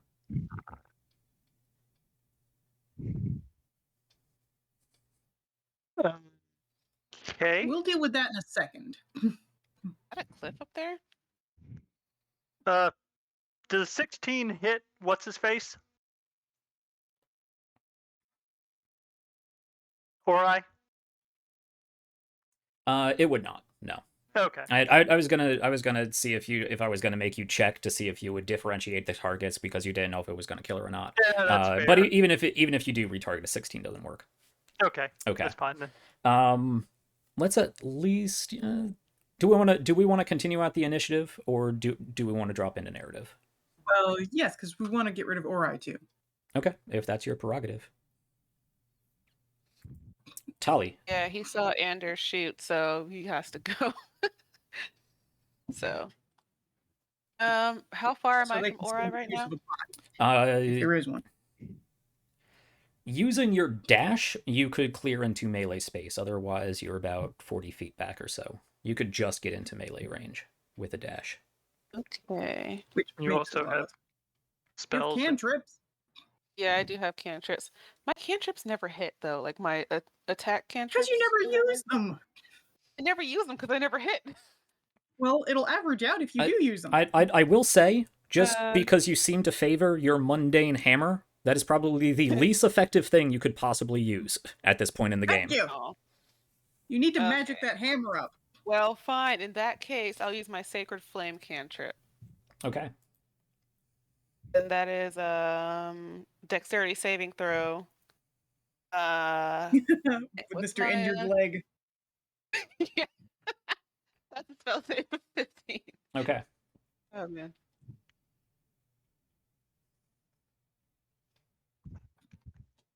That would be a 8 damage. Dexterity saving throw. He passes. With advantage? Yes. With well, With even his with injured leg? disadvantage, it would pass. That reduces movement speed. It does not affect dexterity saving Oh, throws. okay. The Fair. momentum and his dexterity with his arms and his other legs allows him to sort of cartwheel and sort of push himself out of the way of Tali's Sacred Flame, which I believe as a cantrip is an all or nothing. Yeah. Yeah, it is. Okay. Cool. That does bring us back to Ori, who looks back and sees the rest of you bloodthirsty savages charging forward trying to kill him. He started this. He really didn't. He started attacking us first. Yeah, he tried to hit Tali. He pinned Aquila to the ceiling. That was and not do any damage. He never attacked you guys. He totally attacked Tali. Opportunity attack, remember? Only because it was that or lose his target. He did everything to not injure you guys and try to work together. No, he didn't. Yeah, he did. Nope. Okay. Never gonna work Well, with him once he's he part of pinned the me to arcane ceiling. senses, and he saw Ander cast, so he cannot live. I'm not sure he actually saw Andercast. Yeah, you really can't be certain one way or another. I mean, Also, if we're I going don't- pragmatism, if you're not certain, kill him. But I mean, Yeah. that's pragmatism versus morality, and Also, I we wonder where don't Tali know- falls in there. We don't know what he is, but I'm fairly certain that he is not supposed to exist on a couple levels. Oh, yeah, So he didn't see shit effectively because Yeah. Because he... and also there's probably already people high up in the arcane census that know what Ander is who have just You mean chosen. like Malkazir? You see, Yes. as Tali, you release this sacred flame, there is a vibrant ball of divine energy that rushes towards him. He just manages to push himself off the other side of the wall, throwing him hard against the other side as he rolls against that wall, rolls down onto the ground, sort of takes a knee, and just barely manages to stand up and continue moving in a very hobbled fashion, one leg being nearly useless. Turns around, sees that there's this group bearing down on him, realizes now that he's exposed in a way that he's not used to. And you notice he begins muttering things aloud, things in an arcane manner, which Aquila you can clearly hear but not make out as he dimension doors away. Okay. The lot of you continue rushing forward, just your momentum keeping you up. Aquila, I assume you dive towards the space that he's at. You just barely get your large, savage claws around his throat before he disappears. The rest of you clamoring forward. Going for to find out where Dimaliba fell. Okay.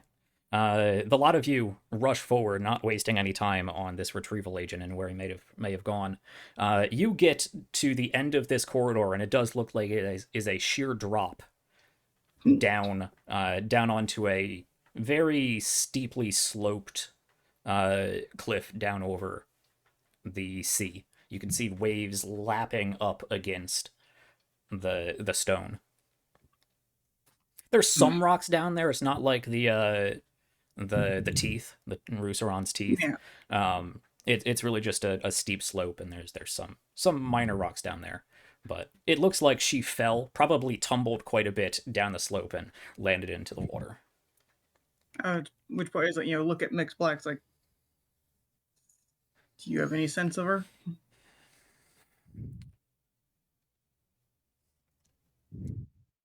Let me see the details he can get with his mark. Yep.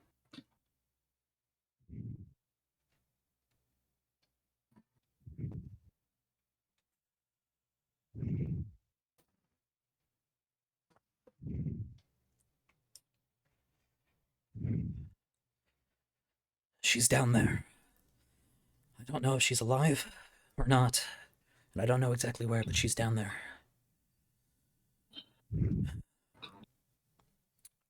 We could hope that she's either dead or drowning, or we could dive after her, but I'm not sure. We're in any shape. I can't swim. How tall is the cliff? It's probably a good 60 to 80 feet, give or take, here or there, yada yada, somewhere. What's that? You do have climbing gear, yeah. It would take some time to set up and descend, but you can do that. So, Anders gonna pull out his cap of water breathing. Yeah. Okay. And his gloves, and grab a rope or something. Just I'll hold the other. I'll basically be your anchor. just in case I fuck up. Yeah. But I'm gonna try and climb down the side and see if I can confirm. Basically, I'll tie the under end of the rope to myself because there's not likely he's going to pull me down. Okay. So you are carefully climbing down. You do have a climb speed equal to your movement speed, but you are moving 30 feet downward. Okay. So it does take you some time to set that up. We're gonna say it takes a whole round to set that up, which is that. Well, I mean, you're not using climbing gear. You're just handing her a rope and jumping off with your sticky gloves, right? Yeah. So no, you can dash down if you want. Do a whole 60 feet downward. Yes. Okay. You don't quite get to the bottom, but it is enough that as the waves lap in against this wall, you are sprayed with the bottom of these waves, and it is a large seaworthy wave. So if you jump down there, there's a lot of water movement, and you're about at that point just above where the waves lap up and would grab you, essentially, or risk grabbing you. Can I tie another length of rope to the one he gave me?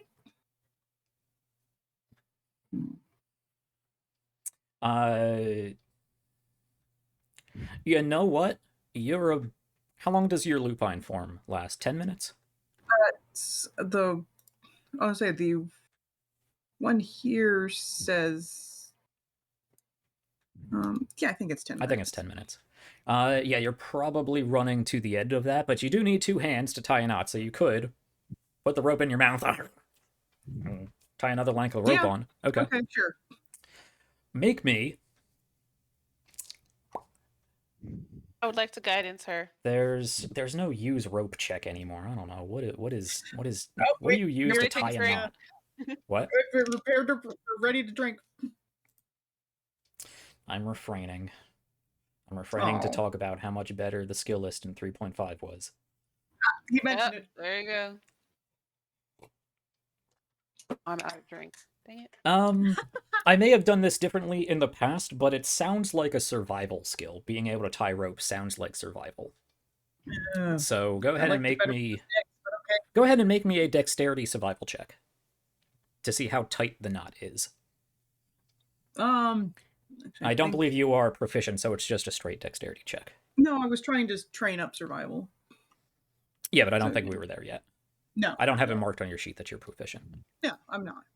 But okay, so that's 14. Okay. Plus guidance. Plus guidance, roll your d4. Okay. 16. I will keep 16. that in mind. And then I need.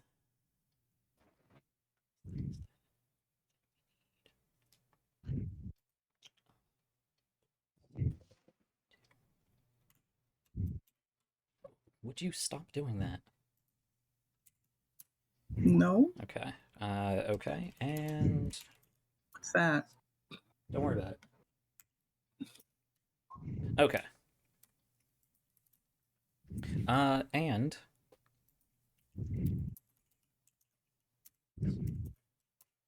there we go. Okay. Okay, so what were you guys doing while I was playing with myself some more? I was tying the rope You together. tied the rope together. Okay. That will give Ander, you do have some slack on the rope, so you can move down further if you would like to risk diving into the waves. I mean, if I don't see her floating, I'm gonna dive in. That's why I had the cap of water breathing Okay. pulled on. Tie around yourself! Yes, I assumed it was tied around me when I went down. Oh, okay, fair enough. Okay.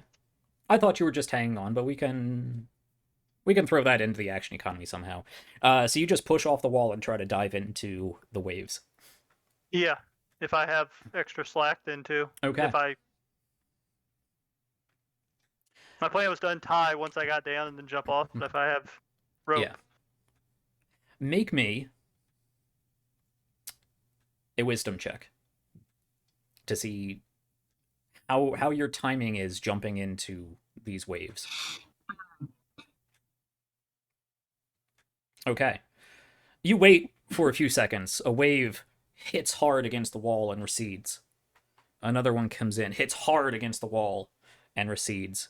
You get the timing down. The wave hits hard against the wall and just begins to recede as you jump into the back wake. So you are not slammed into the wall from another wave coming in. You jump down into this wave, are pulled down underwater from the force of this wave, which is not something that would be good if you didn't have water breathing. Pulled down quite far underwater, go tumbling head over heels in the torrent of water as it is subsumed back into the ocean. But you are underwater. Aquila, this easily eats up the rest of the slack on this rope. Mm-hmm. Make me a strength check. Strength saving throw with advantage. Do you get advantage on Okay. saving throws? Or is it just checks? Only when... Yeah, I get... It's checks and saving Okay, throws. yeah. So save with advantage. Okay. What the heck? I only clicked that once. Okay. Don't know what that was about, but that looks like a 12 to me. I like the other one better, but yeah. Yeah. You rolled a 16 on the knot. Yep. So that's fine. I hope Tali makes it back soon.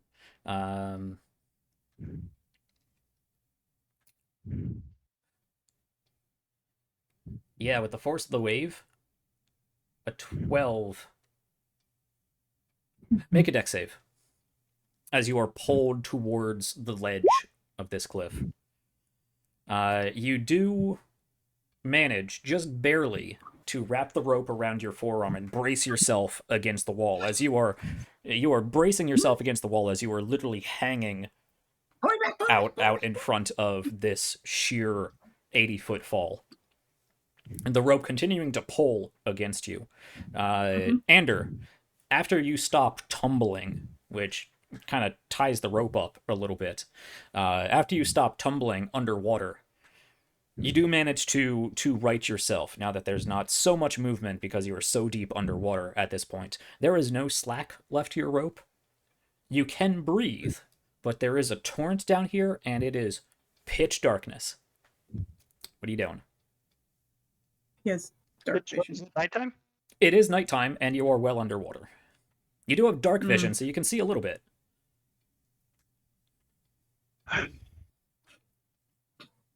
Do I see anything? Make a perception check. This is not something that passive perception is going to cover. Ooh, Okay. I think he sees something. Yes.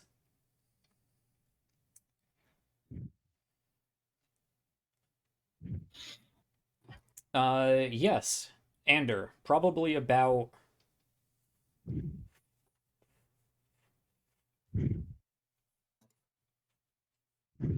another 40, 60 feet somewhere there, just towards the edge of your dark vision. And it's even harder to tell because of all the water movement down here. You do see what looks like two bodies that are sort of connected to each other. One grabbed onto the other or not. And it looks like one of them is weakly kicking towards the surface. Ah. I got it. I think. Does one of them look like that fucking mage? I mean, it's hard to discern from this distance and whatnot, but there are two figures down there. I mean, it would. I'm gonna. All right. Who else would be down here? I am going to.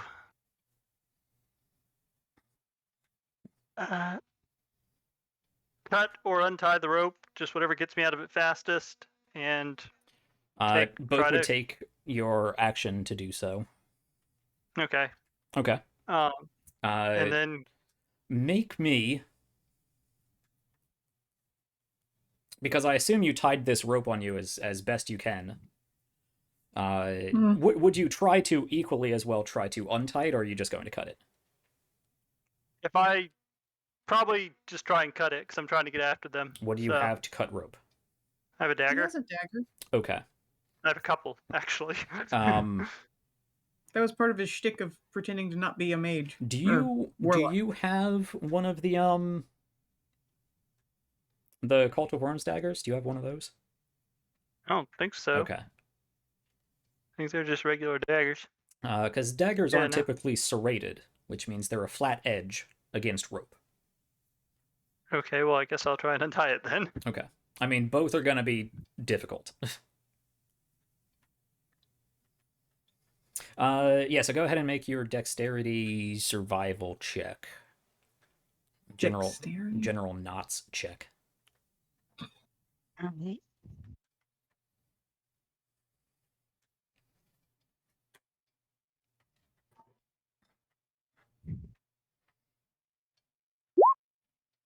Okay.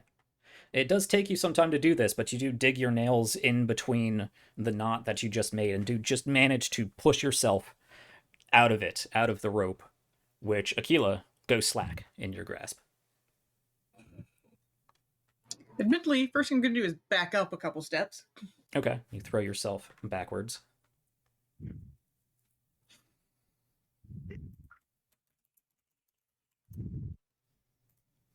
I think we're just going to have to trust him now.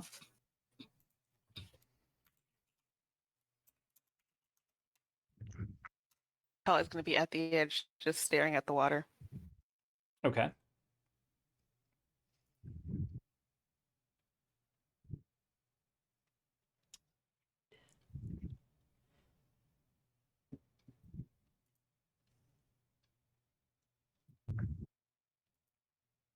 Yeah. I was gonna say, so if we look out, can we see anything in the water? It is too deep for you guys to see anything. I'm saying if anything was on Yeah. like the surface. No, you don't see anything on the surface, but waves breaking hard against the cliff face down here. That's fine. Yeah. How far down did you say the water About 80 is? feet or so, give or take. Oh, okay. Gotcha. So Significant. he's too far to bless. No. Should have thought of that sooner. I should have, and I didn't. Oh, well, nothing we can do about it now, but wait. Or Talium's probably gonna go find Sevgi. Oh God, right. Aquila. Oh, Or actually, because Aquila can't swim, should I stay while Aquila goes to find Sevgi?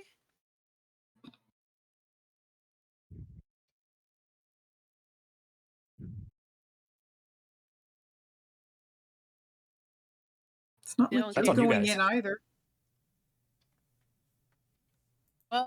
Well, I mean, I guess you could throw him a rope if you need it, because you're stronger than, Yeah. you're a better anchor than I am. The both Yeah, of you so- do see the rope that has gone slacked continue to slap hard against the wall as waves continue to bring it back and pull it back into sea and slap it against the wall and pull it back into sea. You can see that Ander is no longer on the other side of this rope. Yeah. yeah. I want to reel that in case you have to throw it back to him later. Good that way. You need an anchor on the end of it.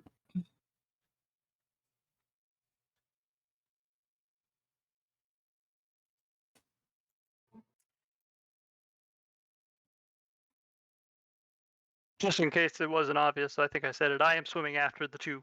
Okay. Yeah. I did not hear you if you said it, but Oh, I good to didn't know. either. Good to know. that was the whole point of untying myself, was so I could go after them. Okay. Makes sense. Kind of assumed that, yeah. Yeah. I still have Okay. Longshore on me. I'll just go after Sevgi real quick. All Yeah, right, fair. Tali, you turn around and start dashing your way backwards. Aquila, you stay there. Black is there as well. Black does look rougher than you thought he looked. I don't suppose you have anything that you can do.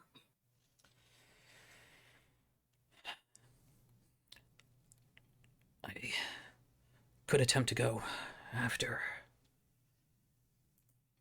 I don't know It that may that's why. be easier to simply investigate the census should they manage to claim their prize. It would not They'll be just a total failing. stonewall us. They will make it difficult, but we have our resources. There will be much that the census has to answer for today. Hmm.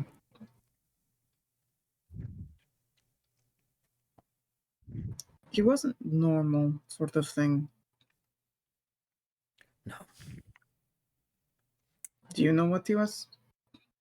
I have suspicions. Which are Ander, make me an athletics check to see how well you swim down here. Because there are gloves of climbing and swimming, right? Never mind, you have 30-foot swimming speed. What does that reduce Ori down to? Yeah, the only reason I went into this is because Yeah. I have the gloves and the hat. and Ori is his leg ain't good, and Yeah, Anders basically a merman now. yeah. he's Aquaman. Effectively. Man.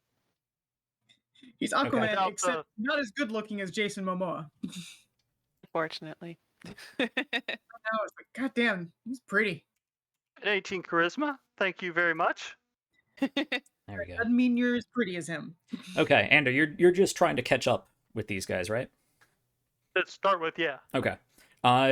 Despite his injury, and despite these gloves that help you to propel yourself forward, you can see on contact with water, they develop a sort of webbing that just sort of grows between the fingers, and you push yourself deftly through the water. It looks like he's moving quite well through it as well. Oh, he's a mer person. No. Another Aquaman. Just shoot him. How Uh, far? Nope. he's maintaining about 60 feet from you.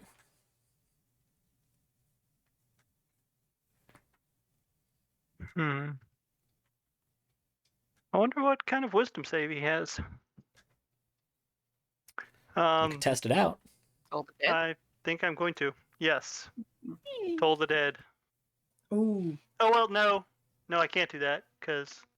Well, no, yeah, we did decide you can do verbal components underwater.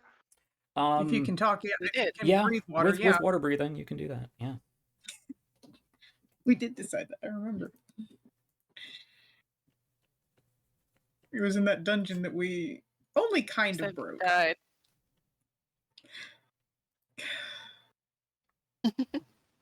Didn't die. We just failed our medicine checks. They don't know that. We know it. So what you doing, Ander? Toll the dead. Oh, right. That's a wisdom save on him. Sorry. Yeah, wisdom 17. Wisdom Nice. 17. He's fine. God damn. Oh Okay. my god. Again.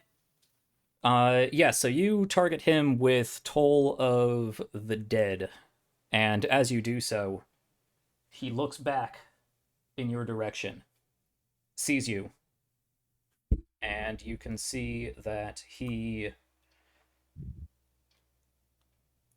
a large bubble of air escapes from his lungs as he sees you, locks eyes on you, and the two of them...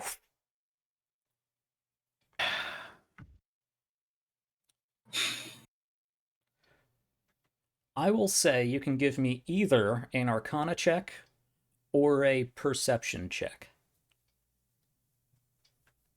To do what? All right. To Um, Didn't get dance. far the first time, so. Huh? Well, they're about the same. Either so an let's Arcana go. to determine what he cast or a Perception to see what you see. You know, what those checks usually are for. Arcana. It was the same either way. Okay. So Yeah, you're not certain. You're not certain.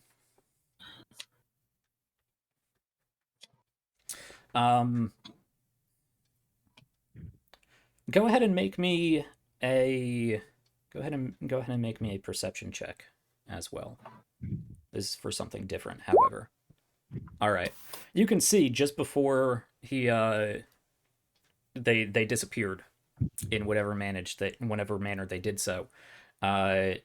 Demoliba, there was a trail of blood coming off of her. You could see clearly that she was limp. She was not moving. Her eyes were open in shock, though she was unmoving. There was no bubbles of air escaping her lips or her nose. She was completely blank, unmoving, and bleeding quite a lot. But that's what you get the sense that she was almost certainly dead. However, you've lost track of her and the agent. all right. We wanted, she said. Well, I Oh, guess it's not there. surface and try to find some dry land to. It's not going to result in me getting smashed against a cliff. Okay, so you don't want to surface and head back to the wall. You want to try to swim to presumably the docks. Well, I assume if I go to the cliff, I'm just going to get. Those waves are going to. Yeah, if you surface me a near the paste. cliff, they're gonna slam you against the cliff. Yeah. Yeah. So I was trying to surface out in the open water and just kind of get a lay for where I am. Okay. Aquila, you are the only one. Well, you and Black are here. You can look out, and you do see. I'm not going to call this passive because it's too far for it to be passive. Go ahead and make me a perception check. You are actively looking at this point. Oh, I really need a break, but I don't want to break the narrative. 18. Perception, not persuasion, not performance. Perception. 18. Okay. You do break You do see Ander break the surface. Out in the distance. How far in the distance?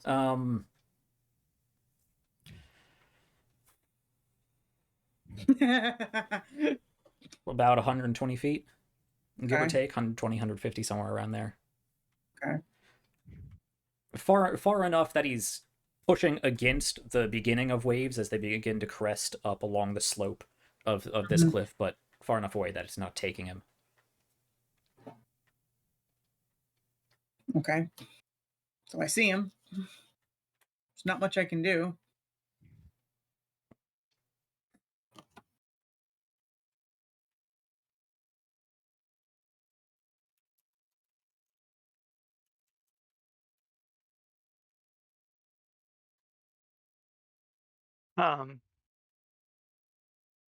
When I surface, what can I make anything out? Yeah, you Lights under break land? and you see about 120, 150 feet to the ledge, another 80 feet or so up to Aquila, who you can see there sort of reaching a claw out in your direction in the lupine wave that she may have. Not transformed in. What's that? Probably wouldn't be transformed. Yeah, you'd probably break at this point. So you see Aquila in her Goliath form standing there talking with Black. And you do look out westward, and you can see you're probably about half a mile or more to the docks and to a number of... Actually, you see you're about a half mile to a gigantic stone wall that you can surmise from where you are is the back wall of the fortified docks, the fortified port, walled off bay of Sann'Kett.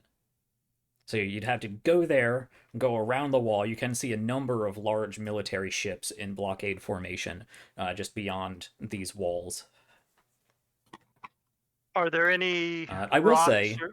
you can look eastward, actually, and you're probably about a mile and a half or so to where the slope of the sort of hill that Sann'Kett was built upon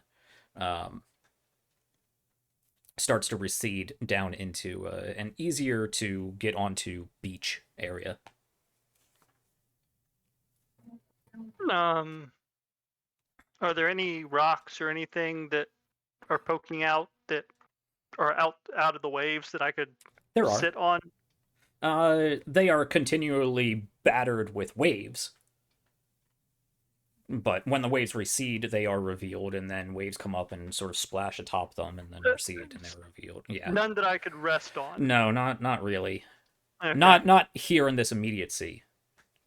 Further eastward, as the slope begins to level out, you see some that you could rest on. Yeah, I guess I'll swim out that way. Okay. And then basically make a judgment of whether it would be faster to get to the beach or take a short rest on the rock to get my spell slots and then fly. Yeah.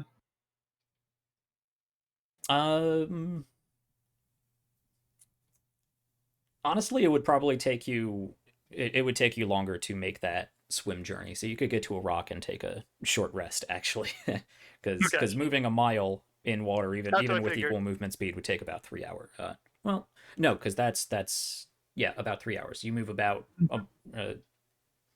you move about 3 miles an hour, right? So it would take you about 20 minutes. 20 minutes or so, right? Is that how math works out? I think that's how math works out. Yeah. So you could make the push to land before you would get your short rest in. Okay. You'd be exhausted. Like, I will give you a level of exhaustion by the time you get there, because you are still fighting the waves, even if you do have a good swim speed. But you can get there. I mean, actually, I'd probably just try to find a rock and then fly back to where we left off. Okay. Like, after I get my spell slots back. Tali, you make it back to Sevgi, who, at this point, I assume, is just sitting down in one of these crossroads, catching her breath. Recovering from the run. You have 2 points of exhaustion at this point, and have no idea where anybody went. Besides some coins here or there, but you two meet up. The Tempest Twins are reunited. Black and Yay. Aquila see Ander swimming eastward. I'm sure Ander makes some sort of motion to a rock and like, I'm gonna fly or something. Yeah. Well, and once I get there, I can pull out my Yeah. book and Yeah. That's actually a really impressive swim speed. Mm-hmm. Like that's like triathlon swim speed. Yeah. But with magic gloves. There you go. Bitch. Okay. Unless you guys have anything you immediately want to do, I'd say we just skip forward to when everybody is reunited back that in sounds- Sann'Kett. Yeah. Okay.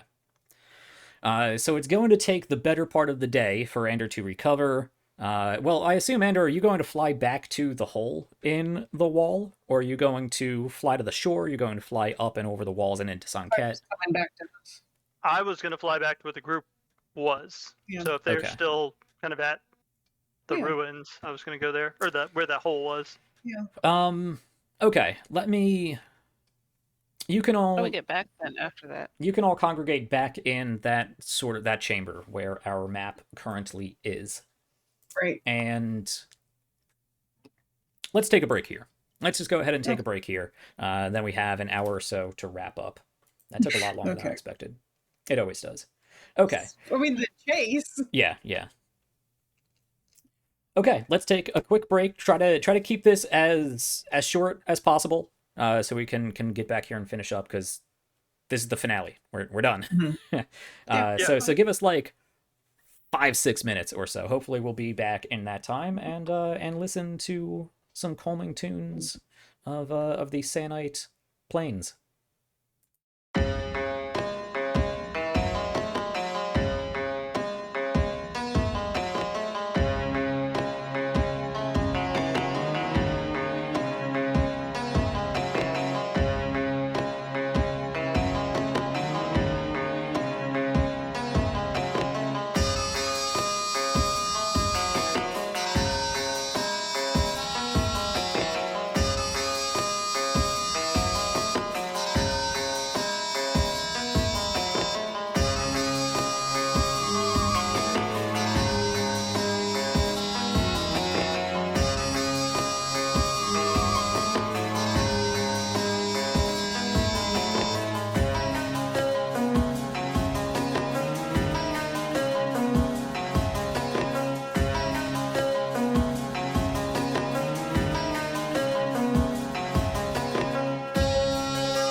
Welcome back to the People's Ascension and the last little bit of our finale for our Seducer of Persicus chapter. The Seducer of Persicus herself seemingly dead beneath the waves of the Altemian Sea just outside Sann'Kett, clutched in the arms of Ori Ra, an arcane census retrieval agent who is pretty much on death's door himself, however, managed to escape, elude, and disappear from the party in whatever rough condition he was in with a clearly dead Demoliva. So, we will pick up with the party having reconvened down at the destroyed teleportation circle, down in wherever they are. Presumably, now that you've seen sort of the exit of this escape tunnel, you get the sense that you are deep underneath the palatial hill of the Sannite capital, Sann'Kett capital hill.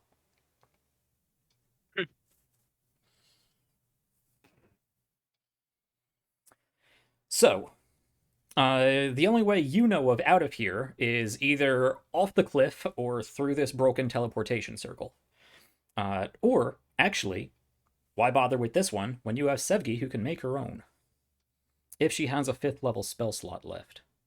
Yeah. I do. Okay. Yes. Now, the question is, do you want to just teleport back up to the one that you've already seen? You do have that address. It's a little wonky because it's supposed to only be 1-to-1, but eventually you could probably make it work. Or, since you're down here, I don't know how well you consider your objective complete or not, you could choose to investigate who else might have a teleportation circle address for you to go to. It's up to you. Well, you use guys as a whole. At the guild I hall. want to say, would Mixed Black have one?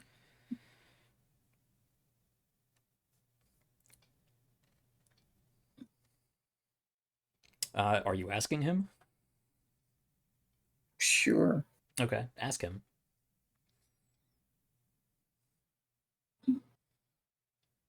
Do you have anywhere that we could teleport to? There is, of course, the one up above.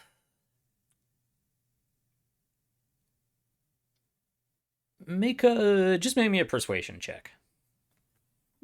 Which I know isn't your strong suit, but you're about the only person who could make this request anyway. That's all he says. Aw.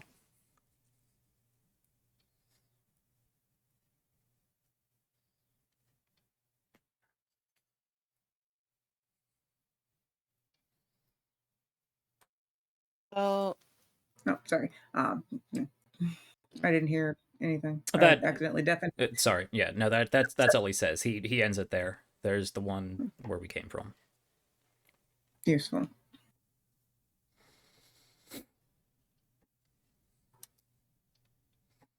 I will say, you can see he's gone back. They've gone back to their calm, reserved demeanor. There's very little emotion displayed on their face.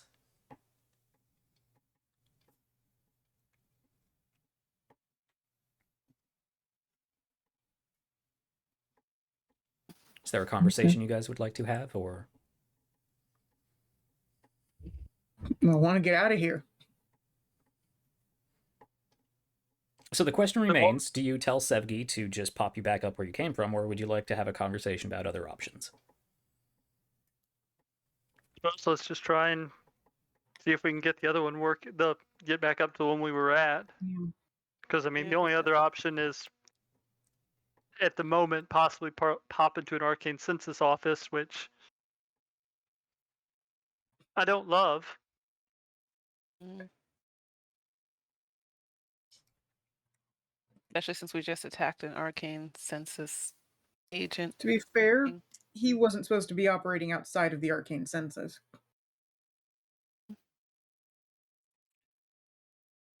So I'm trying to get you guys to roleplay here, but if you won't, we can just skip to Sevgi using her spell slot. Sevgi, I mean, I don't.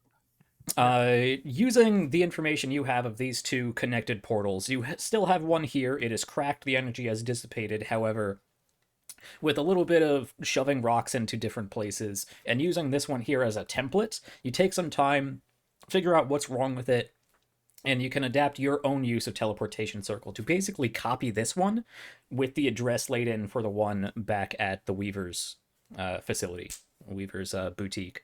And it probably takes you, how long does it normally take? Like 10 minutes or so? 11 minutes? Ritual spell? Something like that? I think about 10, if I'm not mistaken.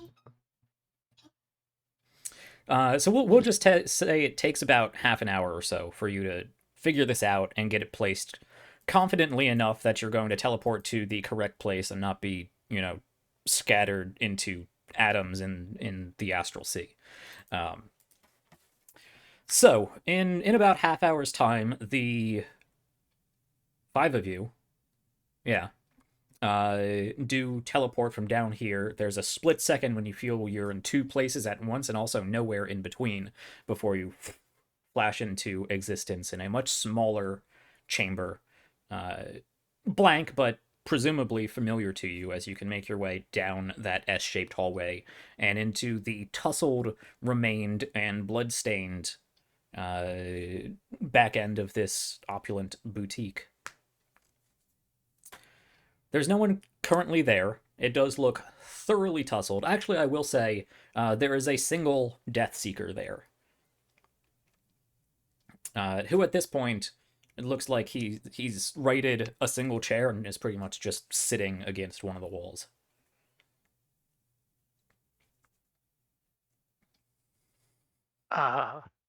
He's alive, right? Like, Yes, yeah, that's he's no- alive, yes. Or as alive as Death Seekers can be.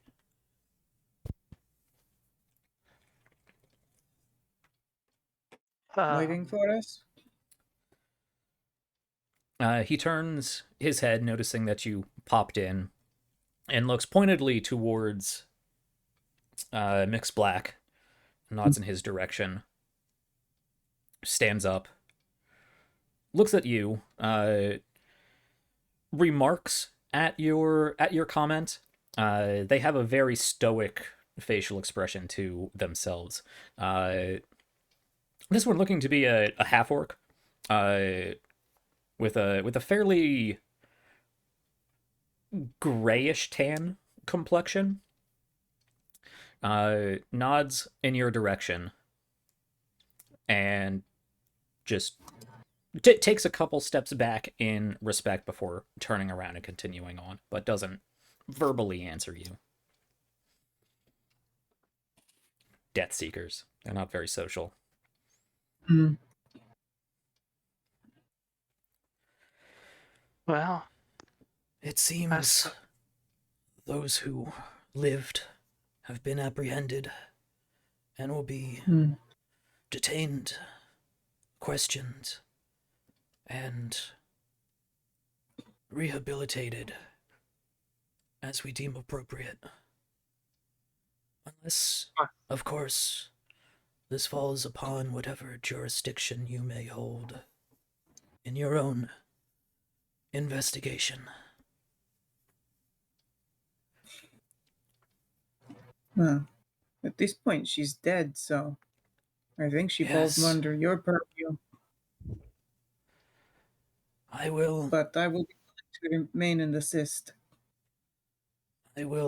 of course, persist in my investigation, both as to her fate, her whereabouts, and, of course, a thorough investigation of the census and its activities today. As I said, there is much for them to answer for. there is also that one last member of leadership that seems to have gotten away. Itasi, I believe, was her name. Yes. Susie died, No, she didn't. did she? No. Oh. Yes.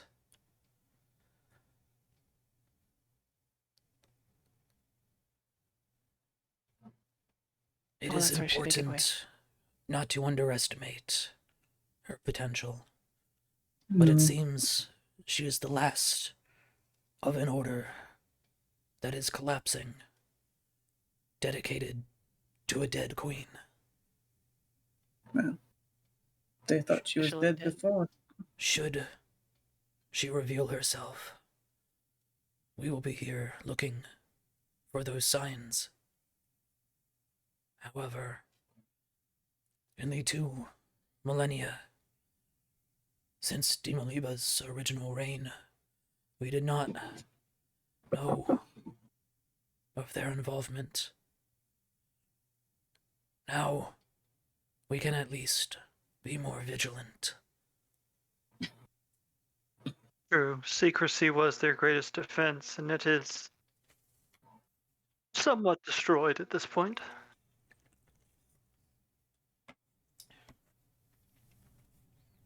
What about us? How are we gonna get out of the city with that blockade there?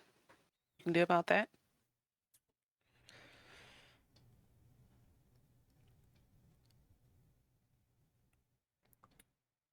No, Well- Dimaliba's not leaving. Well, they may not thoroughly trust my order at this point. My word carries weight amongst the city.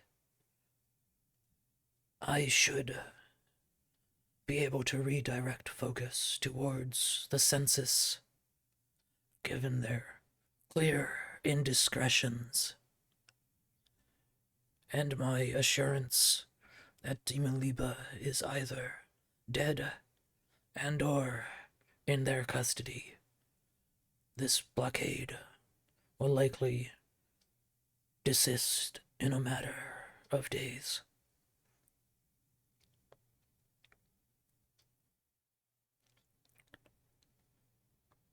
Wow. Okay. I suppose that wraps up what we came to do.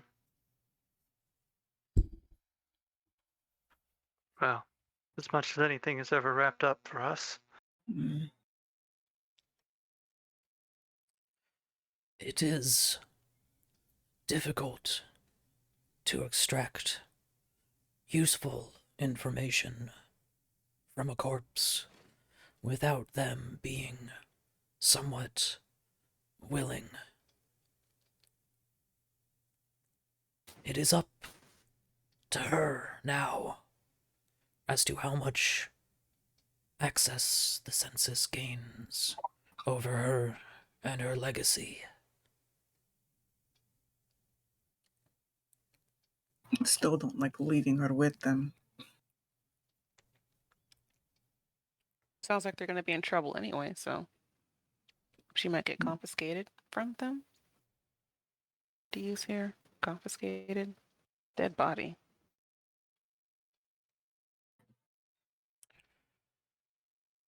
The political landscape of this city will likely be in turmoil for months, if not years, to come, Yeah.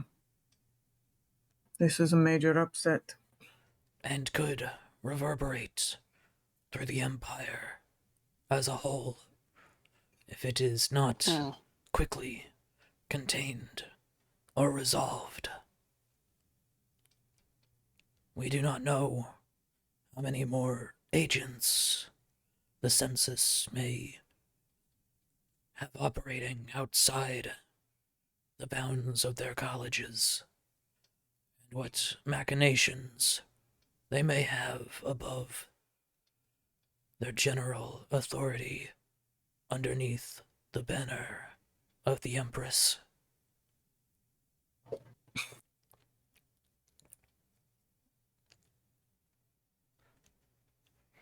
Mm.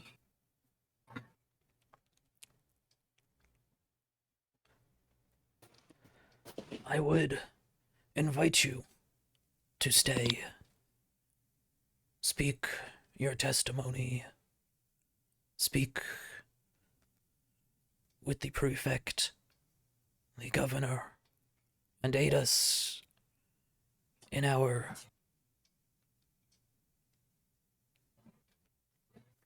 audit of the census.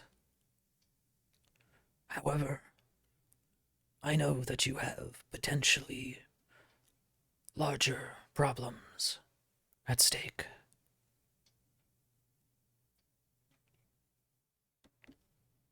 Yes. As much as the census is clearly an issue, there are things even beyond them that need to be dealt with.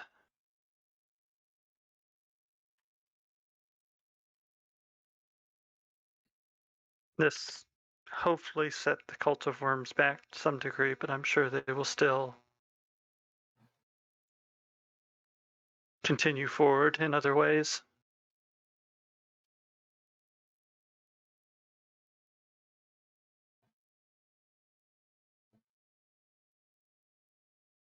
It is your intent, then, to leave the city? Yes, we need to get back to Genavia and our base and figure out our next move. I will remain. Sort of tilts his head, his chin in your direction. That being really the only emotive that they display. The hunt is not done. I suppose it is not. It can Then be difficult for your kind to let a prey escape. I believe your order originated here. However, it did. they have left. If you Yes. would like to stay and continue the investigation into the ancient queen and the census's betrayal, the Death Seekers will aid you in the creation of your own pack.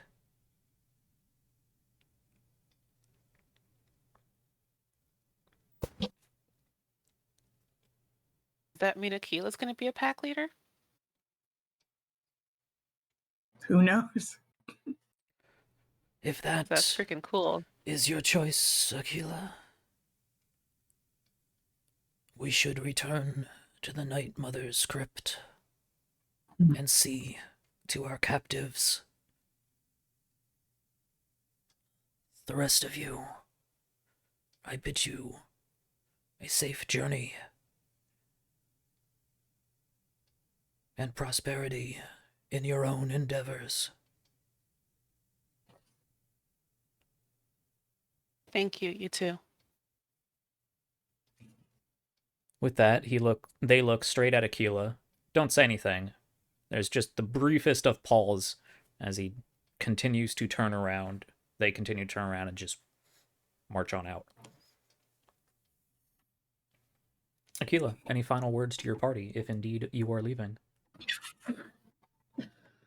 It's hard. Wanna go, Aquila?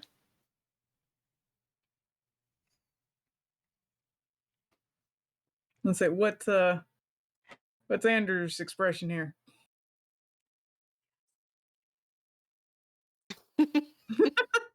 No. Don't mind me. Probably just Xander wouldn't. exhaustion. Probably looks a little bit old, like he probably just lost a year of his life and a little dead inside, but it's a number of things that are adding to that, not just you. Yeah.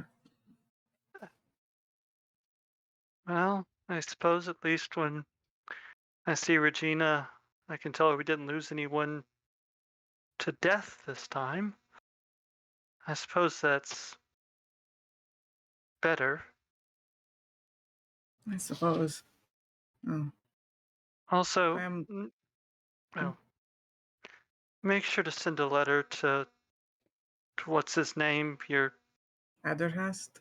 yes, so that he knows you're here and I didn't kick you off a boat somewhere and come after me. Come after you. I'm pretty sure I told Aquila about that. Oh, because they were super angry with each other at that time. Did I never say that? No, I don't you think it didn't. came up. No, Oh. it didn't. Oh, Because there was that little Yes. bit where Akio was basically just Yeah, not yeah, acknowledging you his were not in a existence. good place oh, that time. yes. That night after the whole meeting, he Mm. somewhat jumped me outside the city and at sword point. I don't know what he had. It was sharp and pointing in my back. Threatened my existence if anything happened to you. So it'd be nice if we could ensure that didn't happen. You're assuming he's still alive. Well, I assume the worst for myself. It's kept me alive this long. Fair. No. It might not matter. I don't know if I've redeemed myself to the Order. I don't think that matters as far as him killing me if anything happens to you. I don't think you necessarily need to be in good graces for that threat to be followed through on. I think we both know that. Possibly. Well, I can't say I won't miss having the constant threats of being turned in. I have not threatened you in quite a while. But I will miss working with you. I And will miss hold- you as well, actually. holds out a hand to her. Akila will take it. And And- actually, she's going to pull him in for a hug. Well, okay, because he was going to do something similar. But specifically when he goes in for the hug, probably on his tippy toes a little bit, gets next to your ear and if Go you, ahead. huh? Go What? ahead. Go ahead. Whisper into her ear, and if you off one or two census agents in my name, I'll send you a letter. I was going to turn this into a group hug. I will mail Gonna you pull their 17 ear too. as I kill them. No. That's not Akila No. style. No. Group hug. No, Tali's gonna Go- pull Sev again and make this a group hug, and I'm gonna cast guidance on Keela one more time for the road. Even though guidance lasts like one round 6 or seconds. something. Yeah. It's a minute. I Oh, mean, it's a whole minute. Yeah. if sure. you'd like, I can do For that the too, road. so you can hear the No, doc I voice one more prefer time. hers. You sure? I prefer hers. I I will know not how miss much you that. love his voice. No. Aquila, roll me a strength check. Just for the giggles. Oh Lord. Oh, damn. Okay. Yeah. I'm tired. Yeah, you're tired. Everyone's exhausted. I am exhausted. That was to roll to actually, see if you could like pick up all three of them in a big group hug, but you don't manage but- well, to. if you, I was like, why wouldn't that be? Oh, why wouldn't that be athletics? What's your athletics bonus? +5. Sure. Aquila hugs all three of you. Her being taller and much wider wingspan manages to hold on to all three of you, give you each a nice, semi-painful, tight hug, and Not lift you quite just bone-crushing. off your feet. Just off your feet. Oh. Before... Actually, before we go away, Mhm. can I sense Redna? Yeah. Oh yeah. I'm gonna. Well, first of all, apologize for the disconnection and tell him to come in. Okay. But I was gonna say, it's like before I part from the group, flying- I would like to give them a few things. A flying eldritch squirrel glides its way into the back of this room. And lands on Anders' head, still in this tangled group hug. As, You wanted to say goodbye. as you guys release. Goodbye, Redna. Goodbye. Are we leaving? I'm leaving. Where are you going? We're Well, with other people like me, but not quite the same. There's other you? Not the same. Are they a different color? Yes. Which is technically true. Okay. But yeah, no, I want to make sure I give the group some things before I go. Sure. You know, want to make sure they money. have access to the bank account. Bitches, I'm out of here with all your money. Yeah. All like 40,000 gold or whatever ridiculous amount you have. Something like that, yeah. I have to go back and look because I've got it written down. Yeah. Let me make sure of what I've got. I'm keeping my swords. Obs. We can handle the nitty gritty just off camera. So if there's anything personal like gifts you want to hand out, let's do that. And any just like general handing over equipment, we can handle off camera. Yeah. I've got to remember because I actually have things spread across Roll20 and my D&D Beyond. Sure.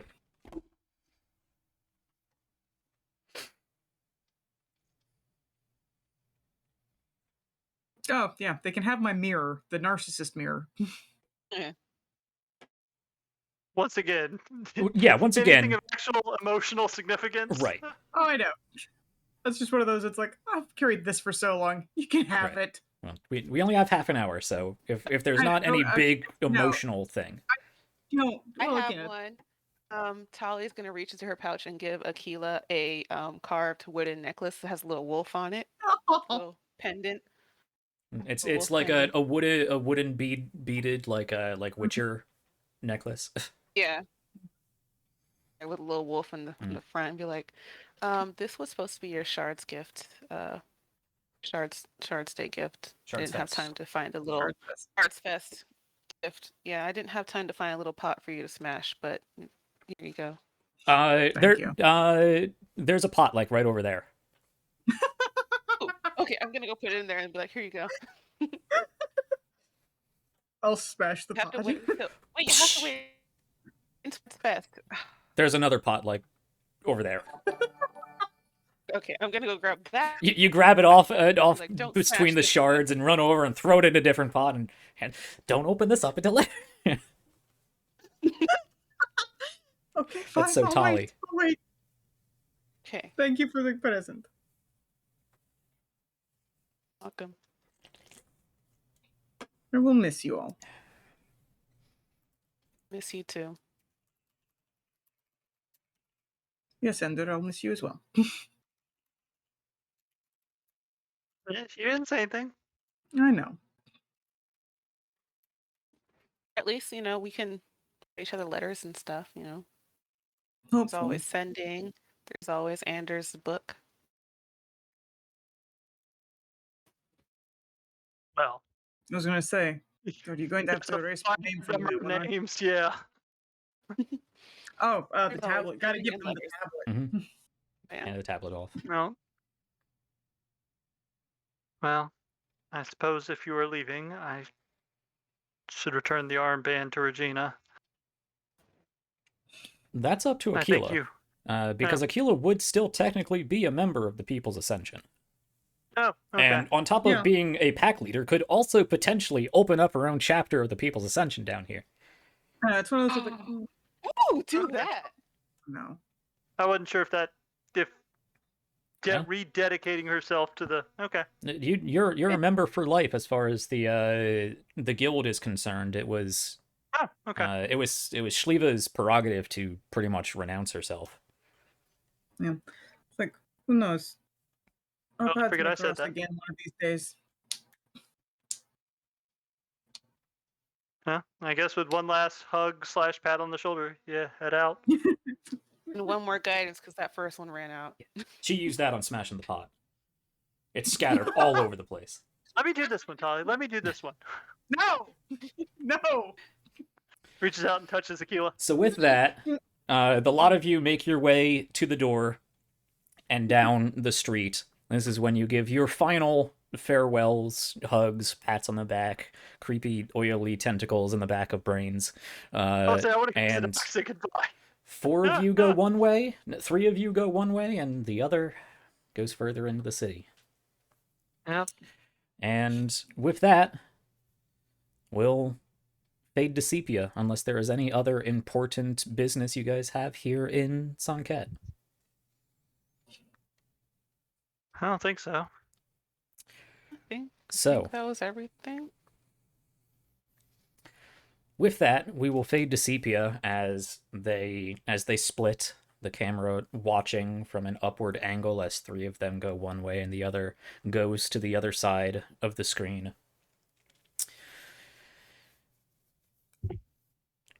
So that's it. A win for you, and a win for me. Or at least one half of a win for you and one half of a win for me. We'll see how it turns split out. Yeah.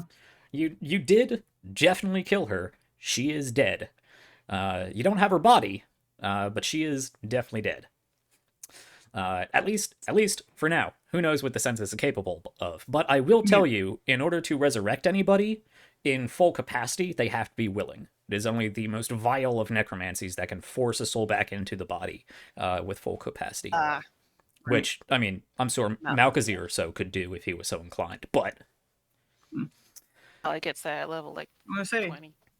do I get to know if Aquila would have redeemed herself? Yeah, let's as we fade to sepia, we come to the sort of Oh, she killed.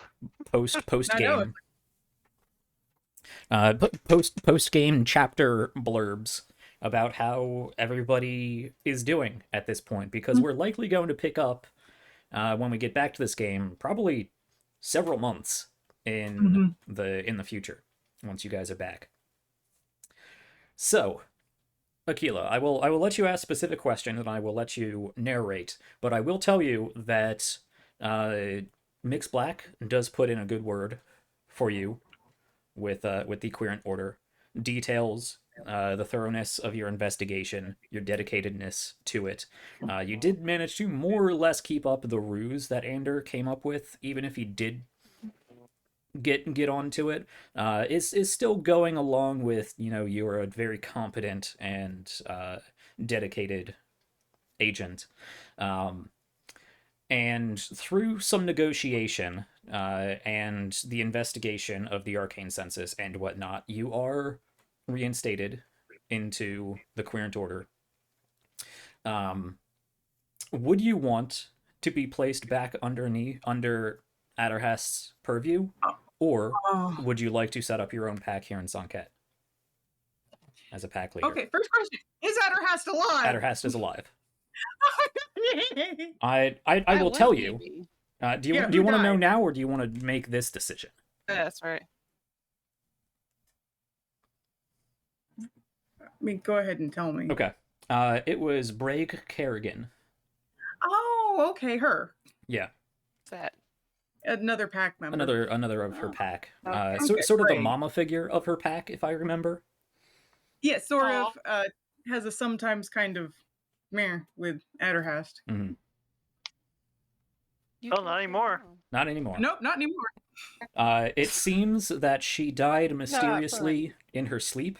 However, it was determined that her soul has been forcibly removed from her body and is unable to be contacted or otherwise manipulated.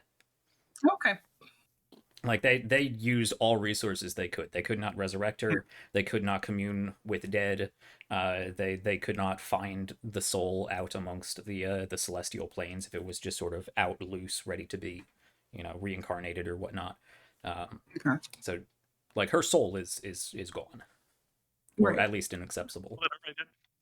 Well, does mean she can't be raised as herself. Yeah. Okay. So, are you Hey, remaining? but I didn't kill Regina.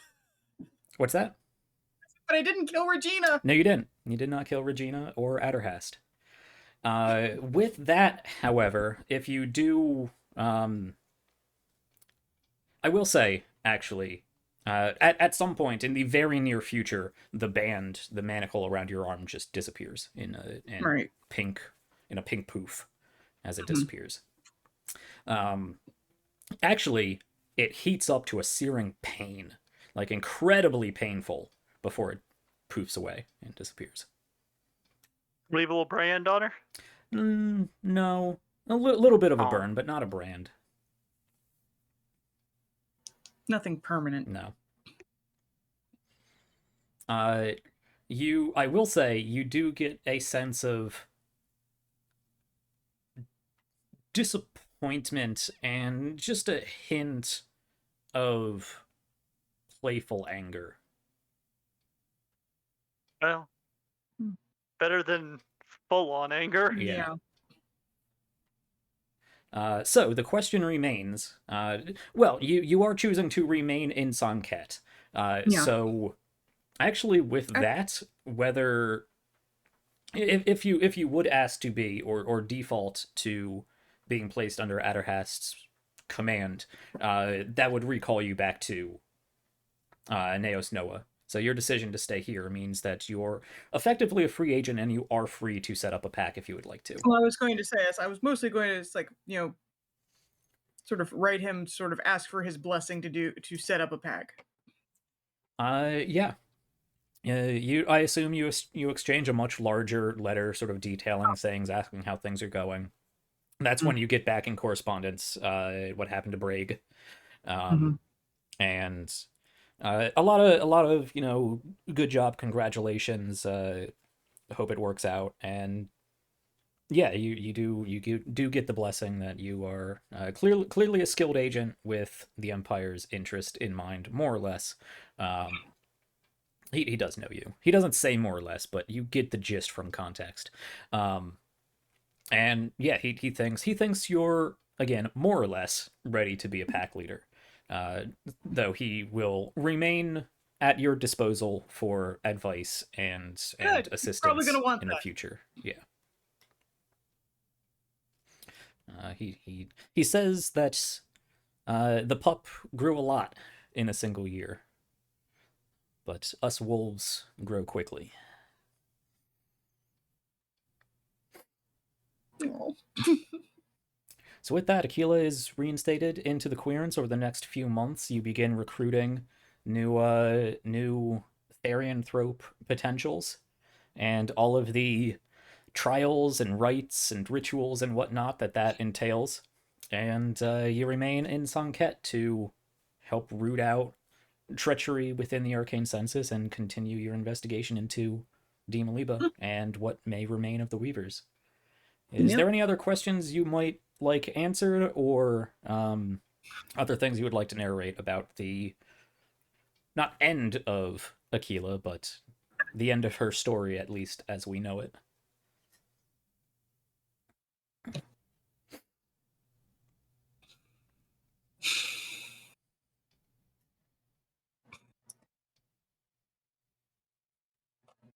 I don't know. I think because when she started this up, she was mostly out for sort of retribution, but I think through the pack and through these idiots that she's been traveling with, she's sort of set that aside, and it's less about her personal issues and more about what is the greater good of it. And if anything, I think she feels a bit unburdened by her experiences.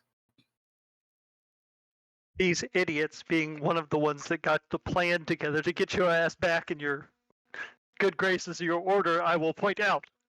Doesn't mean we're not all idiots.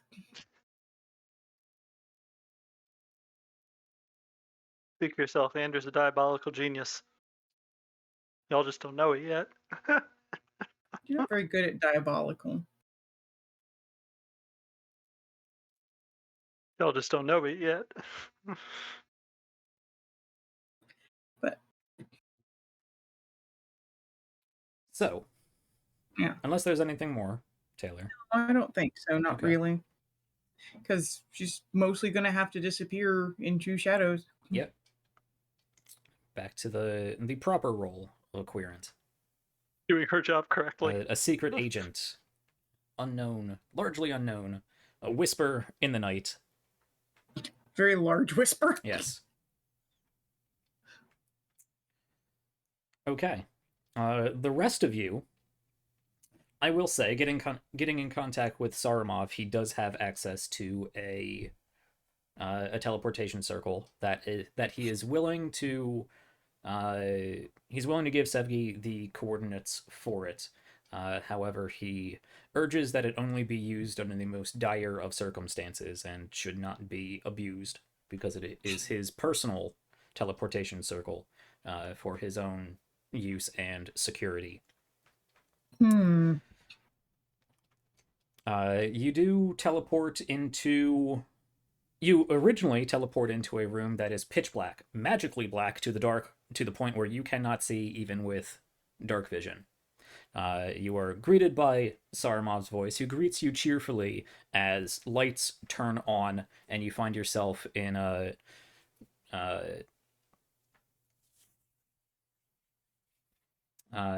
opulently decorated hallway. Nice paintings and statues and whatnot on against the walls. Lush, deep red carpet leading forward to a platform that looks like it has another stone circle carved upon it, smaller,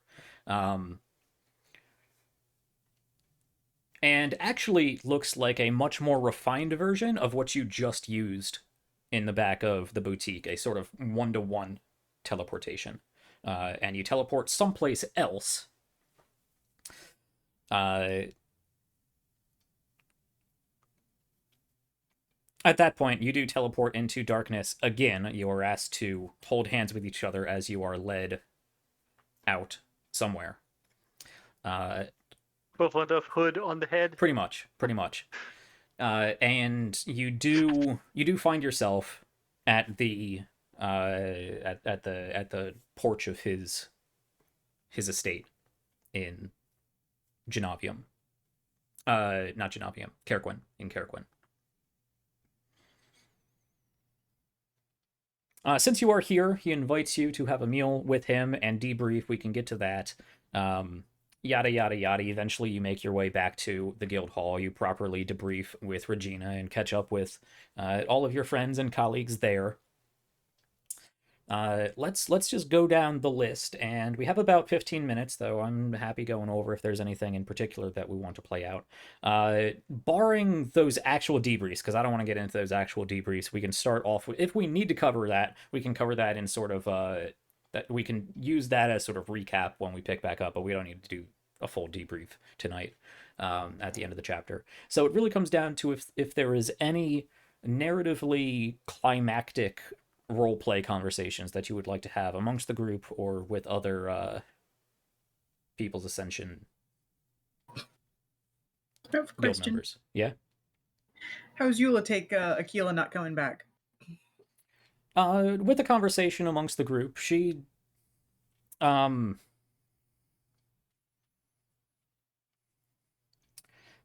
would probably be the only one to pick up that she does seem disappointed. But she puts on the brave face like nothing matters, nothing phases her. Everybody leaves eventually, yada yada. Eula's a strong woman that don't need no man or other really powerful mentor of any kind. Mentor? Yeah. But there's a hint of both disappointment and, hope that they may one day see each other again. Yada yada. Oh. Criddle letter to Adderhast, but not her.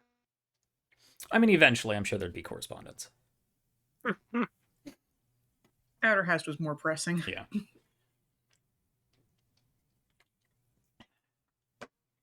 Anything else important you guys want to cover? The two people Ander wants to check on are Lalir and then probably Luteth, actually. Do you have a particular, important narrative conversation you would like to have, or is this just check and make sure they're all right?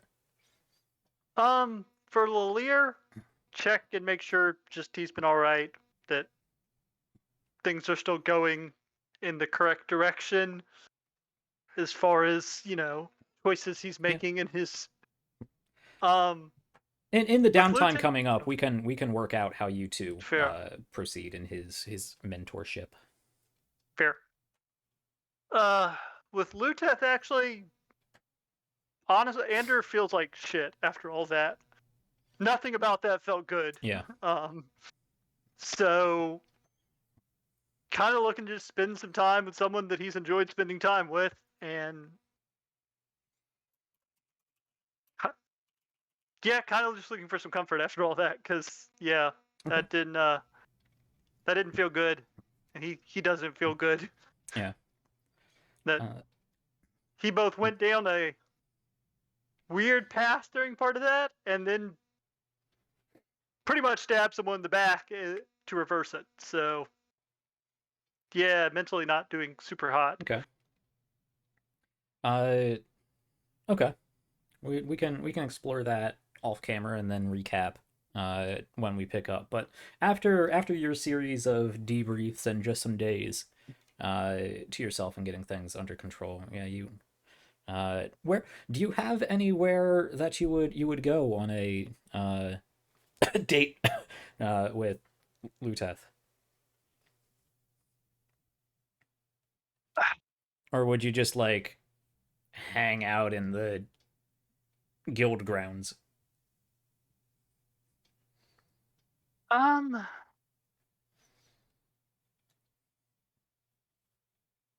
mean, the best thing I can think of is like what he kind of does when he is looking for time is kind of take a walk through sort of the outside of the city, kind of the farmlands and stuff. Okay. We see the two of them walking together, backdropped by the sunset as you walk among the different wheat fields and pastures surrounding Dupont. And as we fade away with the sun backdropping them, the two of you reach and clasp hands and continue walking forward, having a pleasant conversation. I don't know how pleasant it is, but at least a reassuring conversation. What's Come that? on, let there be a kiss. Sure. Yeah. Like one of those little shy kisses. Yeah. Sure. But y'all are ridiculous. I mean, that's That up is to the most Steven. adorable thing ever. That's up to Steven. We want it to be adorable, damn it. Just the faces I see in the other camera. Yeah. I'm not doing that. I was screaming just now. This is so exciting. This is Okay. so cute. Andrew goes into kiss, but suddenly there's a tree in front of him. Actually, the image I had in my head was they go to hold hands, and Redna like slurps out and kind of wraps around the hands or something. Yeah, that works. Or if they do go for a kiss, he's on his head. Like, what's going on? What are you guys doing? Andrew comes down in front. It's like Rinda comes down in front of Andrew's face. Not a full on. Why are you bumping your heads together? That's weird. Yeah.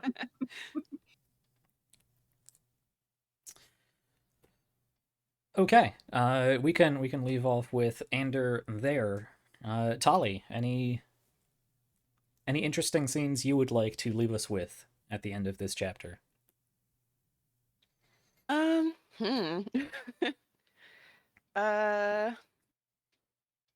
What did I say Tali wanted to do? I know she wanted to go take her souvenir to Adderhast as a gift. To Adderhast? Adderhast, sorry. You mean Hadram, dang right? it. Yeah. Yeah, sorry.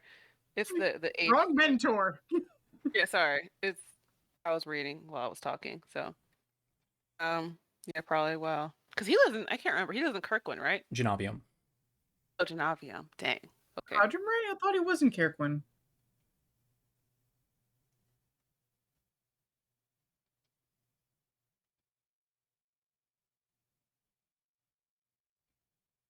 He might be in Carriquin. I was pretty sure it was Kirkland. Yeah, it's Carriquin. Yeah, never mind. It's Yeah. Carriquin. Yeah. Okay. We haven't Well, spent enough time in Genovium. Yeah, it's true. Yeah. Yeah. Well, while they're in Kirkland, right after Milo, stop. While they scratching, and this collar's going. Anyway, while they're in Kirkwind, right after they teleport, Tali's going to take a minute to go find Adderhast Hadram Ray. at the arcology. Hadron Ray, dang it! Why do I keep doing that? That hasn't happened before today. You Okay. can't have my mentor. You can make your way to the Elven Arcology within Kerquin. Make your way to his temple, Tulewena, sort of near the apex of this arcology. And can meet up with Hadram Ray, your quite ancient-looking elven mentor of some kind.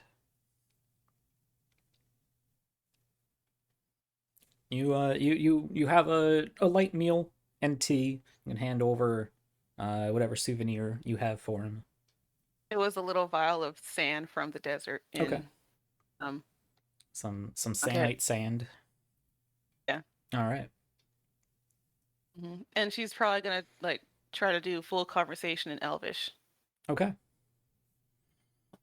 Which I believe you're proficient with at this point, right? Yeah, More or less. I am. Yeah.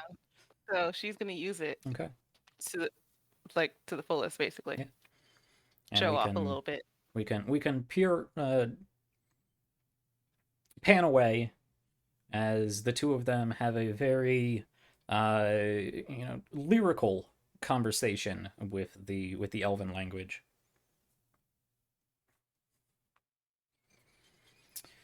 Sevgi, anything in particular that you would like to end our chapter with? I haven't really had a chance to come up with anything.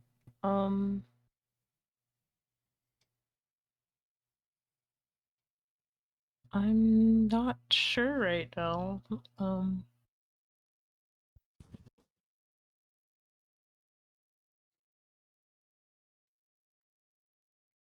I have something for you in that case.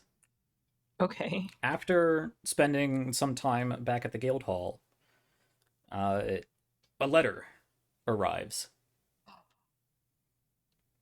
on which it simply says Sevgi. And it's folded down, but it is sealed with wax, but it just has written on the parchment Sevgi. Nobody's really sure where it came from. It just sort of was left on the stoop. And it is brought to you, the seal still intact, and it is a letter from your brother.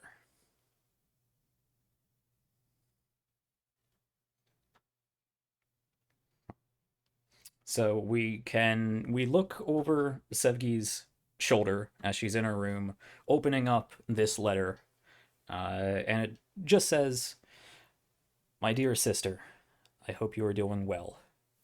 And then we pan down at it, and it unfocuses, and we will get to the contents of that letter when we pick back up again.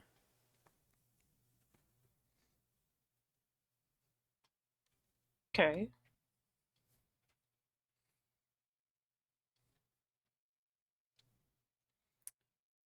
Okay.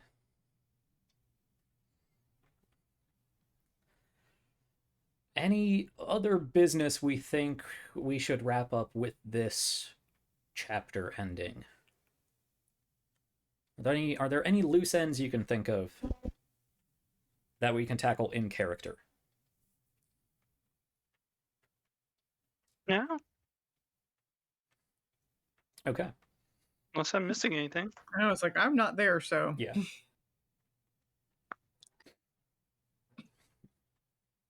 Tunaris does have a much more sophisticated robot leg at this point. Nice. Yep. Nice. 2.0 version.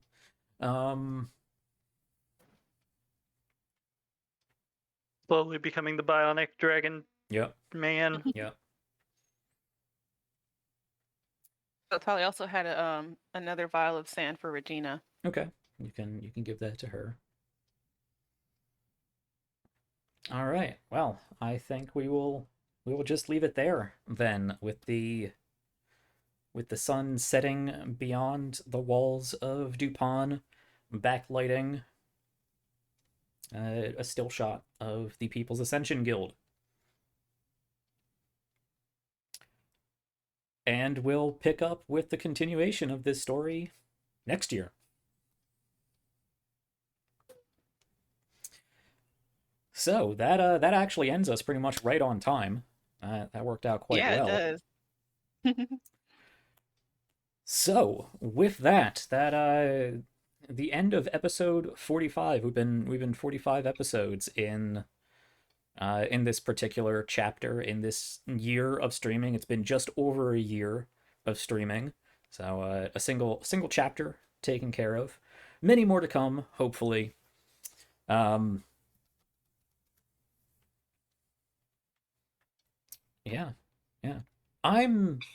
I'm happy with how this episode went. Me too. Okay. I like that. That was nice. It's a little sad to say goodbye to my character, had but yeah. fun. Yeah. Yeah. Saying Well, goodbye it's one of those. It's like but it was a lot of fun. it's what I said. It's like if they didn't catch her, then she was gonna. I hope it was a satisfying win-win. Yeah, I think it was. Okay. I mean, Akila's feeling much better about life. Mm-hmm. Yeah, Akila's doing pretty good. She went from exile to pack leader. Yeah. She got a huge promotion. She jumped a few steps there. Mm-hmm. Okay. Does well, feel guilty about break, but yeah. Brig's soul was either stolen or destroyed to fuel your binding of Tessedrin. Which, to be fair, was quite useful. Yeah. I was going to say this, like, look, Akila told Tali that she would expect that any of her pack members would have done the same. Yeah. Perhaps. Very much perhaps. Okay. So, that's all we have for our D&D adventure for now, for this year. We are going to go do an after show. We have plenty to cover. Probably going to be back to our longer after shows as long as these guys can stick around. Do a real analysis of these last two episodes, and if we can, just generally discuss the arc as a whole. So we'll see about that. Hopefully we'll get to it tonight. If we have to, we might do some sort of extended after show Q&A interview sort of thing in the coming weeks. So we're gonna go do that. That is going to be recorded and made available for free on our YouTube, with it being a chapter ending. I think that's an important one to release to everybody, so we can get all the conspiracy theories out there. Let us know what let you guys know what I had in mind, what the players had in mind, what they found out, what they didn't find out, how everything changed throughout the story. So that is going to be available to everyone. That is on our YouTube channel. That is listed below. Do head over to YouTube and subscribe to us there. Press all the nice buttons. There's thumbs up and bells and all kinds of stuff. I don't know how it works. Go press all those nice buttons. Don't press the bad buttons. It will send an electric shock feedback through your computer, which is no fun. So just the good buttons, just for your own safety. That's going to be made available to everybody, as well as the I like to do the first episode after shows and the last episode after shows made available on YouTube. So look out for those in the coming week. If we don't tackle everything tonight, I may save what we have tonight and just edit it into whatever we get into when we can actually do a full, like, however long it takes for us to talk about things. And that'll be available there. If you liked what we have here, if you like us, if you like the stories we tell and want to see more of them, I encourage you, if you have it available in your own means, to consider subscribing here, or even more helpful, to head over to our Patreon. Andrew, for some reason I can hear myself through your microphone. Or to head over to our Patreon, where the rest of the after shows are located, as well as character sheets for all of our lovely level 10 characters, NPC sheets for all of the for a lot of the NPCs, creature stat blocks for various creatures there, and I have a lot to dump to Patreon. And now that this story arc is over, a lot of things I was holding on to that I'm probably going to dump in various waves throughout the next couple months. So keep an eye out on there. Again, you can help us out there for as little as $1 a month.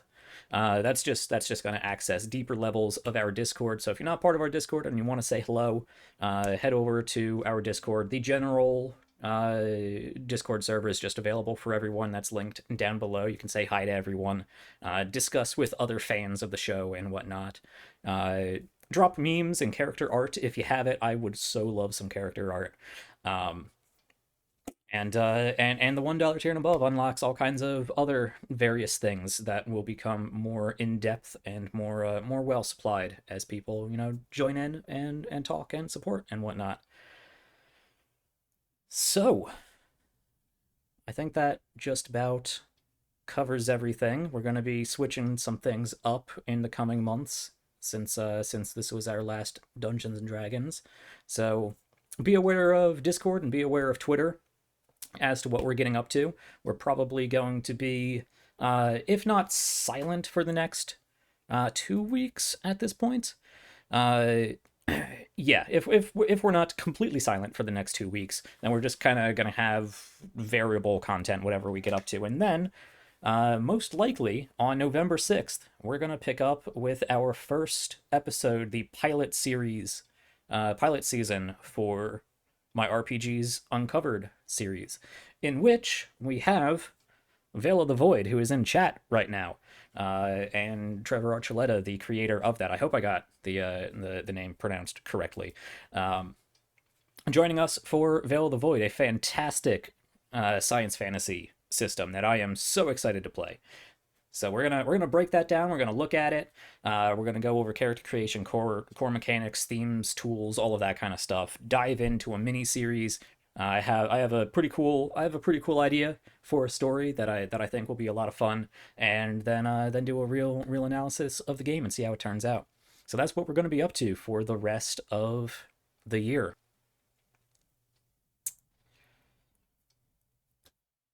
Yeah, I do think that just about covers everything. So I want to say thank you to all of my great players and cast members here for a great chapter, great chapter finale. I think things were a little rough last week, but I think we more than made up for it this week. I had a lot of fun. It was so cinematic and suspenseful in my mind theater. I hope that transferred to you guys, players and audience members. It was a great show in my head, so I hope that translated. So we're gonna go do an after show, and that's all we have for now.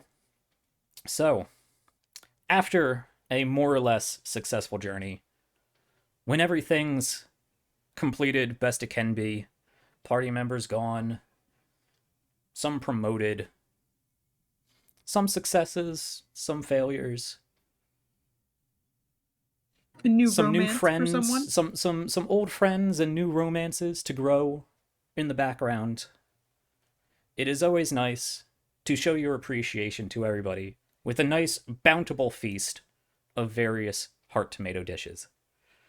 Good night, everybody. Be well, be safe. Keep having fun. Keep checking back here at the People's Ascension. Bye. Thank you and good night.